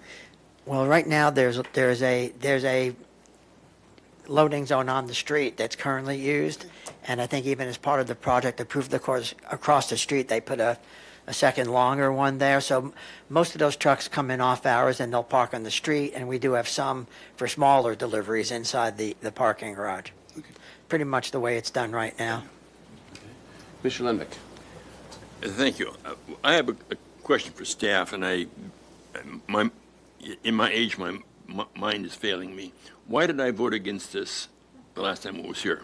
No, you abstained. It was 5-0-1. I think you were. Why did I abstain then? Maybe because you hadn't seen the one before. No, I don't. It doesn't make any difference. I've seen this one. Okay. I don't see on your plans a reflected ceiling plan of the garage, particularly at the entry. So I don't know what you're doing with that ceiling as people drive by and walk by and look at that building. Is the concern more about lighting it, or I'm just I'm trying to, concerned with what I look up and see. right? And I don't see, so before this comes back to us for final approval, I need to see a reflected ceiling plan. Why are you having such a tall garage door opening, such a height on it? Well, I think we are required to have a minimum, 8 foot 2 inch clear opening in terms of the building code for accessibility. I'm not sure I don't know if we're much higher than that. I wouldn't be opposed to slightly lowering it, but We have a drop stucco ceiling once you pass. Have to use your mic. We have a drop stucco ceiling once you pass that little archway. So Why is the opening so tall? 8'2" minimum for ADA, and also for deliveries per ton. I don't see a dimension any place on the elevations or sections which tell me what that height is. And I question that it's for ADA. Well, it's 8'2" at the little corbel. Yeah. So you can see the 8-foot doors behind it. Okay, I don't. So it's probably what you. I'm not sure I accept that. There was and I see where you have delivery inside the building, But you're not going to get a truck in there. No, that's for small van delivery stuff that the larger food trucks will use the loading zone on the In street. reality, you have delivery now on site. Some on site and a lot of Well, it's you- on the you street. park in the parking lot in the morning and deliver.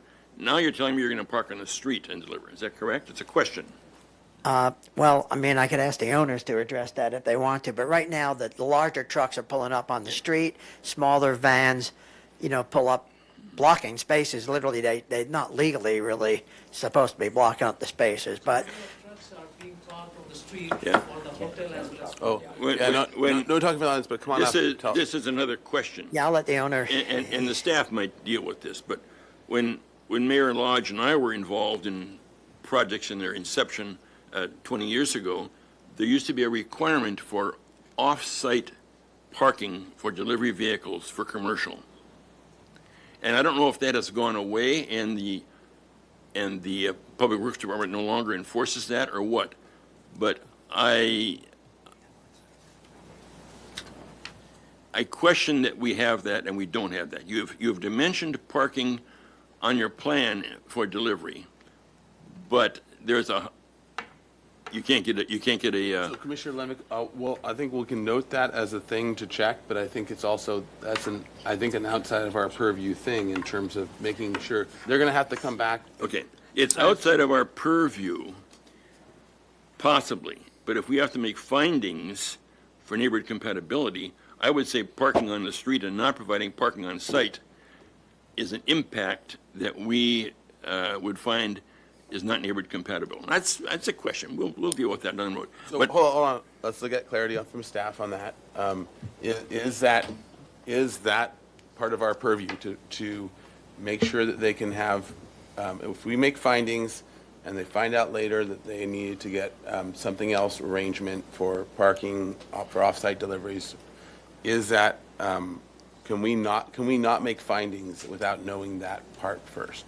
Through the chair, that is a Transportation and Public Works requirement. It wouldn't be the purview of the HLC. You can look at design, like the garage door opening, as long as it's not decreasing it beyond what's required in the ordinance. Yeah. Okay, that's what I thought. So I do want to stick to, they will have to deal with that one way or the other, and they might be having to come back if there's a different solution. they've gone a long ways on the road, and I'm sure they've solved the problem with Public Works, and Public Works probably doesn't care. But I care about neighborhood compatibility and the impact of the neighborhood of having delivery vehicles on the street all the time. But I don't. Let me finish. You can care. Hold on, Commissioner Levick. You can care about it, but it's not. If it's not in our purview, I don't want to have us be spending the time, especially when we're already over by a good amount. It will be under our purview if we have to make findings. No, let me finish. Hold on, Commissioner Levick. For clarity, we just asked staff. She said it is not. So it's not under our purview. If we're making findings, that it's under the assumption that it's through, and it's not our purview to tell Public Works. No, I don't want. I'm not going to tell Public Works anything. I'm going to make a finding that this project, while it's parking on the street for delivery vehicles, is consistent with neighborhood compatibility. That's what I'm going to make. Yes. Okay. So those. Yeah, I have more questions to ask these people. Please, let's move it along. Okay. On the landscaping on that south side, in your landscape plan, I see a storm drain under all those trees. Okay, let's go to the landscape.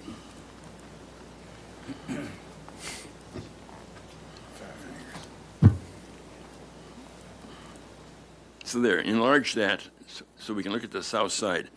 My question is, what is the size of that storm drain, and how is that going to work with the trees that are being planted there? Can you hover over the storm drain first? Well, I want that. I'm going to get to there as well, but I want the south side now. Oh, Go west. Yeah, I can see it there. Go west.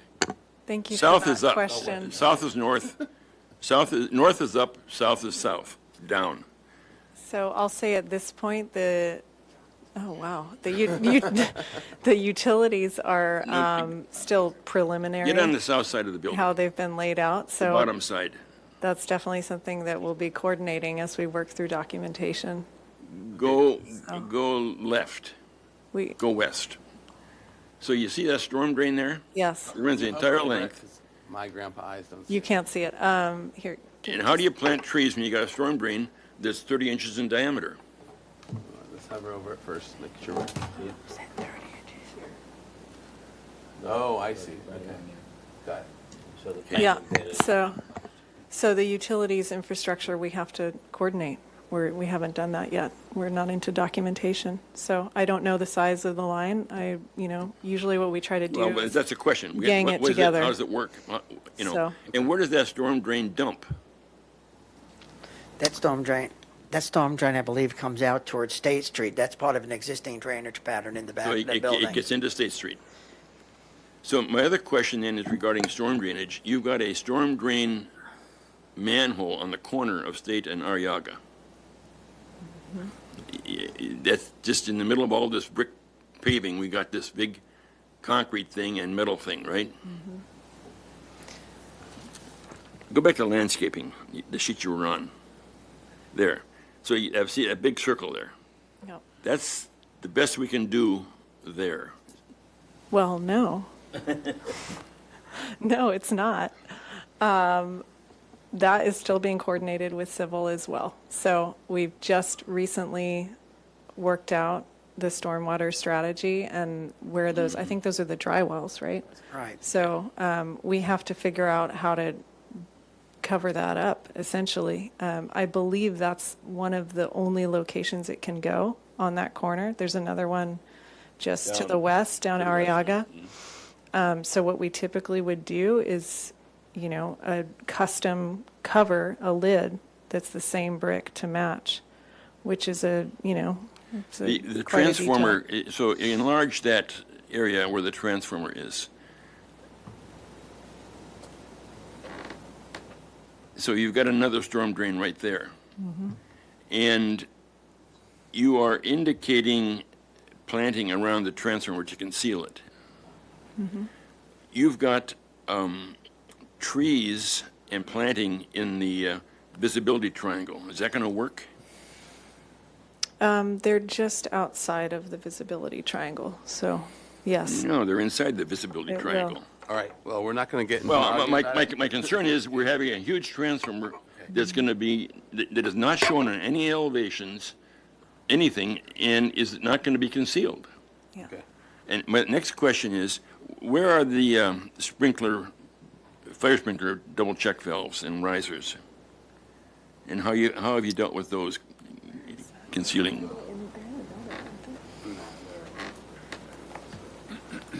Oh, those are on State Street on the southeast corner, I'm remembering. They're behind a wall, right? Yeah. So, So I think we need to see them and see how they're being screened and such. yeah. Yeah, those are behind. Part of that's that extension of the stone wall and landscaping in front of that. Yeah, so I'm glad you brought those things up Yeah. because that's a Well, requirement at this stage, so. I can't see how the plans are ready for final approval today with all these unknown questions. So Pardon my it's not- it's- interruption through the chair. Yes, it's here. only here for project design approval, not final Yeah. approval. And So- then I just wanted to add an additional note just to clarify the findings you're required to make here today. The project compatibility findings are not neighborhood compatibility findings. One of the findings is compatible, and we can bring them up if you want to review them and I speak think about them as we you're will going through. shortly, yeah. But it's compatible with the architectural character of the city and neighborhood. So when you're talking about compatibility with the neighborhood, it's the architectural compatibility. So just keep that in mind. Okay. And we'll compult those findings in a minute. I do want to let any other questions? Yeah, we'll go on. Other people have got questions, I'm sure. Okay, so other questions? Was Commissioner Lodge, do you have? I don't have any questions. Yeah, I have one I don't. question. I have one question. Can you go to the perspective of the, go back to the front corner perspective with the two masses. So, and I noticed from the previous rendering that there was not, so looking at the top rendering, but looking at the video, or maybe it was the video, or maybe it was a previous rendering, the arch that looks like it's slightly, like, kind of running into the corner there on the bottom, before it was a solid wall, which I think is also an awkward condition, and you were trying to resolve this as part of, I think, this last development. And so, did you have any other, what are the strategies here for resolving that corner as they're kind of, those two main buildings are kind of coming together in an awkward way? Right, we sort of, and actually, I think it might have been, I don't want to put words in Commissioner's mouths anymore, but I think Commissioner Ensberg, you had suggested how we wrapped the molding and we had a solid wall to sort of keep the arcade articulation going around the corner. And there's a little recessed niche in there. They don't really abut. Yeah. And then so we sort of were treating that. If you want to bring up the plan view, Carl, or we can bring up the plan view. Yeah. So that's a in niche. elevation, you can see it as well. Yeah, so it dives into the niche, or the recess. So the idea was to wrap the arcade, keep the molding to wrap the arcade, so it doesn't just sort of die at a blank wall. And we thought that was a reasonable request or recommendation. Okay. Great, that was my only question, so. I have one other Commissioner question. Ensberg? Yes, thank you. Can we see the elevation of the Arriaga that goes all the way, that shows the adjacent property and that elevation at the same time? Mm-hmm. There. And then could you Can you zoom zoom? in so I can see? Okay.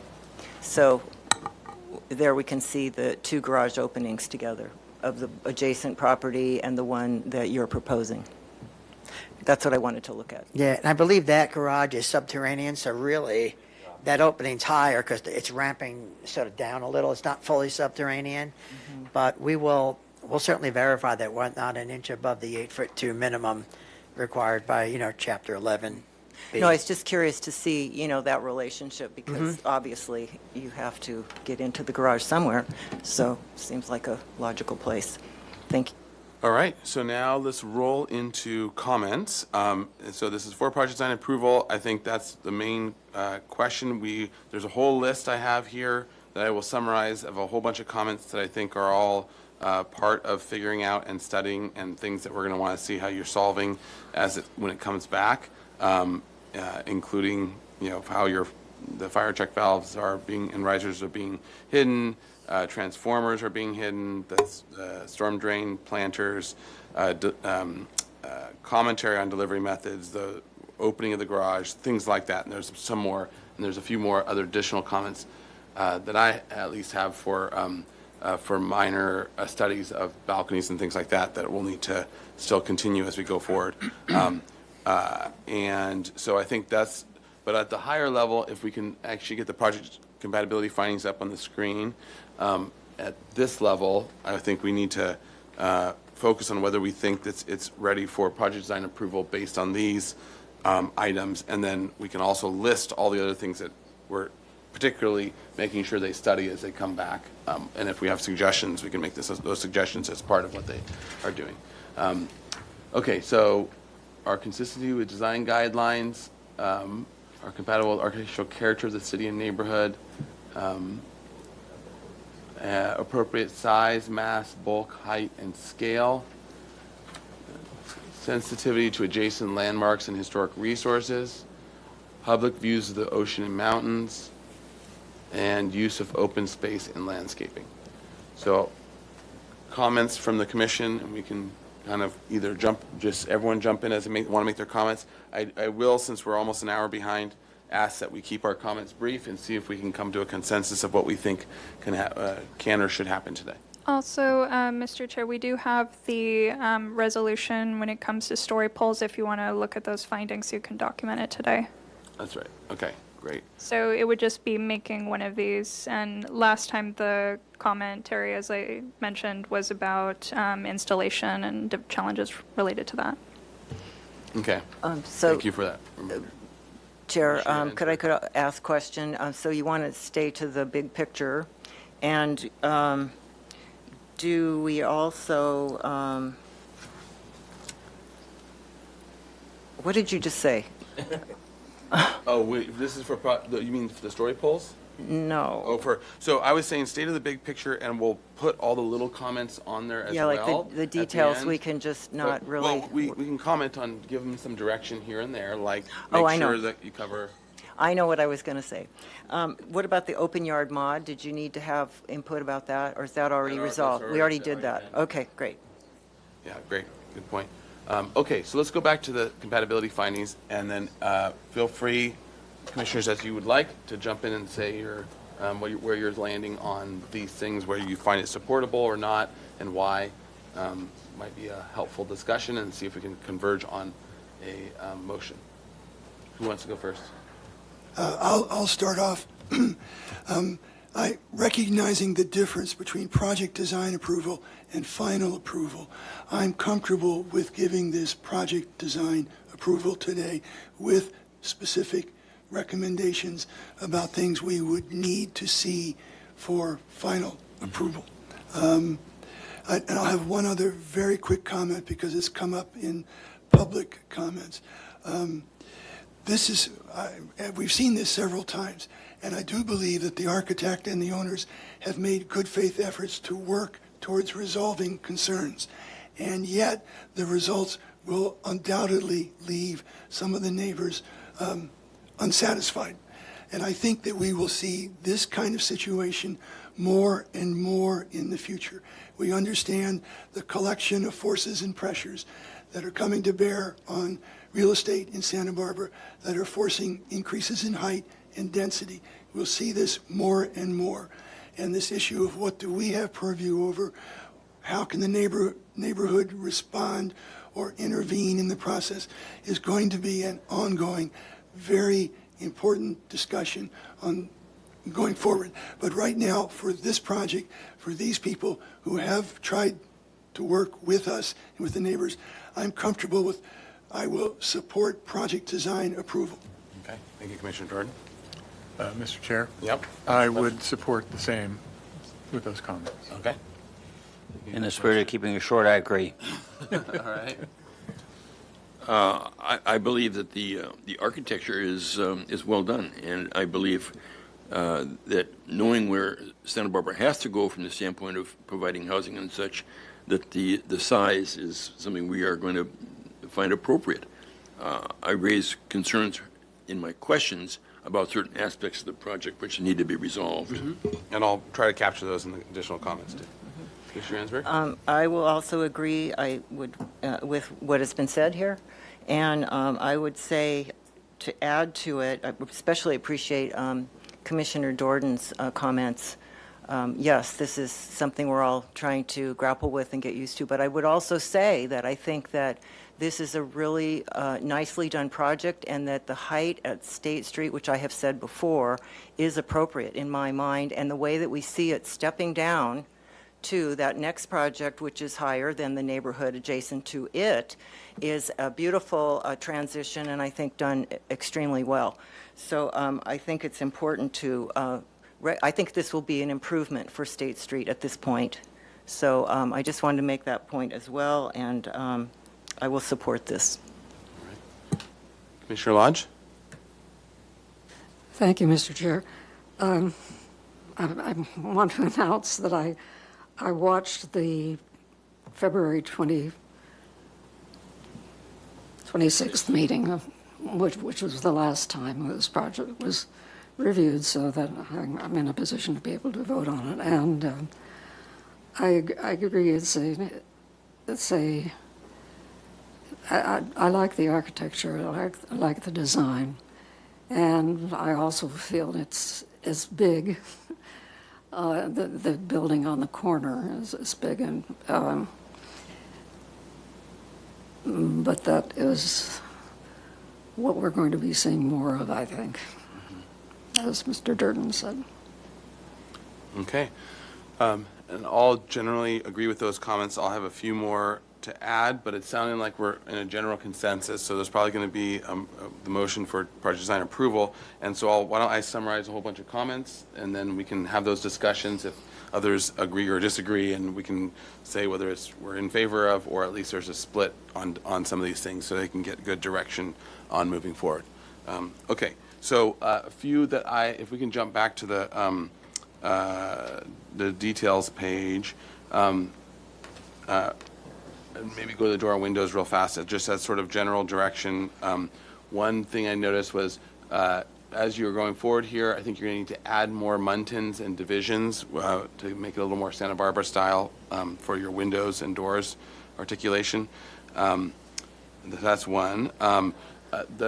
Your details, I think, are going in the right direction. The balconies and some of those other details, I think it would be helpful if you also had, and so a lot of the wrought iron looks great, but I think it'll also be helpful in some of these if you have inspiration images of some of the things that you're looking at. Some of the balconies with the plaster and wrought iron, I think there's going to need to be some refinements there and studies. So to study those elements with a specific precedent in mind, and with that, bringing those precedents to us. The landscape, so some of the comments I heard were, I guess Commissioner Ensberg, were you asking for a different study of the trees in that corner, or were you happy with where things were landing in terms of the landscape? Thank you. I guess what I would say is, moving along with some of the comments that Commissioner Lenvik brought up and some of this detail that you're going to have to figure out, you've heard what the concerns are, and I think you're very sensitive to them. I guess it would be helpful to see when you do that elevation, maybe you can have one with showing the trees. If you do like Italian cypress, like you were mentioning, that would help us to understand what that's going to look like. And so the comment would be to add the landscape to the elevations. Yeah. We can add that into the 3D model, so you'll see it in 3D. South and west. Yeah, so that we can see the landscape against the building and how it falls. Okay, great. And then speaking of landscape as well, and storm drains, to come with further development of how the storm drains are going to work, especially with the planters and with other landscape features, and details of those storm drains, especially in the paving. Let's see. And also landscape transformers to show how the transformers and other equipment utilities are going to be screened, both in plan and in elevation. Making sure that all the utilities are screened. For the garage, and to have a reflected ceiling plan, and I would say also maybe the perspective that you have. Walk to the front of the garage and look in so that we can see what's actually going to be seen from the sidewalk. So maybe a perspective from the sidewalk. Yeah, we can do that at an eye level. Yep. So here's what it looks like. And then to Commissioner Lenvik's, some of his questions and points, to study the garage opening with making sure it both meets code, but also lower it if possible, and to not make it too large, too tall. Let's see, got that. See it again. Okay, those are all the main comments I have. What are the other comments that want to be added into this? Mr. Chair, I have a question.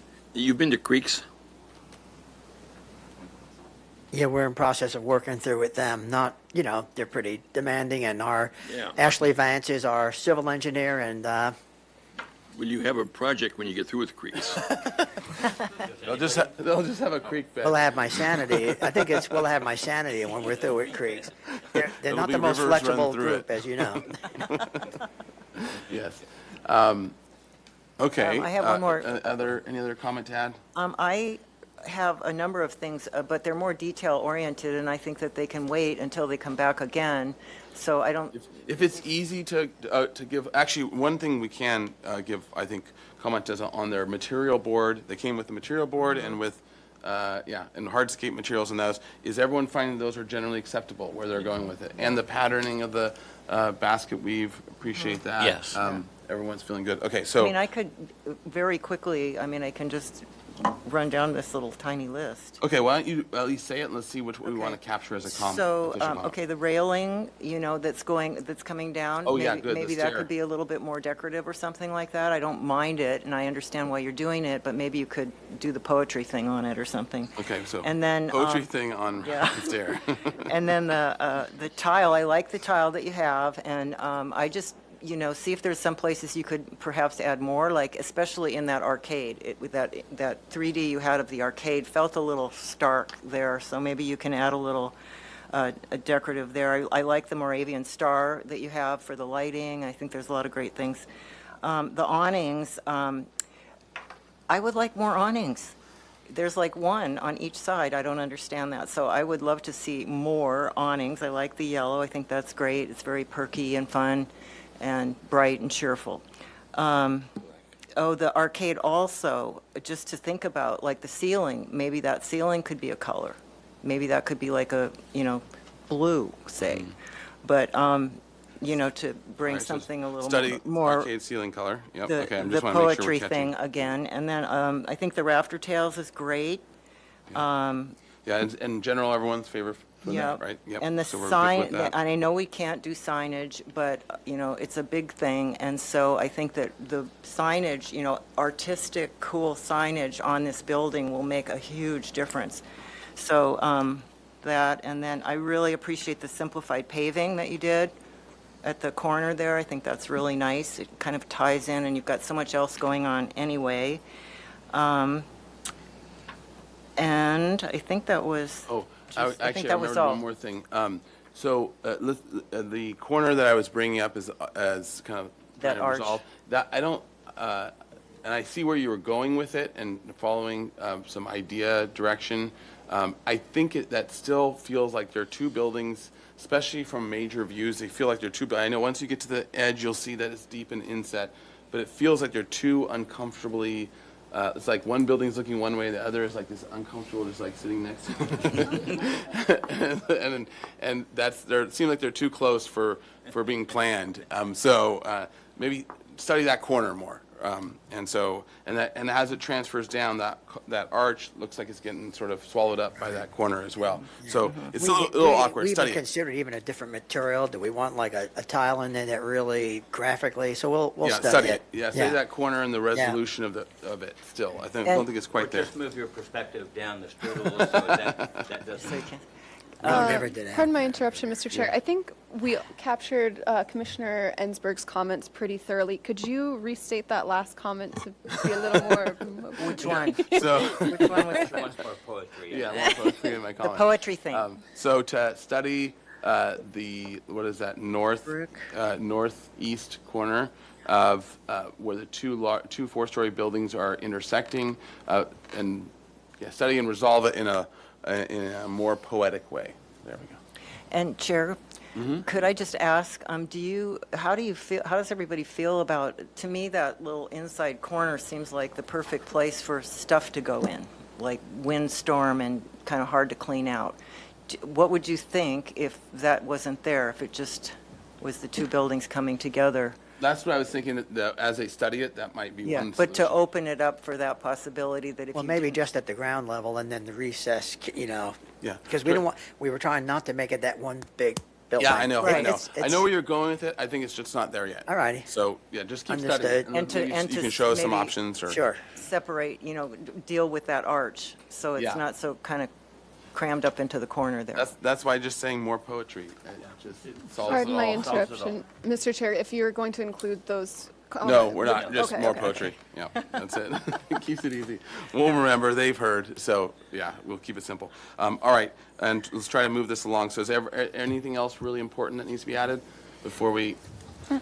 And through the chair, do you want to look at the story poll? Yeah. criteria So let's look at again? the story poll as well, which, per our discussion, we said the existing conditions of the site, dense vegetation, buildings, etc., does not allow for adequate story pole installation. In this case, one or more of the other types of visual aids will be required. And I think they did the visual aid with the video and the 3D modeling. And the cue card too, yeah. And the cue card for public awareness. Okay. Is everyone feeling comfortable with that as well? Yes. Okay. Okay, so then I look for a motion for project design approval with those comments and with the commentary on the story poles as well. I'll make a motion that 1533, also known as 1529, receive project design approval with the comments and the waiving of story poles. Second. All right. We have a motion and a second by Commissioner Ensberg. Any other comments? All right, roll call vote, please. Before we go through the roll We'll have call to get vote- through yeah, Oh, yeah. findings. Sorry. I've done this a couple of times today, so. The commission finds that the project is consistent with our design guidelines, that it's compatible with the architectural character of the city and the neighborhood, that it is appropriately sized, mass, bulked, height, and scaled, that it's sensitive to adjacent landmarks and resources, has no impact on ocean and mountain views, and has appropriate open space and landscaping. All right. And the seconder of the motion agrees? Yes. Okay. All right, motion and second. And do we need to do any of the story pole things or no? Okay. All right, great. We have a motion and a second. Any other further discussion? All right, roll call vote, please. Thank you, Chair Grumbine. I'll begin with Commissioner Lodge, Yes. Commissioner Butler, Yes. Commissioner Dordan, Yes. Commissioner Ensberg, Yes. Commissioner Lenvik, No. and Vice Chair Uli. Yes. I'm sorry, and Chair Grumbine. Aye. Motion passes. Thank All you. right. And Commissioner Lennox, do you want to say the reason? I'm going to have trouble disagreeing with staff on the applicability of finding number 2. Because I do think that truck traffic and delivery and such for the commercial space on Arriaga Street and State Street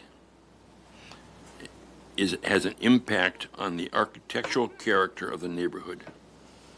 Okay. I expect to hear from the city attorney. He knows where to call you. All right. And any other? Oh, I guess that's it. So, That's it. All right. Nice job. Thank you for your hard Thank you work for and your working with us on this. help and comments. Yeah. We appreciate it. All right. And we'll take. Sorry. And just to announce the 10-day Oh yeah. appeal Sorry. period. And is there a 10-day appeal period to City Council? Yep. Starting now.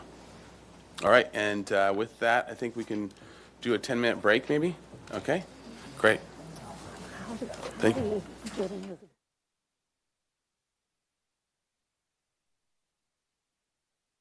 July 16th. All right, we're on to item 4, which is 101 Garden Street. This is a project design approval, and this site is located in EPV.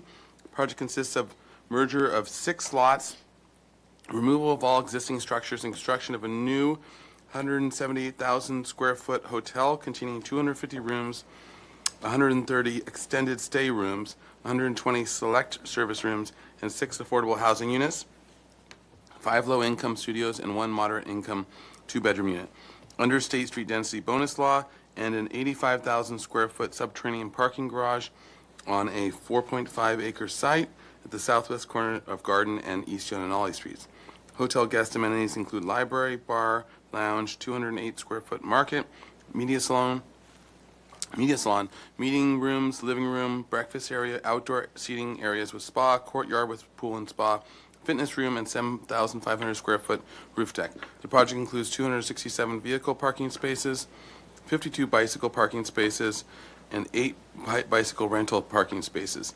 The Planning Commission and City Council on appeal approved a parking modification, development plan, and coastal development permit, and found that the project qualifies for an exemption from further environmental review under Section 15183 of the California Environmental Quality Act. All right, this is for project design approval. Project compatibility findings are required. Project was last reviewed on May 25th, 2022. Yeah. So 3+ years ago, and you haven't shaved since. Okay, so with that, if you would introduce yourselves for the record, and then we'll go to staff for comments, and we'll read the previous, our previous comments, and we'll go from there. Okay, Brian Cornell. David Ireland with Delaware Architects. Courtney Jane Miller, CJMLA Landscape Architects. All right, welcome. Thank All you. right, to staff, do we have any? Just a comment, as you mentioned, it went to City Council on appeal, so the Planning Commission approval was appealed, it went to City Council who approved the project, and then it was subsequently appealed to the Coastal Commission. That's why this took some time to get through this whole process. The Coastal Commission had a hearing, but they decided there was no substantial issue, so they did not have to open that up for another public hearing, and they agreed with staff's and Planning Commission's approval. So now they're back for PDA. Okay, thank you. Been on an adventure. All right. Do you want to? Yeah, so we'll read the comments from last time, and then we'll go from there. All right, so our motion was to continue the Planning Commission with the comments. The Commission is very positive about, is very supportive of the project, likes it a lot, and thinks it is developed well. The bar and arch window on sheet A 2.1.3 needs to be restudied, potentially arching the bar window or provide a blind window or some other solution as it looks awkward as proposed. 3, the staircase on sheet A 2.1.6 needs more study, potentially look at providing a plaster wall for portions of it as it is too busy with all the iron pickets. The big blank wall above the stair needs some articulation, for example, a small window or some other form of articulation. That, by the way, is the Yananali elevation. Okay. When we come back to it. All right. 4, the landscape design is very beautiful, attractive, and impressive. The suggestion is to provide a didactic panel explaining the difference in landscape habitat. 5, on sheet A 2.1.3, the tower design needs to be adjusted. The columns are too slender and do not feel strong enough for support. Restudy the tower, the upper portion of the tower especially. 6, the Monterey component of the design is very successful and appreciated. 7, on sheet A 2.1.5, the wood trellis as well as the trellis on the roof deck appears awkward and disconnected from the rest of the roof structure. They need to be restudied in terms of placement or materials and design to feel more integrated with the building. 8, on sheet A 2.1.5, the openings are too repetitive and institutional looking. Look at the ways to break them up. One suggestion was to warm them up with color. 9, the public-facing walls should be a minimum of 8-inch thick with the windows set back. 10, the Commission can support not having story poles for this project. It is not a tall building, and the Commission has a clear picture of the impact of the development. 11, the Commission Hard to read when it's moving. yeah. The Commission makes preliminary comments regarding the project compatibility analysis findings as follows. The project's design is consistent with design guidelines. The design of the project is compatible, desirable architectural qualities, appropriately establishing character of the neighborhood. C, the size, mass, bulk, scale are appropriate because of the large footprint of the project. D, the design of the project is appropriately sensitive to adjacent landmarks. And E, the design of the project responds appropriately to establish scenic public vistas. And F, the amount of open space and landscape is appropriate. Motion was by House. Second was by Butler. 6-0-0. Lenvick and Manuel were absent. The motion carried. All right. Okay. So with that, if you will Run through our go through how slides. you answered all those, anything else that changed, and then we'll go from there. And Commissioner Lenvick, I'm not sure if you watched the video or not. Yeah. You did? Okay, great. So you'll be. Okay, great. And then Commissioner Ensberg, I don't know if did you watch it as well? Okay, great. Yeah. So everyone's in the voting category. And Mayor Lodge also was on the Planning Commission on the project. So she's seen it a few times. For years. Yeah. So quickly, this is obviously the site at Garden and Yananali, and photos. I don't think we need to dwell on those. By the way, we did end up doing story poles when it was all said and done. Mm-hmm. This is a quick review of the basic color board. We are proposing different color windows for the different elements, which we'll explain to you as we go up to the elevations. Go ahead, Dave. So the project really hasn't changed substantially since we reviewed it with you, except for addressing your items, and also the most important was that we added 6 units for employees, as you saw in the description of the project. So we've got 5 very low or 5 low and 1 moderate for employees. As a result of that, we took those rooms and moved them out, and we'll show you as we go through this, what the effect of that is. But basically, we pushed some portion of the 3 stories a little bit closer to garden to offset those employee units. As far as the color is concerned that we just showed you, you can kind of see the dashed line on the left. So that is the what do we call it, Dave? The lifestyle or select service, and that will get the one color of windows. The main entry element will get the other color, and then the third color was going to be on the extended stay, which is to the right. And you can remind me which one is which. Which color we decided? Yes. I think we decided on that. Go ahead. Yes, we decided that the green color is for the arrival court in the center, and then the bluer color, which is much more blue on the screen than the actual color. It's more of a gray blue color for the select service, which is towards the south, and then the more of the black sable color for the extended stay. That's towards Jan and Ollie. So we're just going to go through then the renderings. Other way, Dave. Oh, wrong way.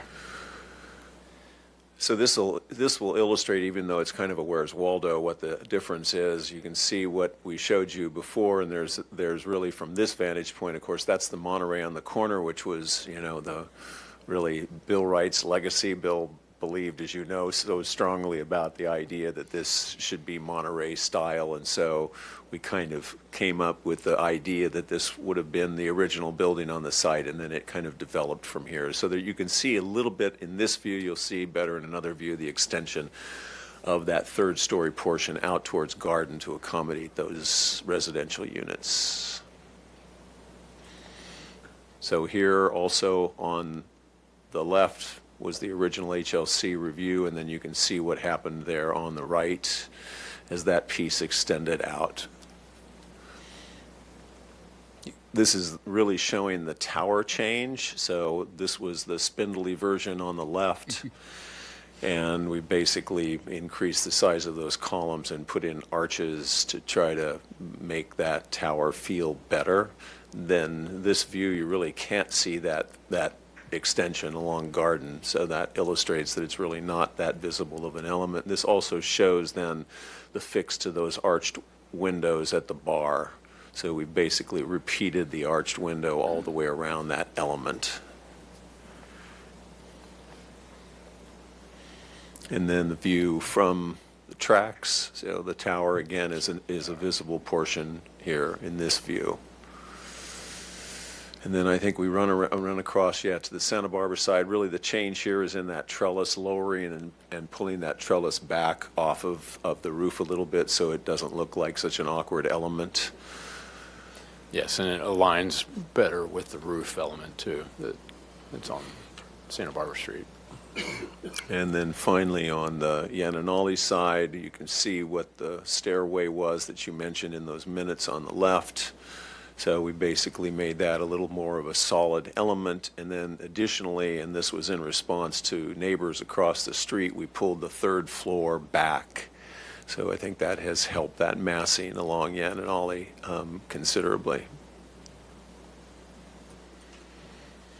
Roof plan before and after, you can see we've got a plethora of solar panels up on the roof. But otherwise, and then this also shows that little extension out towards garden for those additional rooms on the 3rd floor.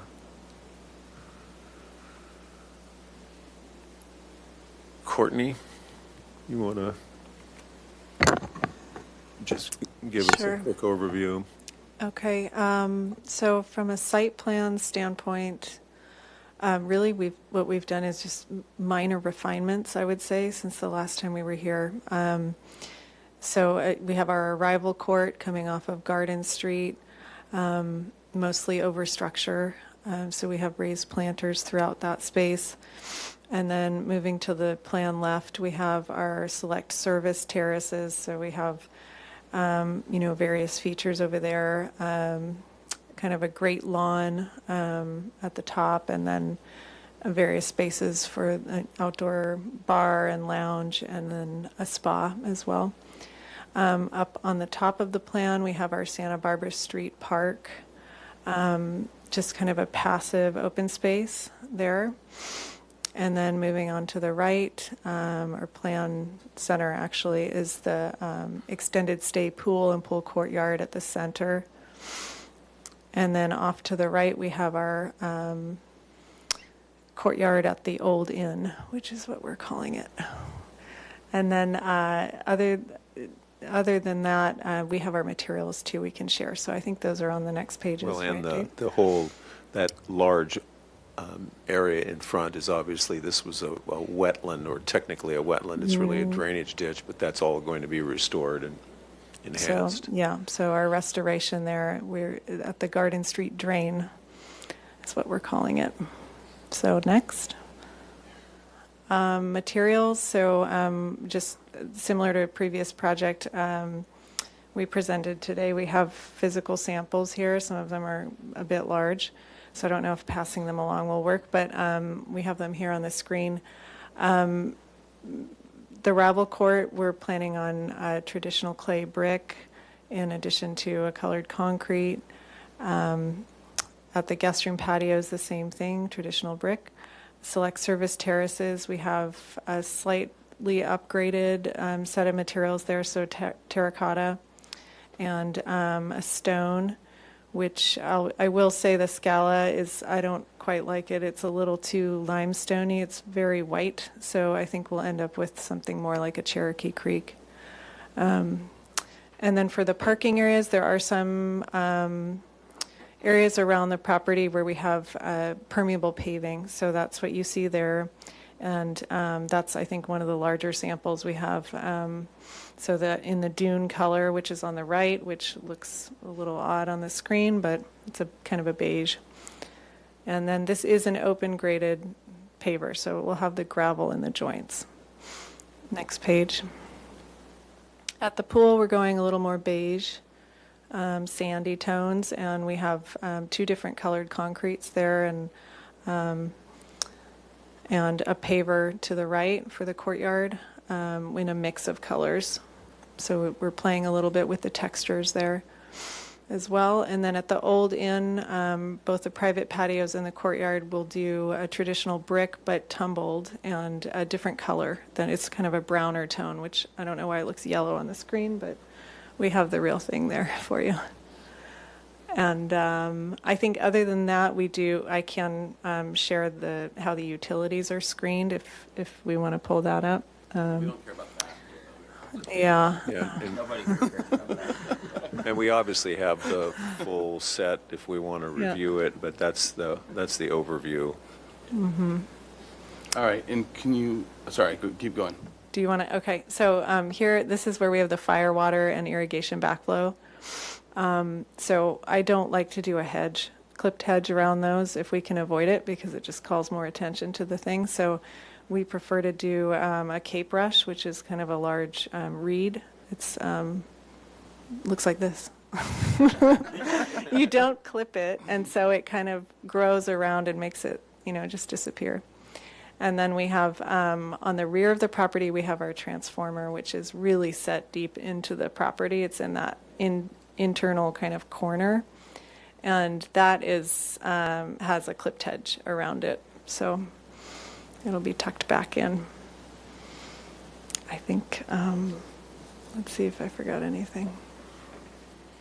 Oh, and there was a comment at the last review, a suggestion to add an educational panel describing, helping people understand why the front of the property looks so different and what's going on there.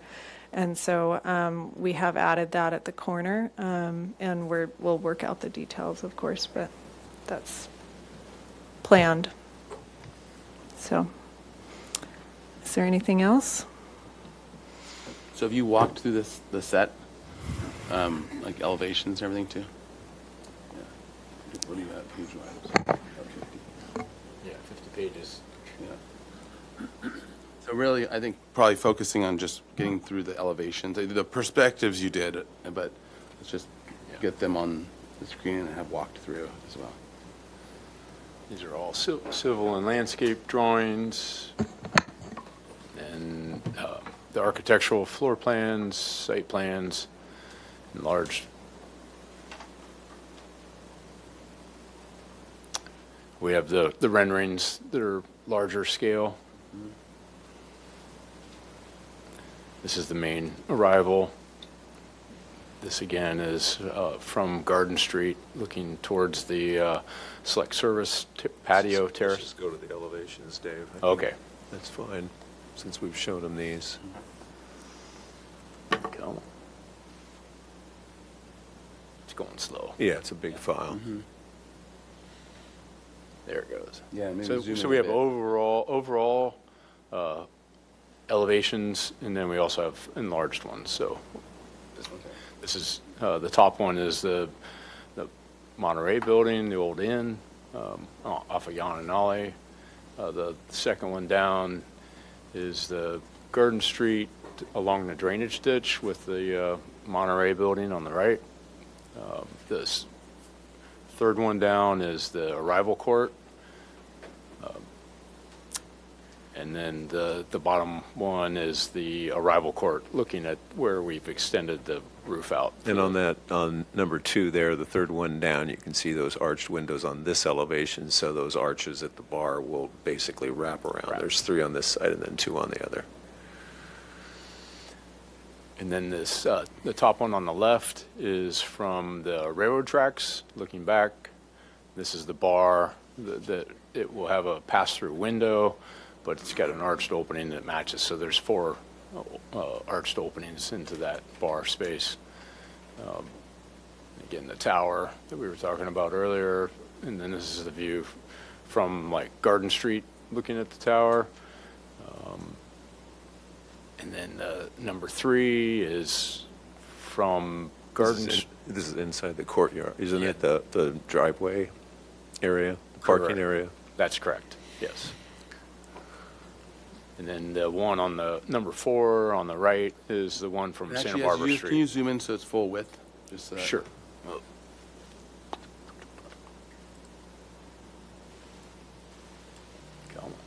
There we go. At least that has helped. I can get them. And these elevations are showing the locations of those HVAC or the PTAC units in the rooms, and obviously we're going to need to detail that with a nice grill. So Santa Barbara Street's over here on the right, and this is the drive that comes into the L shape right there. You can just keep scrolling through, but I just this way we can Okay. just at least make sure we're. This elevation is from Santa Barbara Street.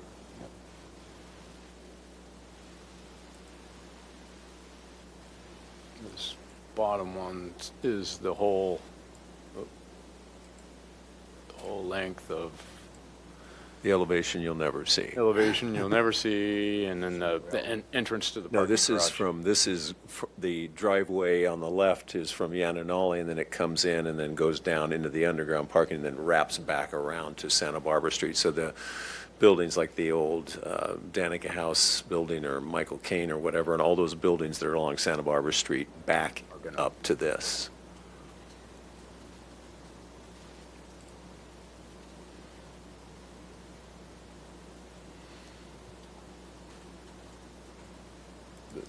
Top one on the, get it?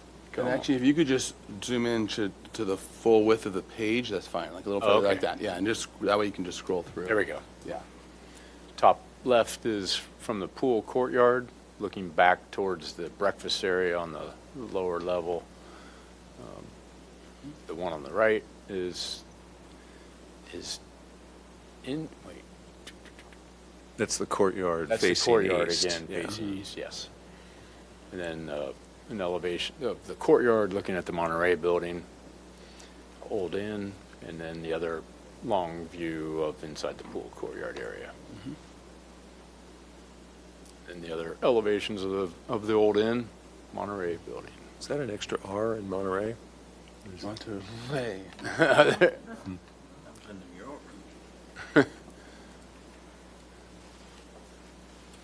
And these are all the same elevations, just enlarged. Okay, maybe just scroll through. Okay.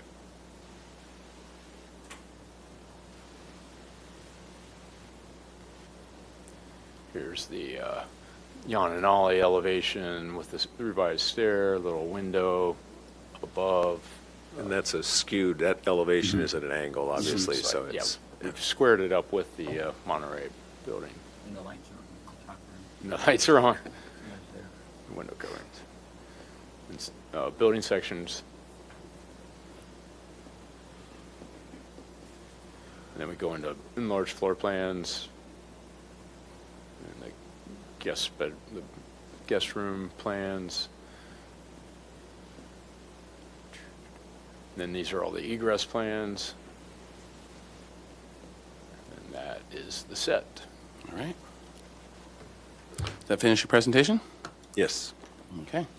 All right. So now we'll open public comment for this item. Thank you, Chair Grumbine. At this time, I don't have any speaker slips for in-person public comment, though if anyone in the room would like to speak, they can come up to the podium at this time. And I'm not seeing any movement, so I'll move on to virtual participation. If you would like to speak on this item, you can raise your hand at this time, and we do have one hand raised so far. So Steve Johnson, I'm going to give you permission. You should be able to speak now, Steve. Hope you can hear me. Yes. The project is located in a floodplain. Critical question, should the project be considered residential? The project plans nowhere address this question. Neither do any of the 23 technical studies associated with the project. Nor has that topic been clearly addressed in any staff report. However, the answer to the question is based on a simple test. Determine the total square footage of the buildings, determine the percentage which is residential. Very simple test. City staff has actually made the necessary calculations, but those calculations have never been made public. I suggest that the calculations be shown on the plans. The horrific loss of life in Texas should be instructive. Thank you for your time. Thank you. At this time, I don't see any other hands raised for virtual participation, and we did not receive any written correspondence on this item, so I'm going to give it back to you. All right. To the commission for questions, and also noting that we are over an hour behind schedule, so and we still have one more to go. So let's keep them pointed. Not that pointed though, Commissioner Lundvik.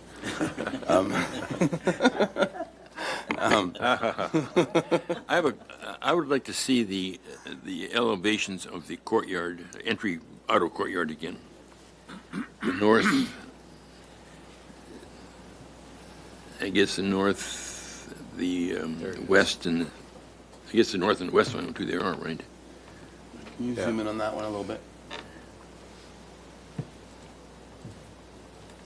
I think you got it. Yeah. Oh. Mm-hmm. This is the main entry elevation. Mm-hmm. This is showing the underground garage entrance.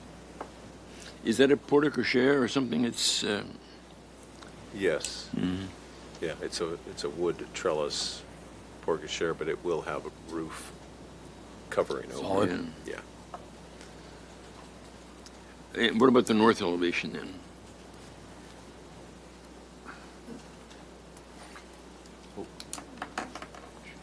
Jumped. No, that's not it. Or the south? Well, I guess You want the Yananali elevation? I want the elevation looking on the right as you drive in. Yeah. Oh, yeah, that's what. Yeah, you were just there, That's right what this there. is, where it says extended stay south elevation, which is actually, yeah. That's south. right. That's south, facing the beach. that what you're looking for? No, I'm looking for the other side. The one between those two. Yeah, whatever. If I was to look right there, yeah. Yeah. Yeah, So that's what that's the one I'm you're looking looking at. at, yeah. That's what Okay. this is. These are our meeting rooms on the Okay. first floor, and this is the balcony up above. The front door's to the left right here. Okay. Okay. Other questions, Commissioner Leonard? Any other questions? Other commissioners? Questions? All right. Let's roll into comments. This is for project design approval. Well, actually, I guess I have one question to staff in terms of the, I know floodplains are not in our purview unless they're designing a boat. But the question about residential and the floodplains, I'm assuming that always is, that kind of thing is always answered before it comes to us. And we just want to make sure that, confirm that and make note of that as a, if there is any question about it. Yeah, there's no question about that. This was an appeal issue both to the City Council and Coastal Commission, and we've evaluated it Well extensively. vetted. Yes. And Okay. talked with FEMA and others, so Okay. Great. no worries. All right. Okay, great, thank you. And then, so, to the commission for comments. Mr. Chair? Oh, yes, sorry, Commissioner Lodge. Thank you. I watched the last hearing that was before this commission on April 9th, 2025. And then I'm sorry, May 25th. That's honestly May 25th, 2022. Yeah. It's been a while. That's what he said. I haven't shaved since then. And as on the Planning Commission, I've seen this more recently. I must say the responses to the comments before, such as the dimension, the thickness of the size of the supports on the tower, and following through on that is a great improvement, as were the other things. I did have a question. There was discussion. This is for you, Ms. Miller. Actually, could you go to the tower while you're... Yes. Can you zoom in there? Yes. Yeah, well, the one that shows the before and after is where you really see how spindly the original ones were. There was discussion at the last meeting before the HLC about, as I recall, a Monterey cypress at the corner. Is that what you have there now?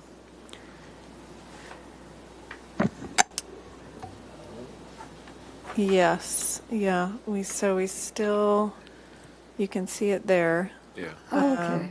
We had to set it back outside of the restoration area, but that is the intent, that we have sort of a feature Monterey cypress there. It seems appropriate with the Monterey style. I think so. building. It may be a little on the nose, but yes. Okay. Those are my questions and comments. All right, other Mr. comments? Chair. Commissioner Butler. So first, let me say, I think the design is excellent, really support the design, the integration of the Monterey approach, et cetera. One thought would, I'd like to see more personality, more enliven the building, either through use of color or tiles or awnings. Black awnings. So, because candidly, the design is there, but it's a big white structure. And I think you could use, like the previous project that we looked at, they brought a lot more, it brings some animation to the building, it brings some enlivenment. So I would recommend study and consider how you might integrate more color, whether it's through tiles or, some other approach, just to enliven it, make it more Santa Barbara. For example, the spire, I don't mean to take this literally at this stage, but you just have like a straight, let's put St. Barbara up there or something, I don't know.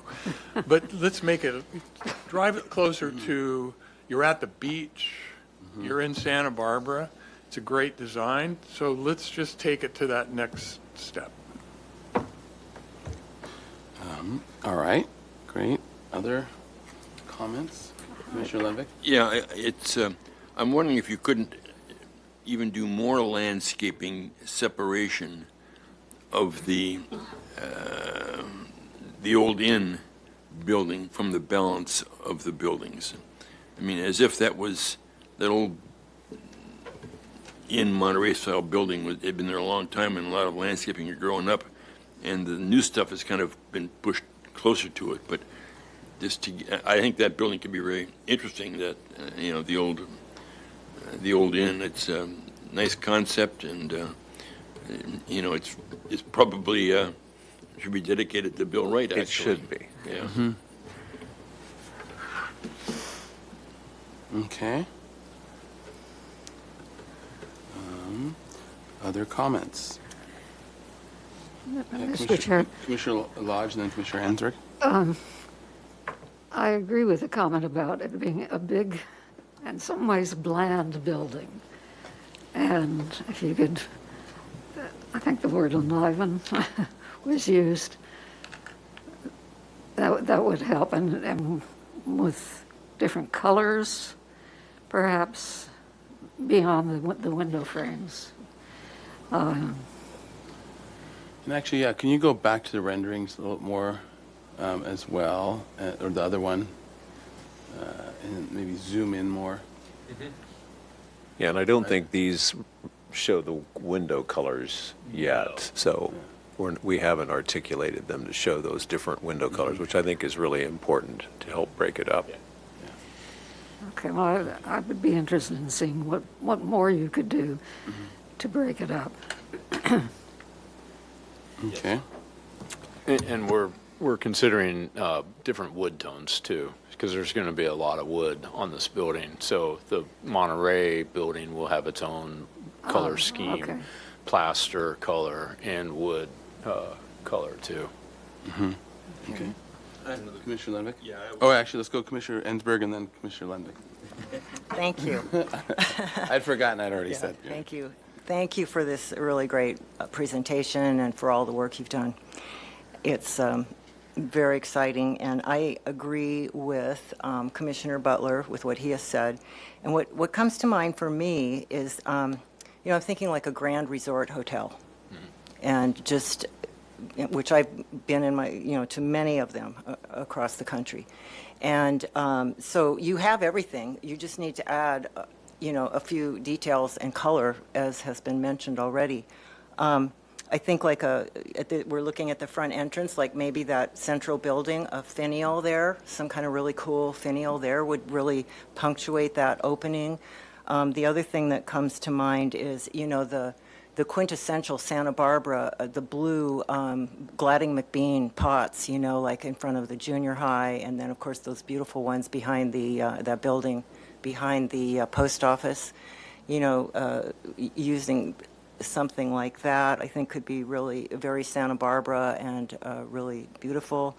And then of course, awnings, but I think because it's such a big building, maybe you can selectively figure out where you place them. Maybe not every single window has to have them, but at this front entrance, so that when you're coming in, you really feel like, okay, I've arrived, I'm at this Grand Resort hotel, and it's really playful and colorful, and could have stripes, just saying, but it could be, just maybe the Santa Barbara blue, the turquoise color, maybe that's all you need, but to study that, and maybe around the pool areas particularly, and then like this entry, but not every single window on the building. That would be such overkill. And then, what was the other thing? Oh, the windows. I don't see like the windows having to be all different colors. I think you could just pick a great color, like again, maybe a Santa Barbara blue, possibly, depending on what you do with those awnings, and then just do them all the same. And then make your, if you're trying to differentiate one area from another area, maybe you could have a different set of awning colors from there to there. But just a suggestion, or maybe all the, Yeah. I just don't see how that is necessary. Yeah, I certainly feel like the Monterey should be separate Oh. and unique in the spirit of a Monterey, but it just seems like we've wanted this building to appear like it evolved over time, that, and it is big, and it just feels like it needs that breakup.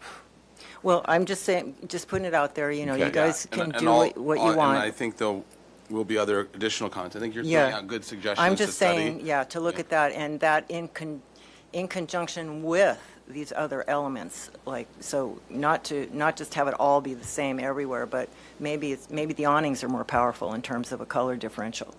And yes, absolutely agree about the Monterey. I love that element and how it's completely different, and it's such that beautiful style that we all love, and then it really complements and is a counterpoint to the rest of the building. So I love how you did that. And I think that's it. Just, you know, think Grand Resort Hotel and just bring it in.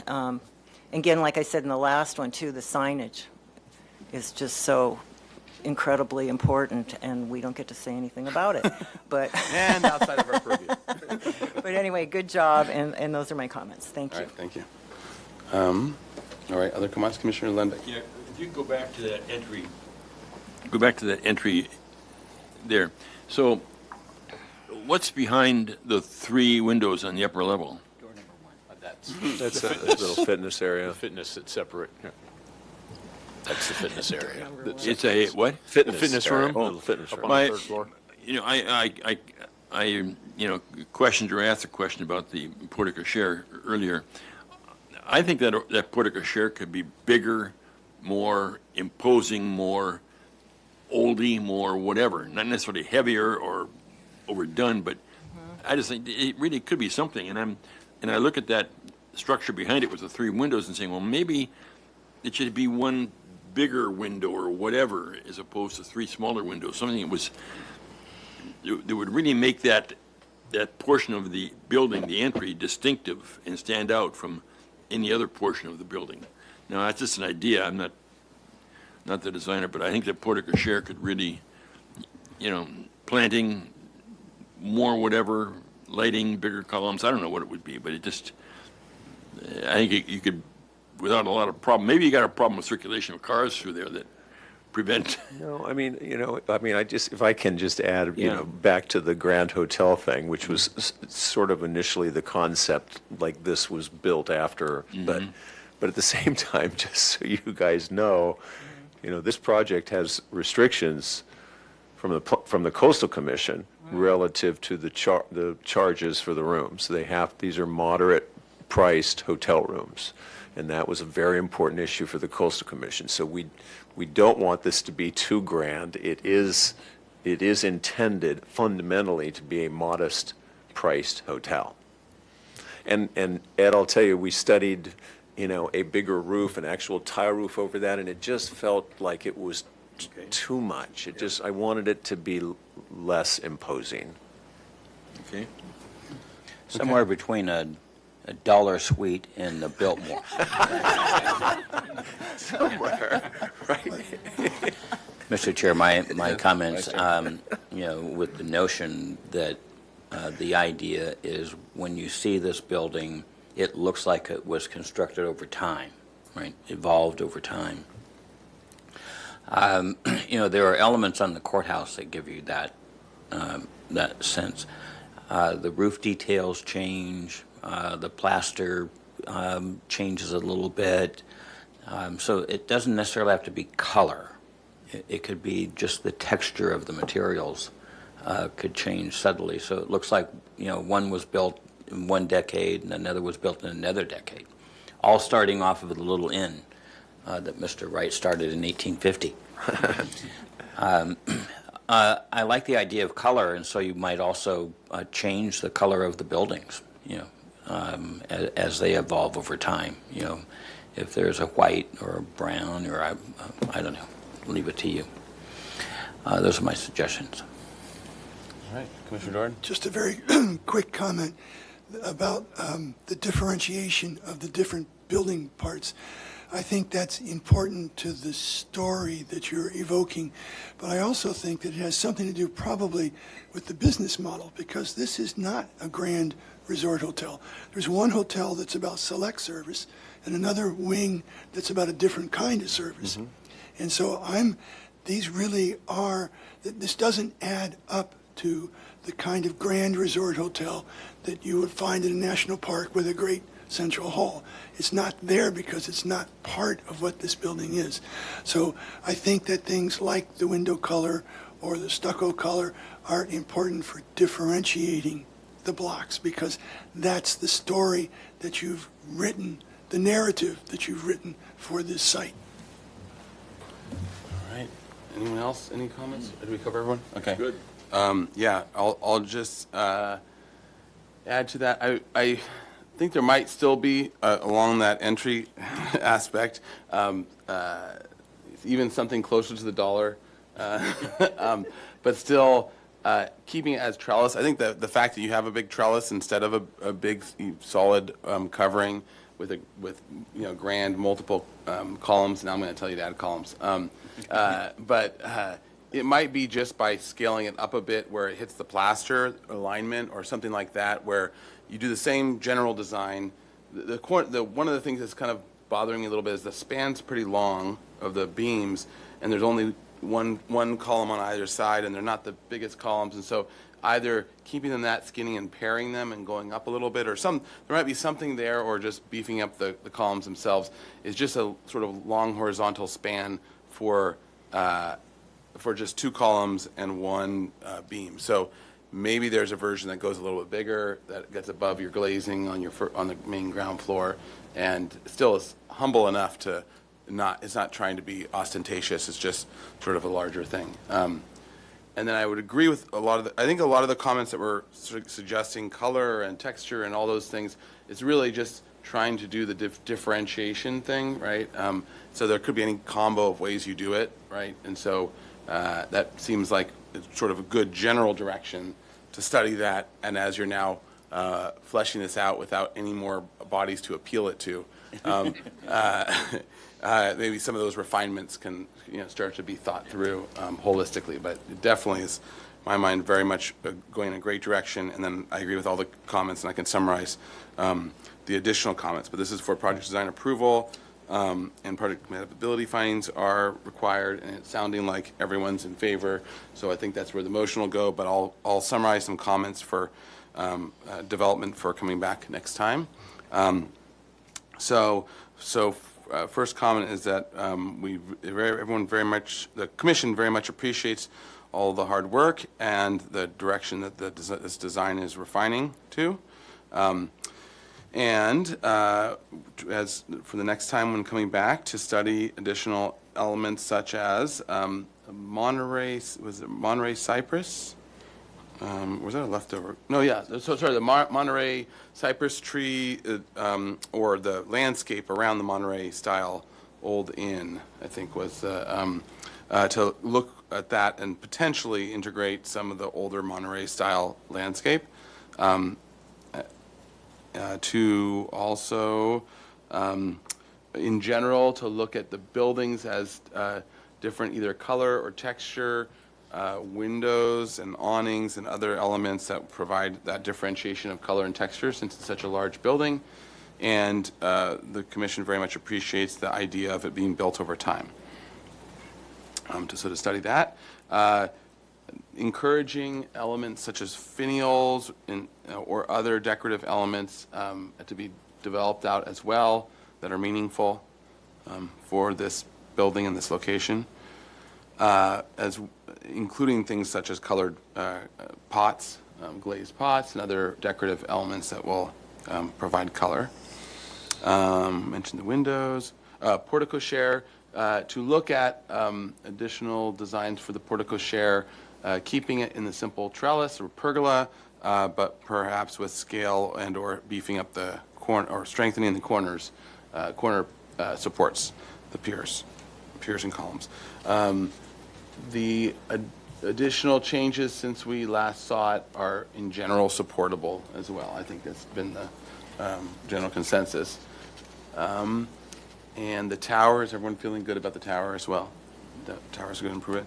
And then all the other details, of course, will be coming back as you progress and refine it. And any other? Would you like us to come back in progress? Yeah, probably. This is a massive project, and I think there's so many details and there's so much to look at. that now that the overall design is locking in, that it's really good for, there's just so much to look at here, review. And of course, as Commissioner Lenvik will make sure, we have all the utilities screened, looking at utility screening and any other mechanical, venting, all those things that are typical for wanting to minimize and screen. So, would someone like to make a motion with those comments? I will make a motion that 101 Garden Street receive project design approval with the comments as you just listed. Second. All right, we have a motion and a second. Let's get project compatibility findings. Project compatibility findings to send it to PC, didn't they? We made comments on the project compatibility findings, teeing it up to say, we're thinking it's in a good position. I thought you made it, but that's We didn't actually make them. We hinted at them. But we're going to make them now. We don't get to repeat them again. We don't get Yeah, to that's do right. much. God, don't Come on, let us make our findings. Yeah. Because we like doing that. The commission finds that the project is consistent with our design guidelines. It is compatible with architectural character of the city and the neighborhood. That the size of the project, its mass, bulk, height, and scale is appropriate. That the project is sensitive to adjacent landmarks and/or resources. The public views of the ocean and mountain are not impacted, and that the use of open space and landscaping is appropriate to the project. All right, seconder agree? Agreed. All right, so we have a motion and second with those findings. Any other discussion? All right, roll call vote, please. Thank you, Chair Grumbine. I'll begin with Commissioner Lodge. Yes. Commissioner Butler. Yes. Commissioner Dorden. Yes. Commissioner Ensberg. Yes. Commissioner Lenvik. Yes. Vice Chair Uli. Yes. And Chair Grumbine. Aye. Motion passes. Thank you. All right, thank you. See you in And you, 2028. there's a 10-day appeal period to City Council, starting now. Does your client think this is in the funk zone? Does your client Oh. think this is? No. To me, it's so far, the funk zone makes no sense. They are the foundation.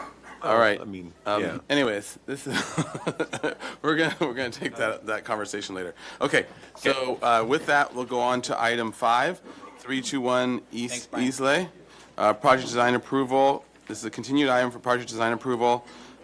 This is designated as structure of merit, constructed in 1914, the American Colonial Revival style.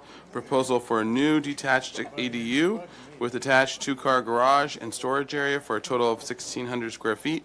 Project includes a new pool new pool and spa, 110 square foot pool hut, trellis barbecue area, 6-foot tall wood fence, front garden wall, and sidewalk with wrought iron fencing, driveway gate, mechanical equipment, and retaining wall. Hardscape and landscape alterations, removal of 11 trees, and demolition of the existing 2-car garage. The project qualifies for exemption from further environmental review under Section 15303 of the California Environmental Quality Act. Project design approval is requested. Project compatibility findings are required.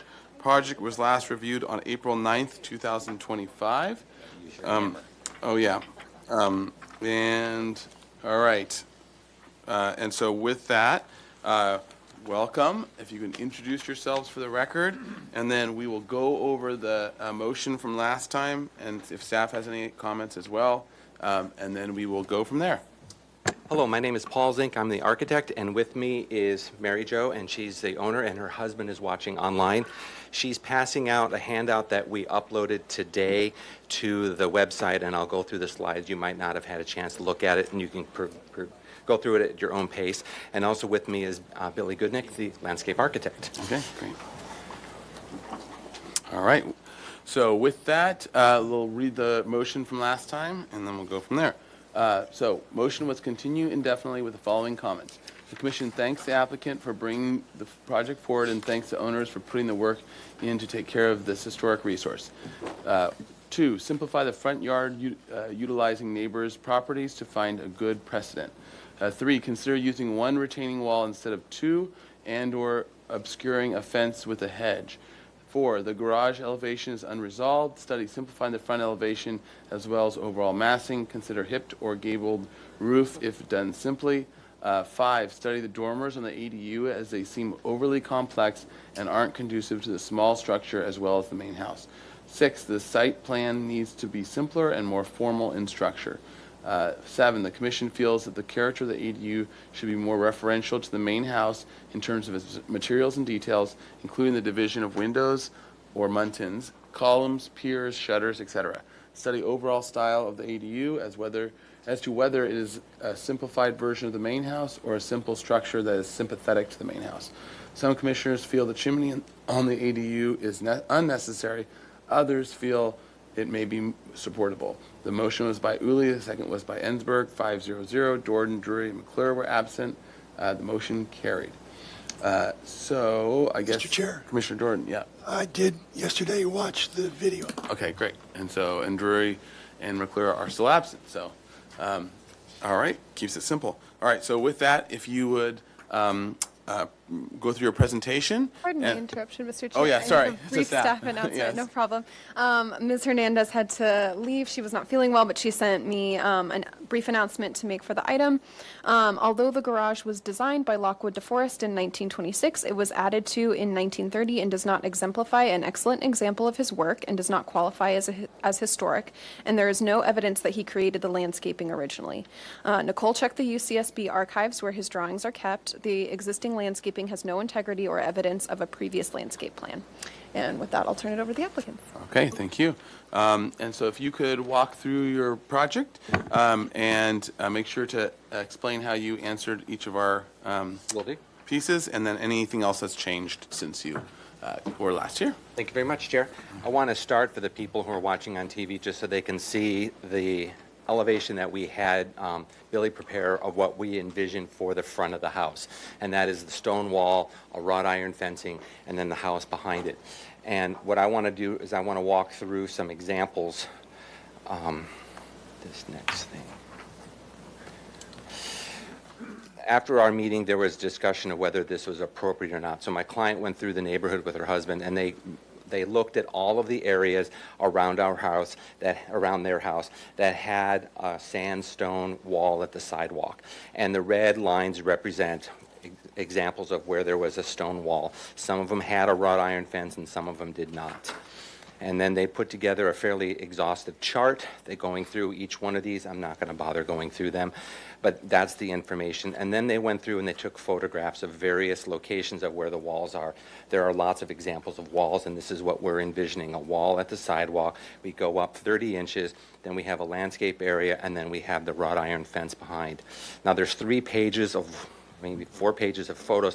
I want to bring your attention just to one particular photo, and that's this house here, which is almost exactly what our example, in which we have a house that has 2 front gables, has a front door, and has a dormer above. And this is a look of what we're trying to emulate. We're not 100% exact to this, but it's a stone wall at the sidewalk. We go up to a landscape area and then the wrought iron fencing beyond. And here's, there's several examples, and this is what we're envisioning. The drawing that I put together before had the pickets at 4 inches on center because that was the standard thing. We don't need pickets at 4 inches. They're now at 6 inches on center. So I can later show you more architectural details, but I wanted to tell you and show you this is the vision that we have, and the vision is appropriate for the neighborhood, and it's appropriate for this style of house. And I wanted to ask, do you have my client, if she wanted to add anything else, because she is the one who put together this packet, and because we gave it to you so late, we ended up giving you actually your own version to flip through at your own pace. Yeah, so the singular printout that's not stapled with photos, that actually captures, if you want to scroll up. Initially, Lockwood DeForest II had bought what is now the 321 to 327 East Islay all the way up to 1821, or Laguna Street. So that entire property was his. He had deeded over the lot that our home is on at 321 to his daughter, who was married to Winsor Soul. And so when you look at all of these photos, you see that ours is actually the only one that does not have a sandstone wall. That was part of the original property. And so the home that was next to us at 327, that was the chauffeur's home. The home at 1821, that was another like storage structure that he kept a lot of things in, worldly materials, things like that. And so we feel that this fits in very well with the original lot and then also with the larger neighborhood. Perfect. And so next I wanted to go, ask Billy to go through the landscape plan because I don't pretend like I can talk about the landscaping. So that's his job. And I will. Thank you. You're just going to put up the color? I will. It's page 17 of 18 sheets. So I just have to... Turn in your hymnal. Yep. Passed it up. I said, you want to zoom in a little bit? The front yard, the formality is, I think, in keeping with the front yards of this style of house. It's pretty much symmetrical bilaterally, although the dimensions are a little bit different one side or the other. But as Paul pointed out, you come up the steps, and there's that first rise, and then the darker brown line going through there is the second sandstone wall. It's actually more of a curb. In terms of how it presents with landscaping in front of it. Also, just drawing your attention back to the elevation that I sketched, there was some discussion of a hedge. What I'm doing there is using large enough plantings to obscure portions of the fence without necessarily making it a clipped hedge. Just personally, I stay away from any added maintenance, and I think we can achieve the same thing with a little more informality. So as you can see in plan view, it's pretty much squared up on the central axis of the house. Also in the lower right portion of the drawing, you'll see 4 large green blobs there. That's all low, which is where the backyard water is going to be coming out there. So it's a little bit of a swale, and that's just going to help to interrupt the flow a little bit, soften it, give it more time to soak in. Those are the main features for the, other thing to point out is in the parkway, we're fortunate or unfortunate enough to have a ribbon driveway going up there.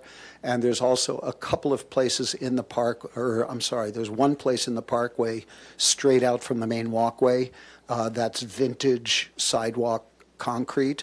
It turns out that the ribbon going up the driveway is about the same look, so we're going to cut that up into squares and use it as additional places to step out of the car. The rest of it will be inert gravel-type material with a couple of pops of planting coming out to have it landscape, but not require a lot of irrigation. In the backyard, we're leaving a couple of small lawns going right off the central axis from the patio. That's for dogs and people. And then we're up a few steps to the pool area. And basically, this is for active outdoor living for family. Precedence is taken by some of those activities, the spa and the pool. And what I'm trying to do between the lawn and the upper area is create a planting that reads just as well from the patio in the house. It presents toward the back of the house and also functions as a buffer between the active area and down below. Those are the main features. We're a little bit off the screening there. On the far left, there's a line of fruit trees there. We've got enough sunlight there to act as both a visual buffer as well as provide some fruit trees, and the rest of it is just ornamental landscaping. I tend to focus more on foliage, texture, and shapes, but there will also be some flowering plants in there. There's a sample plant list on the second page of the landscape sheet. Okay. And then later I can go and show you the architectural detail drawings of the front walk and the railing. If that is something you want to see. One sec. Page 12. What I wanted to show you now is the exterior elevations and the changes that we made. The comment was to simplify the roof, and yes, we listened to you and thank you. We got rid of the volume ceilings that we were making in the various rooms and replaced them all with hip roofs. So that really hunkered down the ADU in size. We also got rid of one of the dormers. We had gable end dormers, and we now have one dormer that's a shed roof instead, and that's in the primary room. And the secondary room does not have a dormer. For the elevations too, we added additional window mullions to align and to match what's happening at the main house. We're following most of the main house in the detailing, but not 100%. But when we finally get to the next stage, which is going to be roof rafter details and stuff, I'll have more exactness. But we want to be sympathetic to the existing house, and the existing house has a horizontal siding. We're matching that. We're going to have the miter corners. We're going to be matching that. The wood trim around the windows painted. All of that's going to be the same. A question or request was made of putting round columns. We designed it, we looked at it, and the spacing just looked awkward, and it wasn't as high as relationship in the front. They were a lot closer, and it just had a different arrangement. So I went back to having my pair wooden posts aligning. That's just, visually it looked appropriate for us. In the exterior elevations of the 3D model, I did keep the brick chimney. We have we have a fireplace in the house. And of the era when this thing was built, if it was built in the 1930s or the 1940s, it would have had a fireplace and a real chimney. So we're following that. It's 2 feet above the ridge. This brick chimney also aligns itself or matches with the exposed brick chimney of the main house that's beyond. So I wanted to point that out, that we made that change. Oops. Time for you to clock out. I will wrap. All in favor?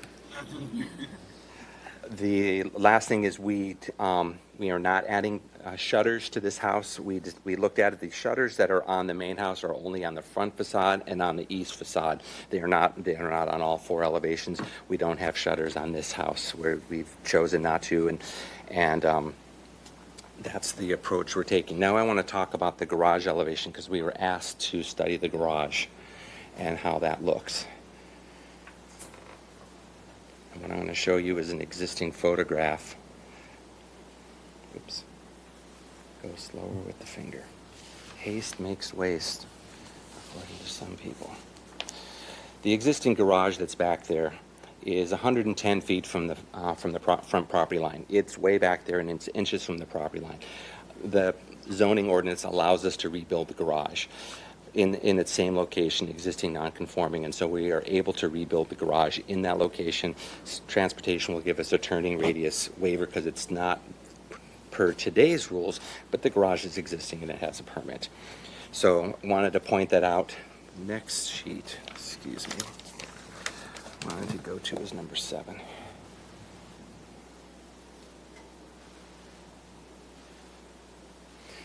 So this is the elevation of the 3D model. Whoops, haste.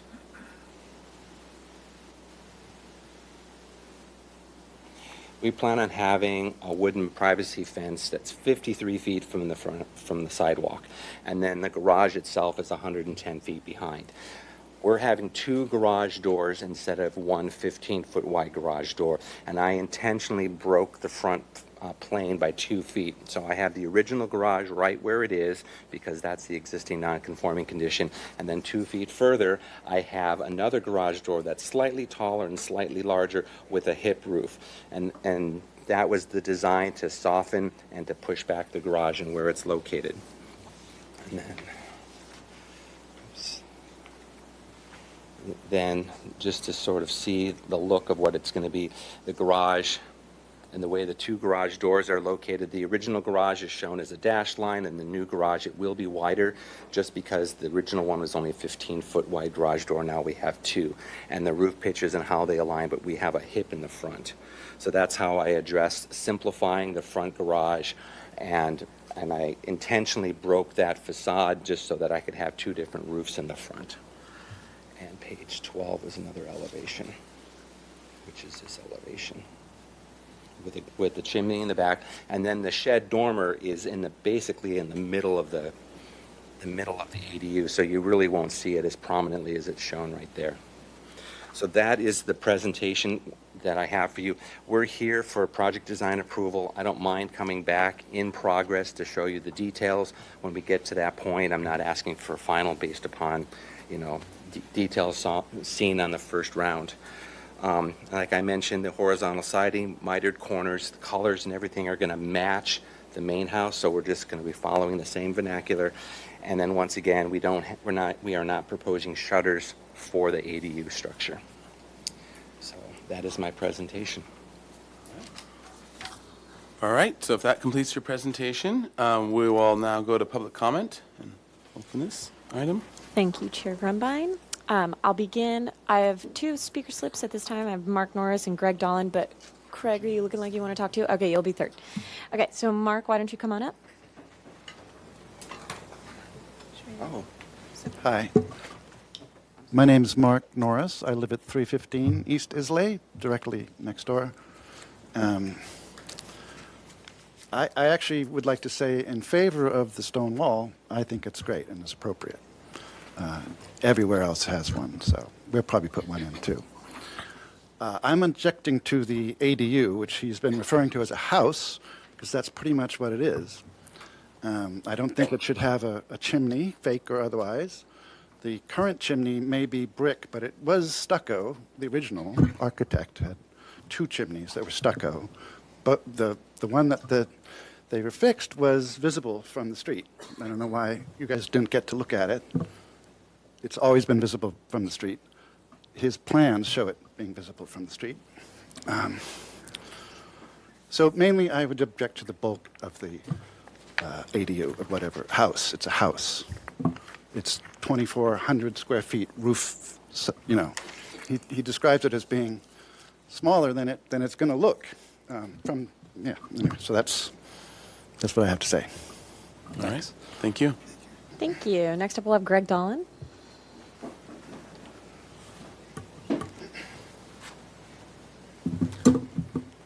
Hi again, Commissioners and Mayor Lodge.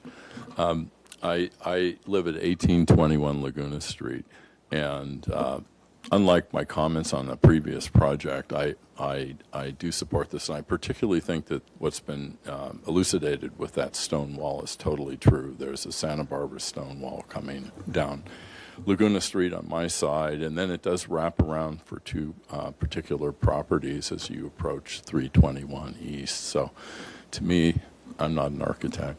It looks pretty harmonious. Thank you. Thank you.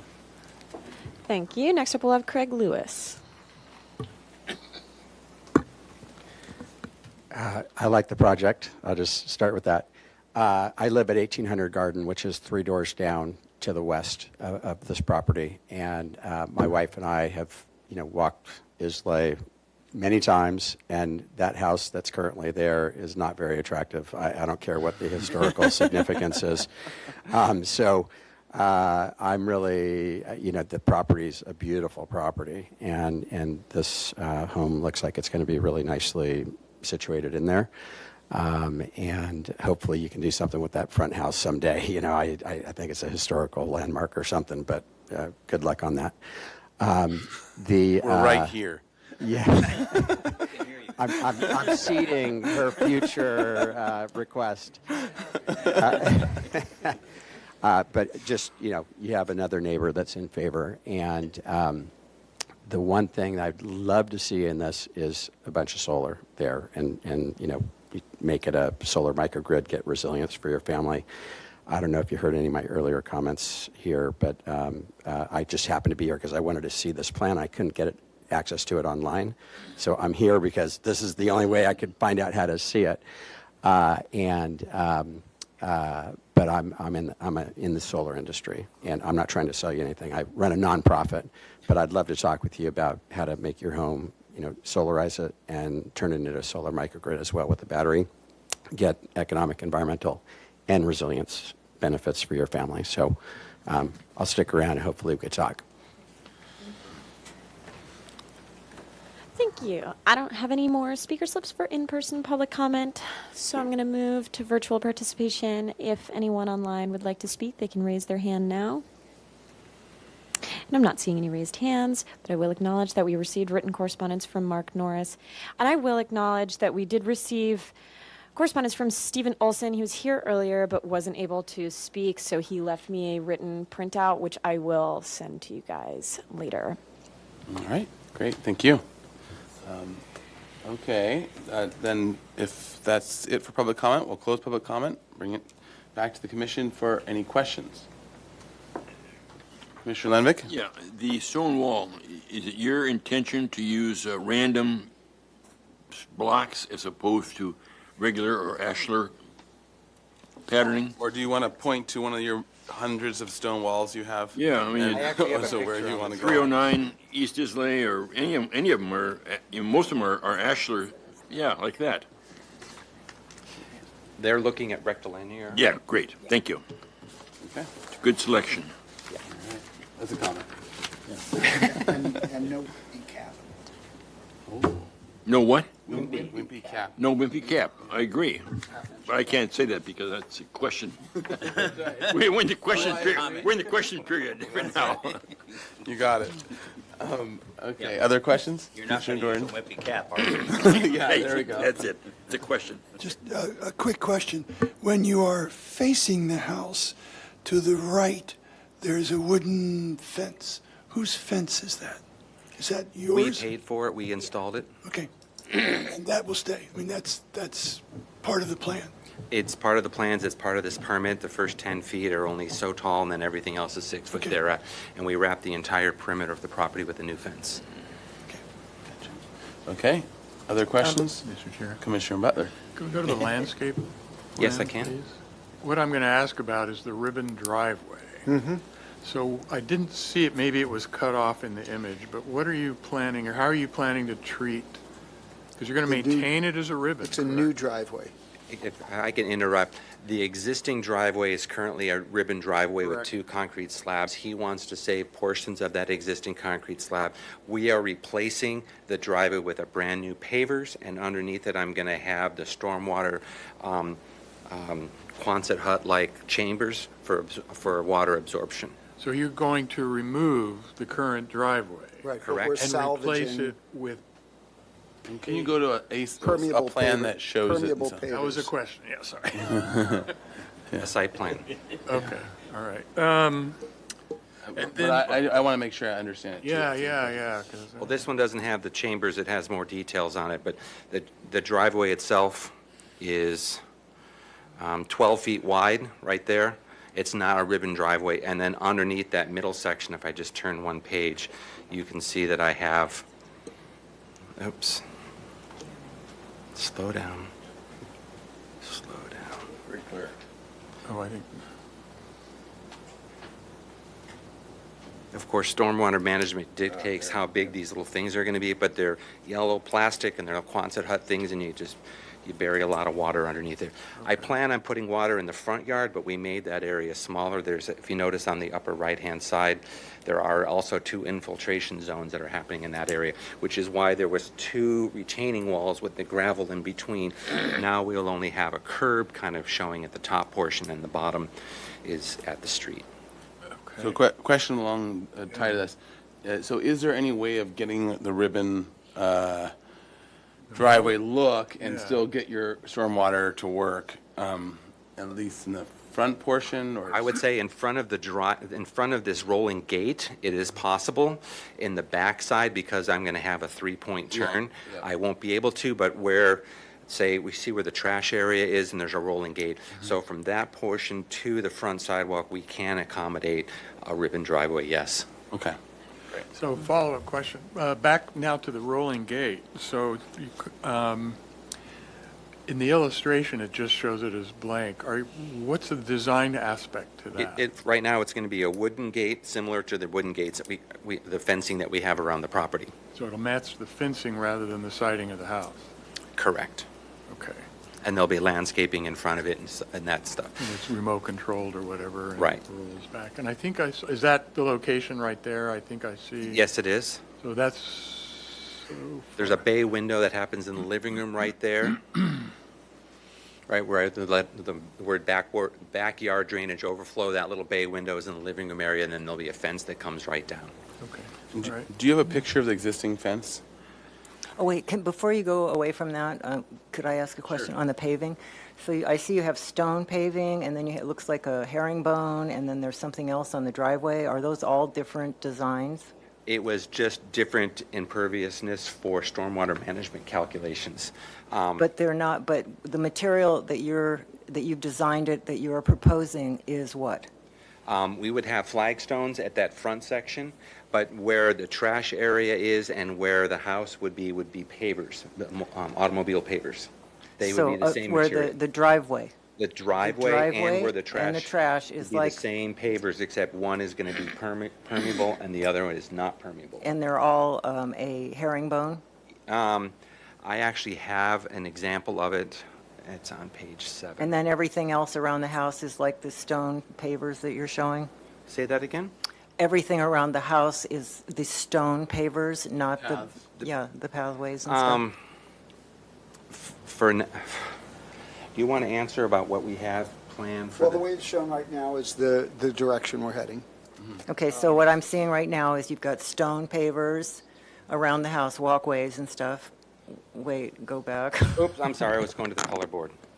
Well, I just wanted to let, The walkway from the street to the front of the house is currently, We have it as brick, and my patterning was just to show that it's impervious because I have it on top of that's a okay. concrete walkway. I just want to understand what it is. What is being proposed? and the remainder of the paths that you're seeing in the backyard that are rendered like flagstone, that's the direction we're heading right now. And then, so over at the pool, I see a herringbone, and then I see a gray around the pool itself. So are those all intended to be one thing, or is it several things?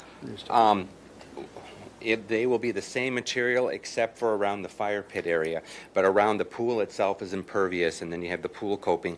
But where the trellis occurs and the pool hut, that'll be the same material, but we'll be able to space it and be able to count that as permeable. Mm-hmm.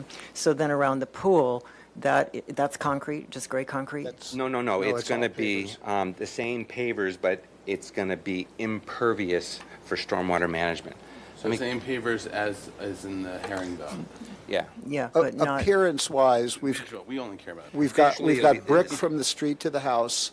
If it's not rendered as flagstone, it's the same paver expressed as either permeable or not permeable. Right.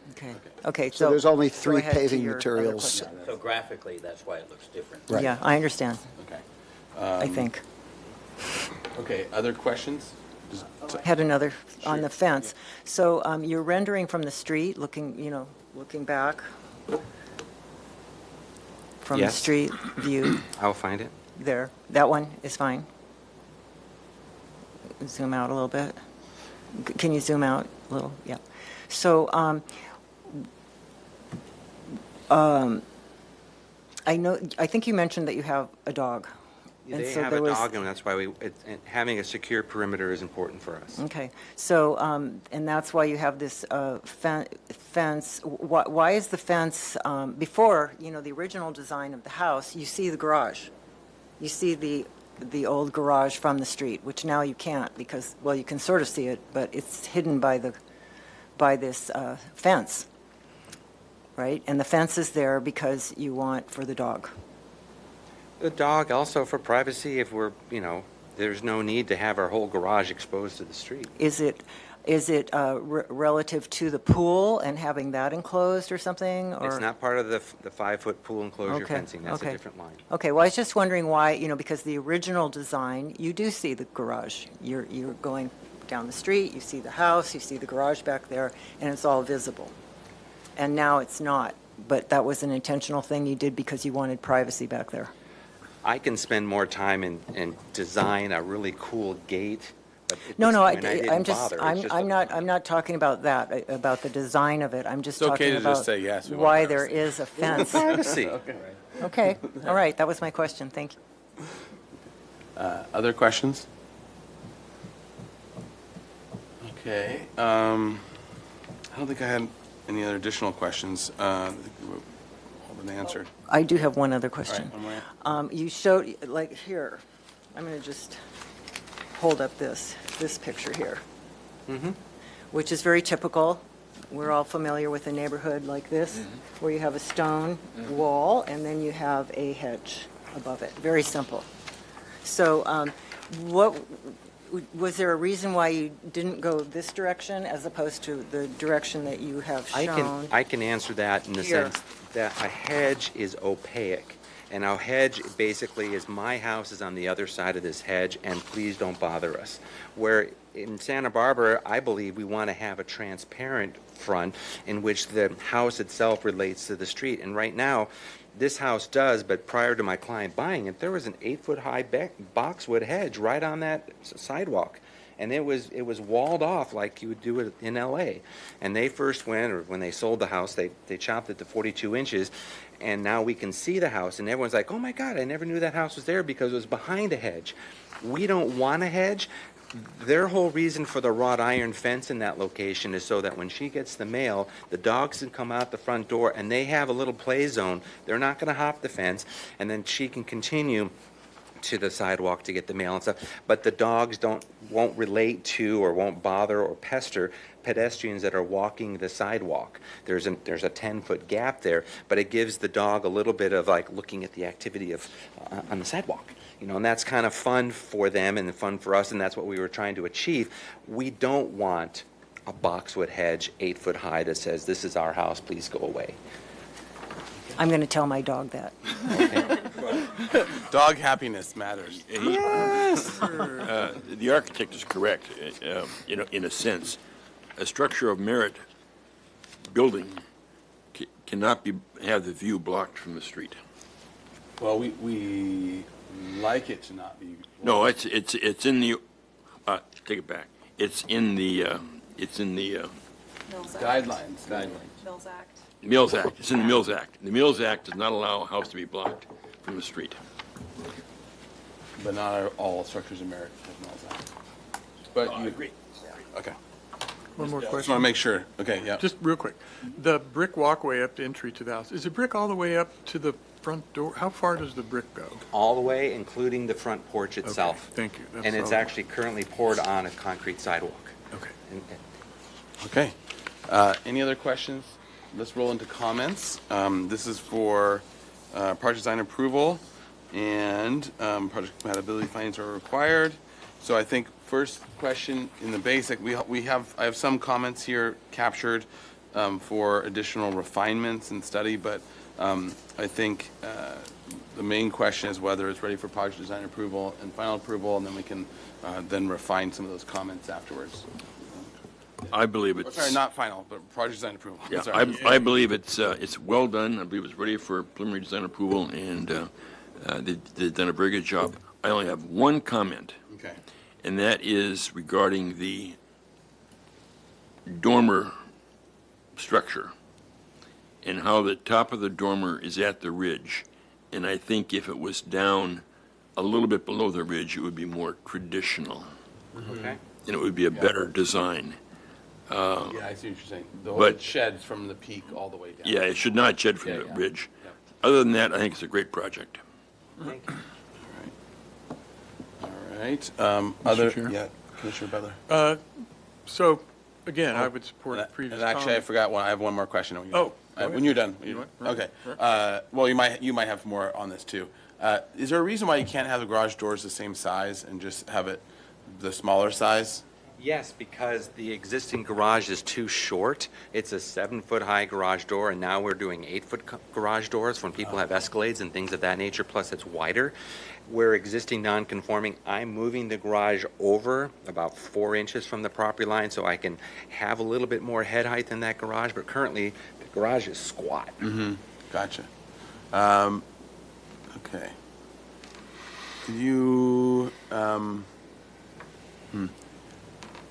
okay, that might be a comment with more, of more study later. Okay, that makes sense. All right, your comment?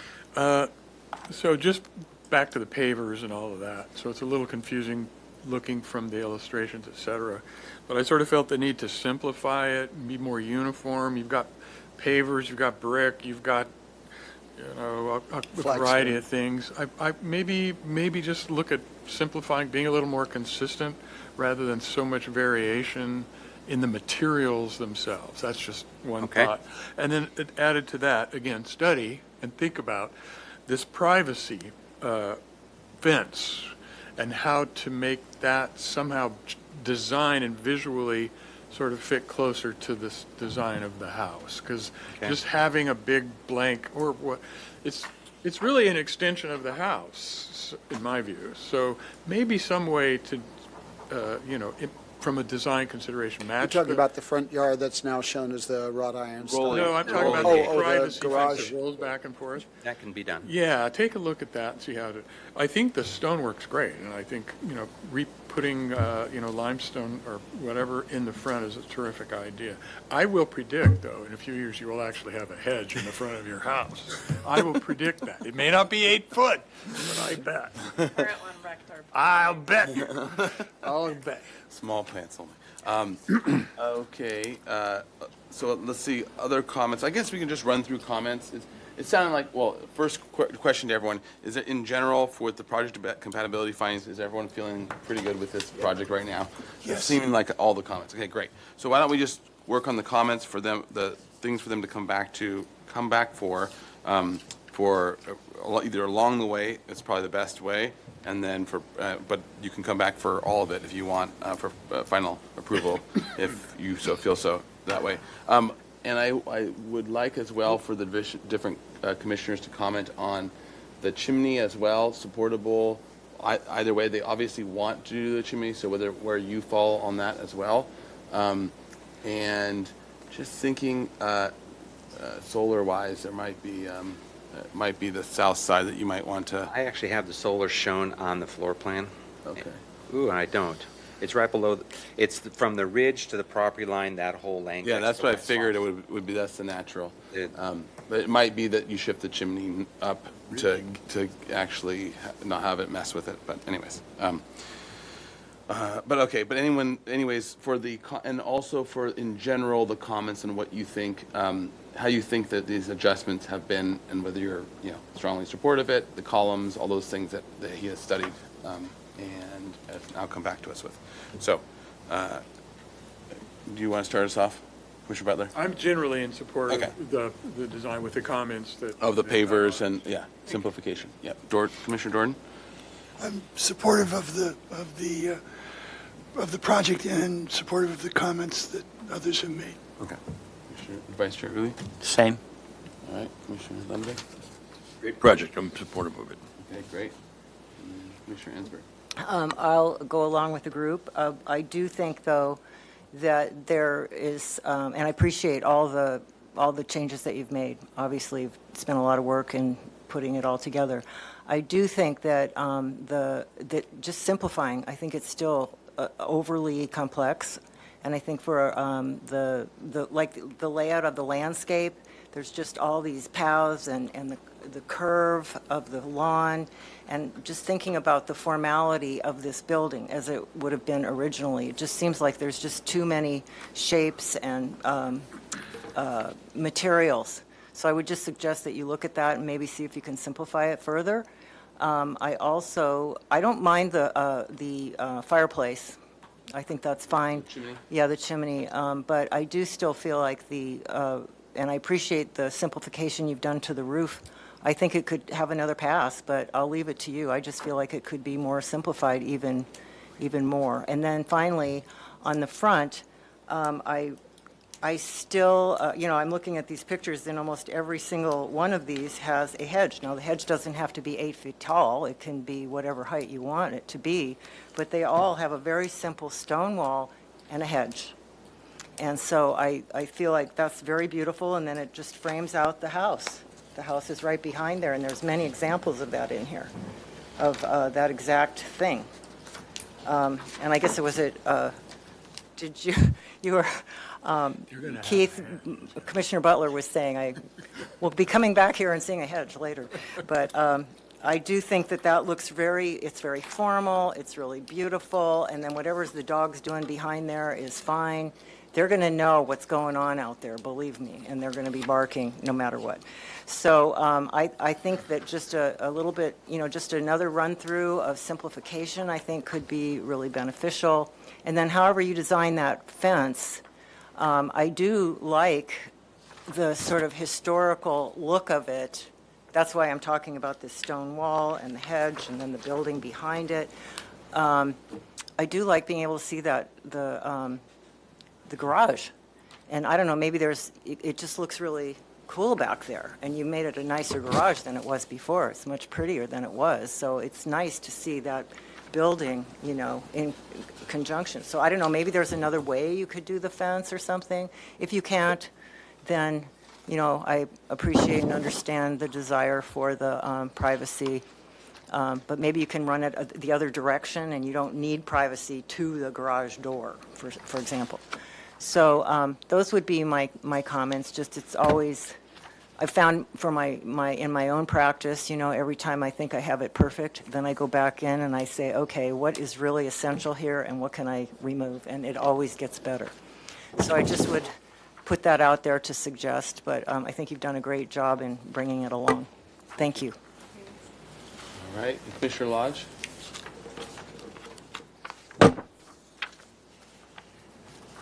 Thank you, Mr. Chair.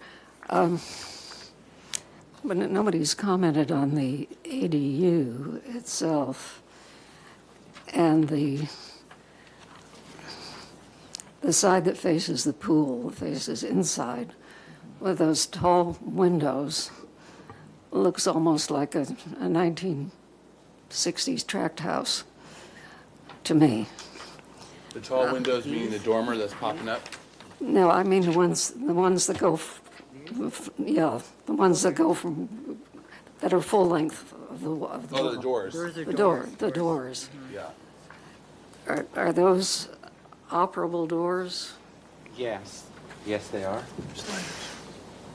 Are they sliders? or Slider. Oh, no, they'd actually be swinging French They're doors. French doors, yeah. French doors are they side lights on the sides or are they four French doors? The first one, the main one would have two French doors that would marry up to the side lights, and then the other one is one French door and two fixed. Gotcha. Okay. And then that chimney is a fake chimney. It's just to refer back to the main house. Plus, we also do have a fake fireplace inside the building because we can't have real fireplaces anymore, but the illusion is yes. Okay. It's AI. Yeah, because it seems, to me, it seems like it's unnecessary, but okay. All right, otherwise, it's certainly acceptable. Okay, and then I'll finish it up here with my comments. I agree with the other commissioners' comments for the other areas to tweak. The garage door and the gate, I wanted to kind of make a few comments on. Garage door, I don't know, I see where you're going with it. I see the treble, and I wonder if there's a better solution of doing like solid for the one large garage door and then the smaller one with little lights, the lights, the glass lights as you have it, and maybe break up the lower panels so that you can have breakups kind of similar in solid panes of going up the other side, and so it can kind of go away.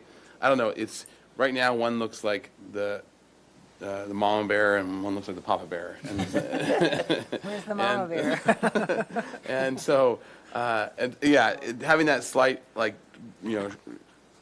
enlargement, but not having like the panel breaks or something is throwing me off in terms of that. So I would say study the garage doors, understanding that one of them, the newer one, could be taller, but trying to figure out a better pattern for it than just enlarging it. That would be one note. I would be supportive of the chimney. Maybe scoot it a little bit away from the ridge. Yeah, or either off the ridge on one side, but also away from your dormer windows. And similar to what was said, pitch the dormer so it doesn't go all the way back to the ridge. And And actually, I think the house does that too. I think it has it partway down and a little flatter of a kick. Yeah. And then, another comment is really study. So you just have like a, what's it called, fascia wrapping around. I think you really need to study whatever era of house this is meant to be as an addition or whatever, and really study that eave detail and eave condition because it's going to be really important, even if there's a subtle bed mold or something else, to make it not feel like a 70s fascia board that became so popular. So even just that detail will really, I think, help it read as a 30s or 40s, chauffeur's quarters or something else that's back there. And then I agree with all the other comments. And then I think one comment that we talked about but we didn't officially add, which is the try to bring back the ribbon driveway effect on the front portion, and then at the gate you can stop it and continue on. Makes sense, practically speaking. And then with the gate, I think some of the comments of it's more part of the house. So is it a painted, painted wood and paneled more like garage doors feel in terms of the gate or something like that? I think that could be one way of going. You could go with a wood version. I don't know what your current wood fence looks like, but it still would want to be more like paneled and not just like wood gate slats or whatever. So it needs to have a little more formality to it as a sort of a historic paneled thing of wood. And then I agree with all the other comments from my fellow commissioners. So, and I can summarize them. And I think some of them are going to be studied. We're split on a few things, so I'll comment on that in terms of like the hedge versus no hedge. I see some examples, and thank you for your great neighborhood study.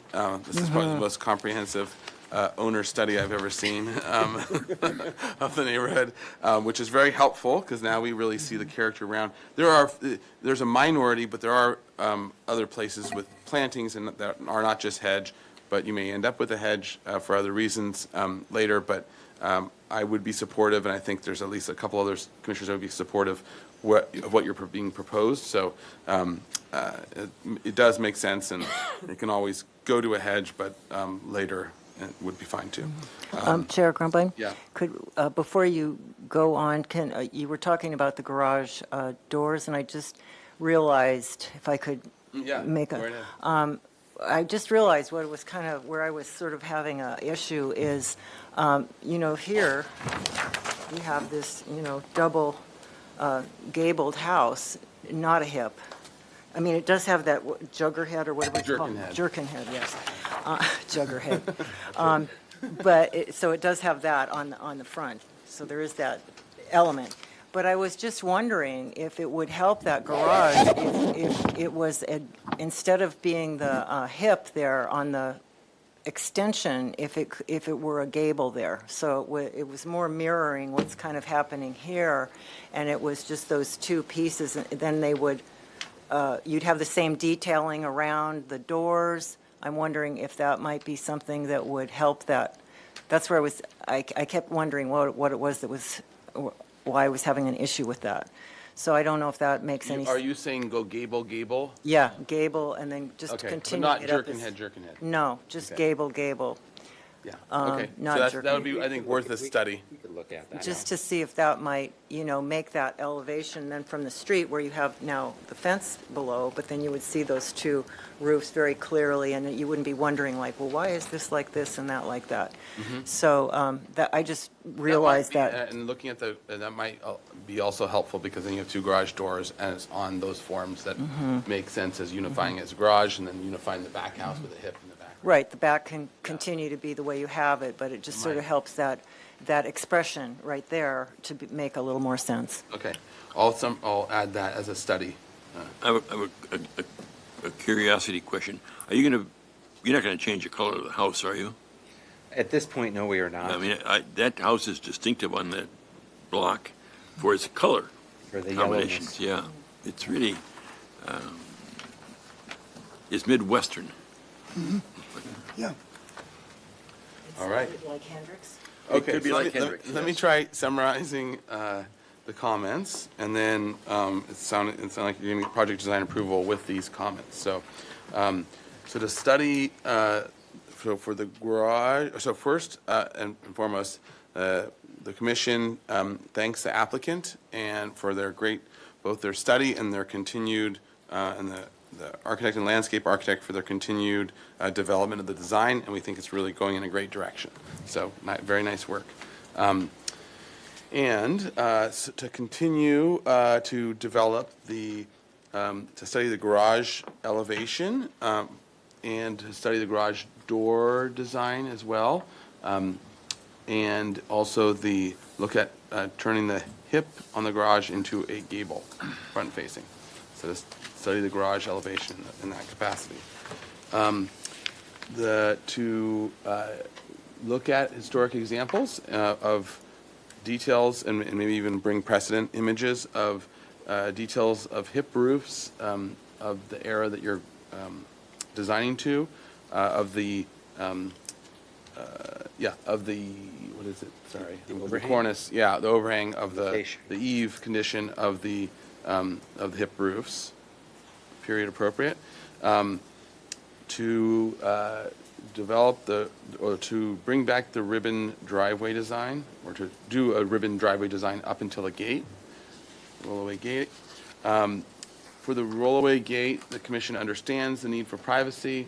The gate itself should be detailed in a more historically appropriate way, and so to study paneling or other methods for that. The hardscape, at least as shown graphically, and I think for one, she needs to be shown graphically for us as the pattern and not so much about permeability versus impermeability. We don't care about that. You got to make it work. Yeah. Yes, you can talk to Storms about the Creeks about that. So the hardscape plan that shows all those, and as well a recommendation to look at simplification both in material types as well as design. Looking at ways to simplify. Shapes. Yeah, shapes and layout. And then some commissioners feel that there should be a hedge in the front, on top of the wall, and others feel that current design is acceptable, and that you'll end up planting a hedge in 5 years, anyways. No, strike the last part. All right. We got simplification of that. To adjust the dormer pitch. Yes. So that there's actually more glazing, or at least more vertical glazing a little bit more as you pop it up, as well as not hitting the peak of the roof. And then and the next one is most commissioners are in support of using a decorative chimney as the client wishes. But to look at moving the chimney either to one side of the gable and away from the dormer. I think your comment should be that the chimney should not be symmetrical along the ridge. Yes, okay, I like that better. So it's not symmetrical along the ridge and as well as away from the dormer. One other comment about the dormer. I was just looking at these pictures again, and does it make sense to, was it Commissioner Uli, did you say to change the dormer from going all the way up to the ridge and pull it back down? Who said that? Oh, that was Commissioner Lenvik, okay. Well, I'm just seeing this and wondering if it would be appropriate to look at something more along these lines, a little bit smaller, instead of such a big expression there, if that might be. Oh, you mean width-wise? Yeah. We could radius the edges and put a little cap on. I mean, I don't know where to start. So, but I do think proportionally, though, this is almost a Craftsman proportion of horizontality of those. That's as you kind of pop it up, you might be able to get it more vertical, which is at least proportionally more like the front. Yeah, or just look at that as far as you're doing that to see, because I think this could give you some, Yeah, okay. may so- inform you. Yeah, so As in you- in that study, look Yeah. at your front existing dormer as part of the study. See, you provided all this great information, and so we're Yeah, looking at it. It makes it actually a lot easier to add comments to.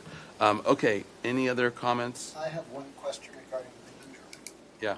Regarding the ribbon driveway, traditionally, it was dirt, it was lawn or whatever in the spaces that you didn't drive on. That's faded. As you say, there's going to be, in 5 years, there'll be a hedge. In about 1 year, it'll be dirt. Is it acceptable to have a contrasting inert material rather than vegetation in the gaps in order to pull off a ribbon driveway? Yeah, gravel, right. Or ground Yeah. cover or something? Plastic grass, big grass. There you go. Why did we think of this? Personally, as a very sustainable landscape architect, I never support vegetation in cracks between paving and that sort of thing. It's just, it's slow death in most cases. And pardon my interruption through the chair to the rest of the I'm commission. just saying, if the expectation is that it's green, No problem. Through the chair to the rest of the commission, I would also just caution you to, about the gravel. There are transportation requirements about gravel driveways, so Okay. I would So avoid I guess steering them in that the question direction. then is just in general, are we supportive of contrasting materials that emulate the ribbon driveway without it actually being grass is the question. Like what it is now. Yeah, like what it is now. I know. Is how are commissioners feeling about that? Or do we want this to be the grassy hill we die on? Yeah, I'm not dying on this hill. I'm okay with inert materials that are Yes, contrasting. with the inert materials. Okay, is everyone in general? And let them propose something. Yeah, all right, so, yeah, as it's contrasting, and we'll see what you come up with. Okay. Any other comments? Wait, that's not a hedge here, is it? Yes, it is. It's not there anymore. All right. All right. Are those your comments? That's it, that's the comments. Would someone like to make a motion? I'll make a motion for project design approval of 321 East Islay Street. Second. All right, And and with those comments? since I've done this, Yes, I'll go for it. do it again. That the architecture is compatible with the city and the neighborhood. That the project is of appropriate size, mass, bulk, height, and scale. The commission finds that the project is sensitive to its own landmark resource.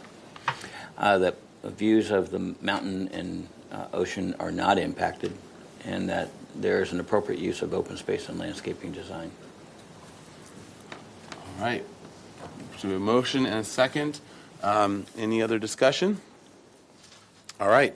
Roll call vote, please. Thank you, Chair Grumbine. I'll begin with Commissioner Ensberg. Yes. Commissioner Lundbeck. Yes. Commissioner Lodge. Thank you. Yes. Commissioner Butler. Yes. Commissioner Jordan. Yes. Vice Chair Uli. Yes. And Chair Grumbine. Aye.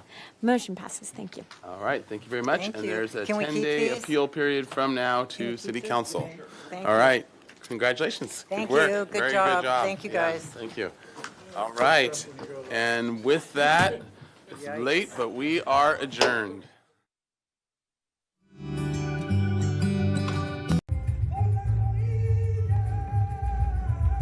The City of Santa Barbara would like to remind the community that throwing and leaving confetti, sequins, and glitter on the ground is littering. The use of confetti at Santa Barbara parades and festivals has been growing in both the number of events where confetti is used and the volume of confetti tossed. While confetti eggs or cascarones have been a tradition at Santa Barbara's old Spanish days, we are now seeing large bags of confetti being dumped on our sidewalks, streets, and parks during summer solstice, 4th of July, and holiday parades and celebrations. In addition to paper confetti, the volume of shiny metallic confetti, sequins, and glitter is increasing. These are all made of plastic and are often mistaken for food and consumed by birds and other animals. Confetti can easily wash or blow into our storm drains, creeks, and ocean, where it poses a threat to aquatic life.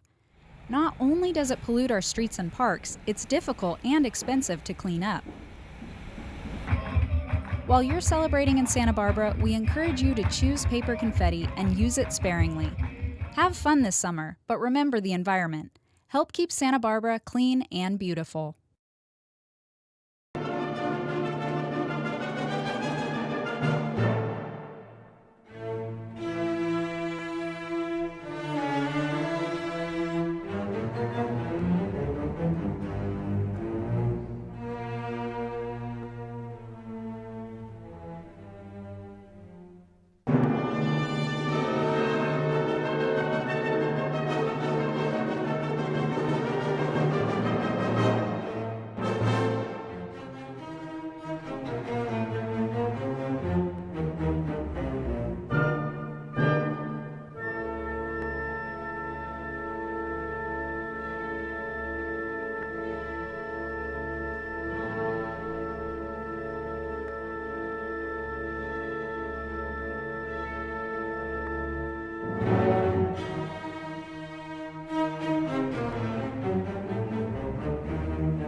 nicht diese Töne,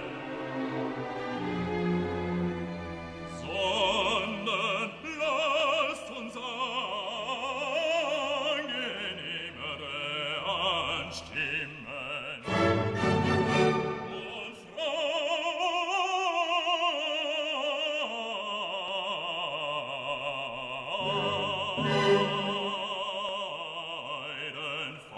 freudenvollere.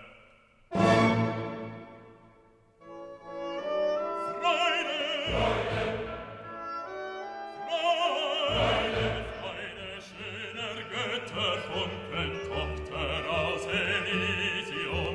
Wir betreten feuertrunken, himmlische dein Heiligtum.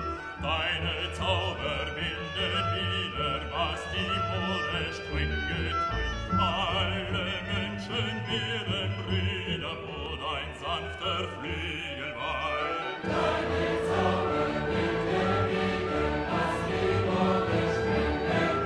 Alle Menschen werden Brüder, wo dein sanfter Flügel weilt.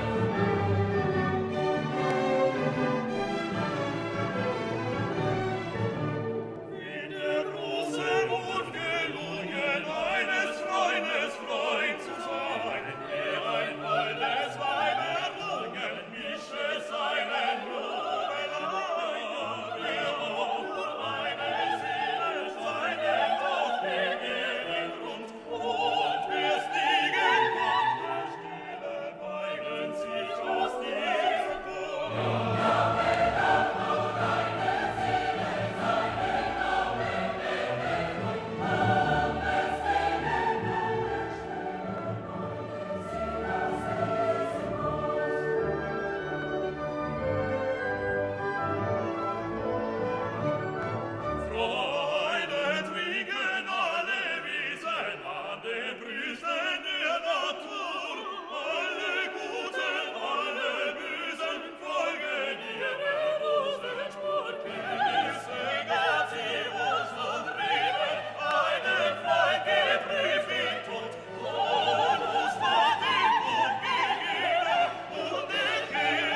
Bye.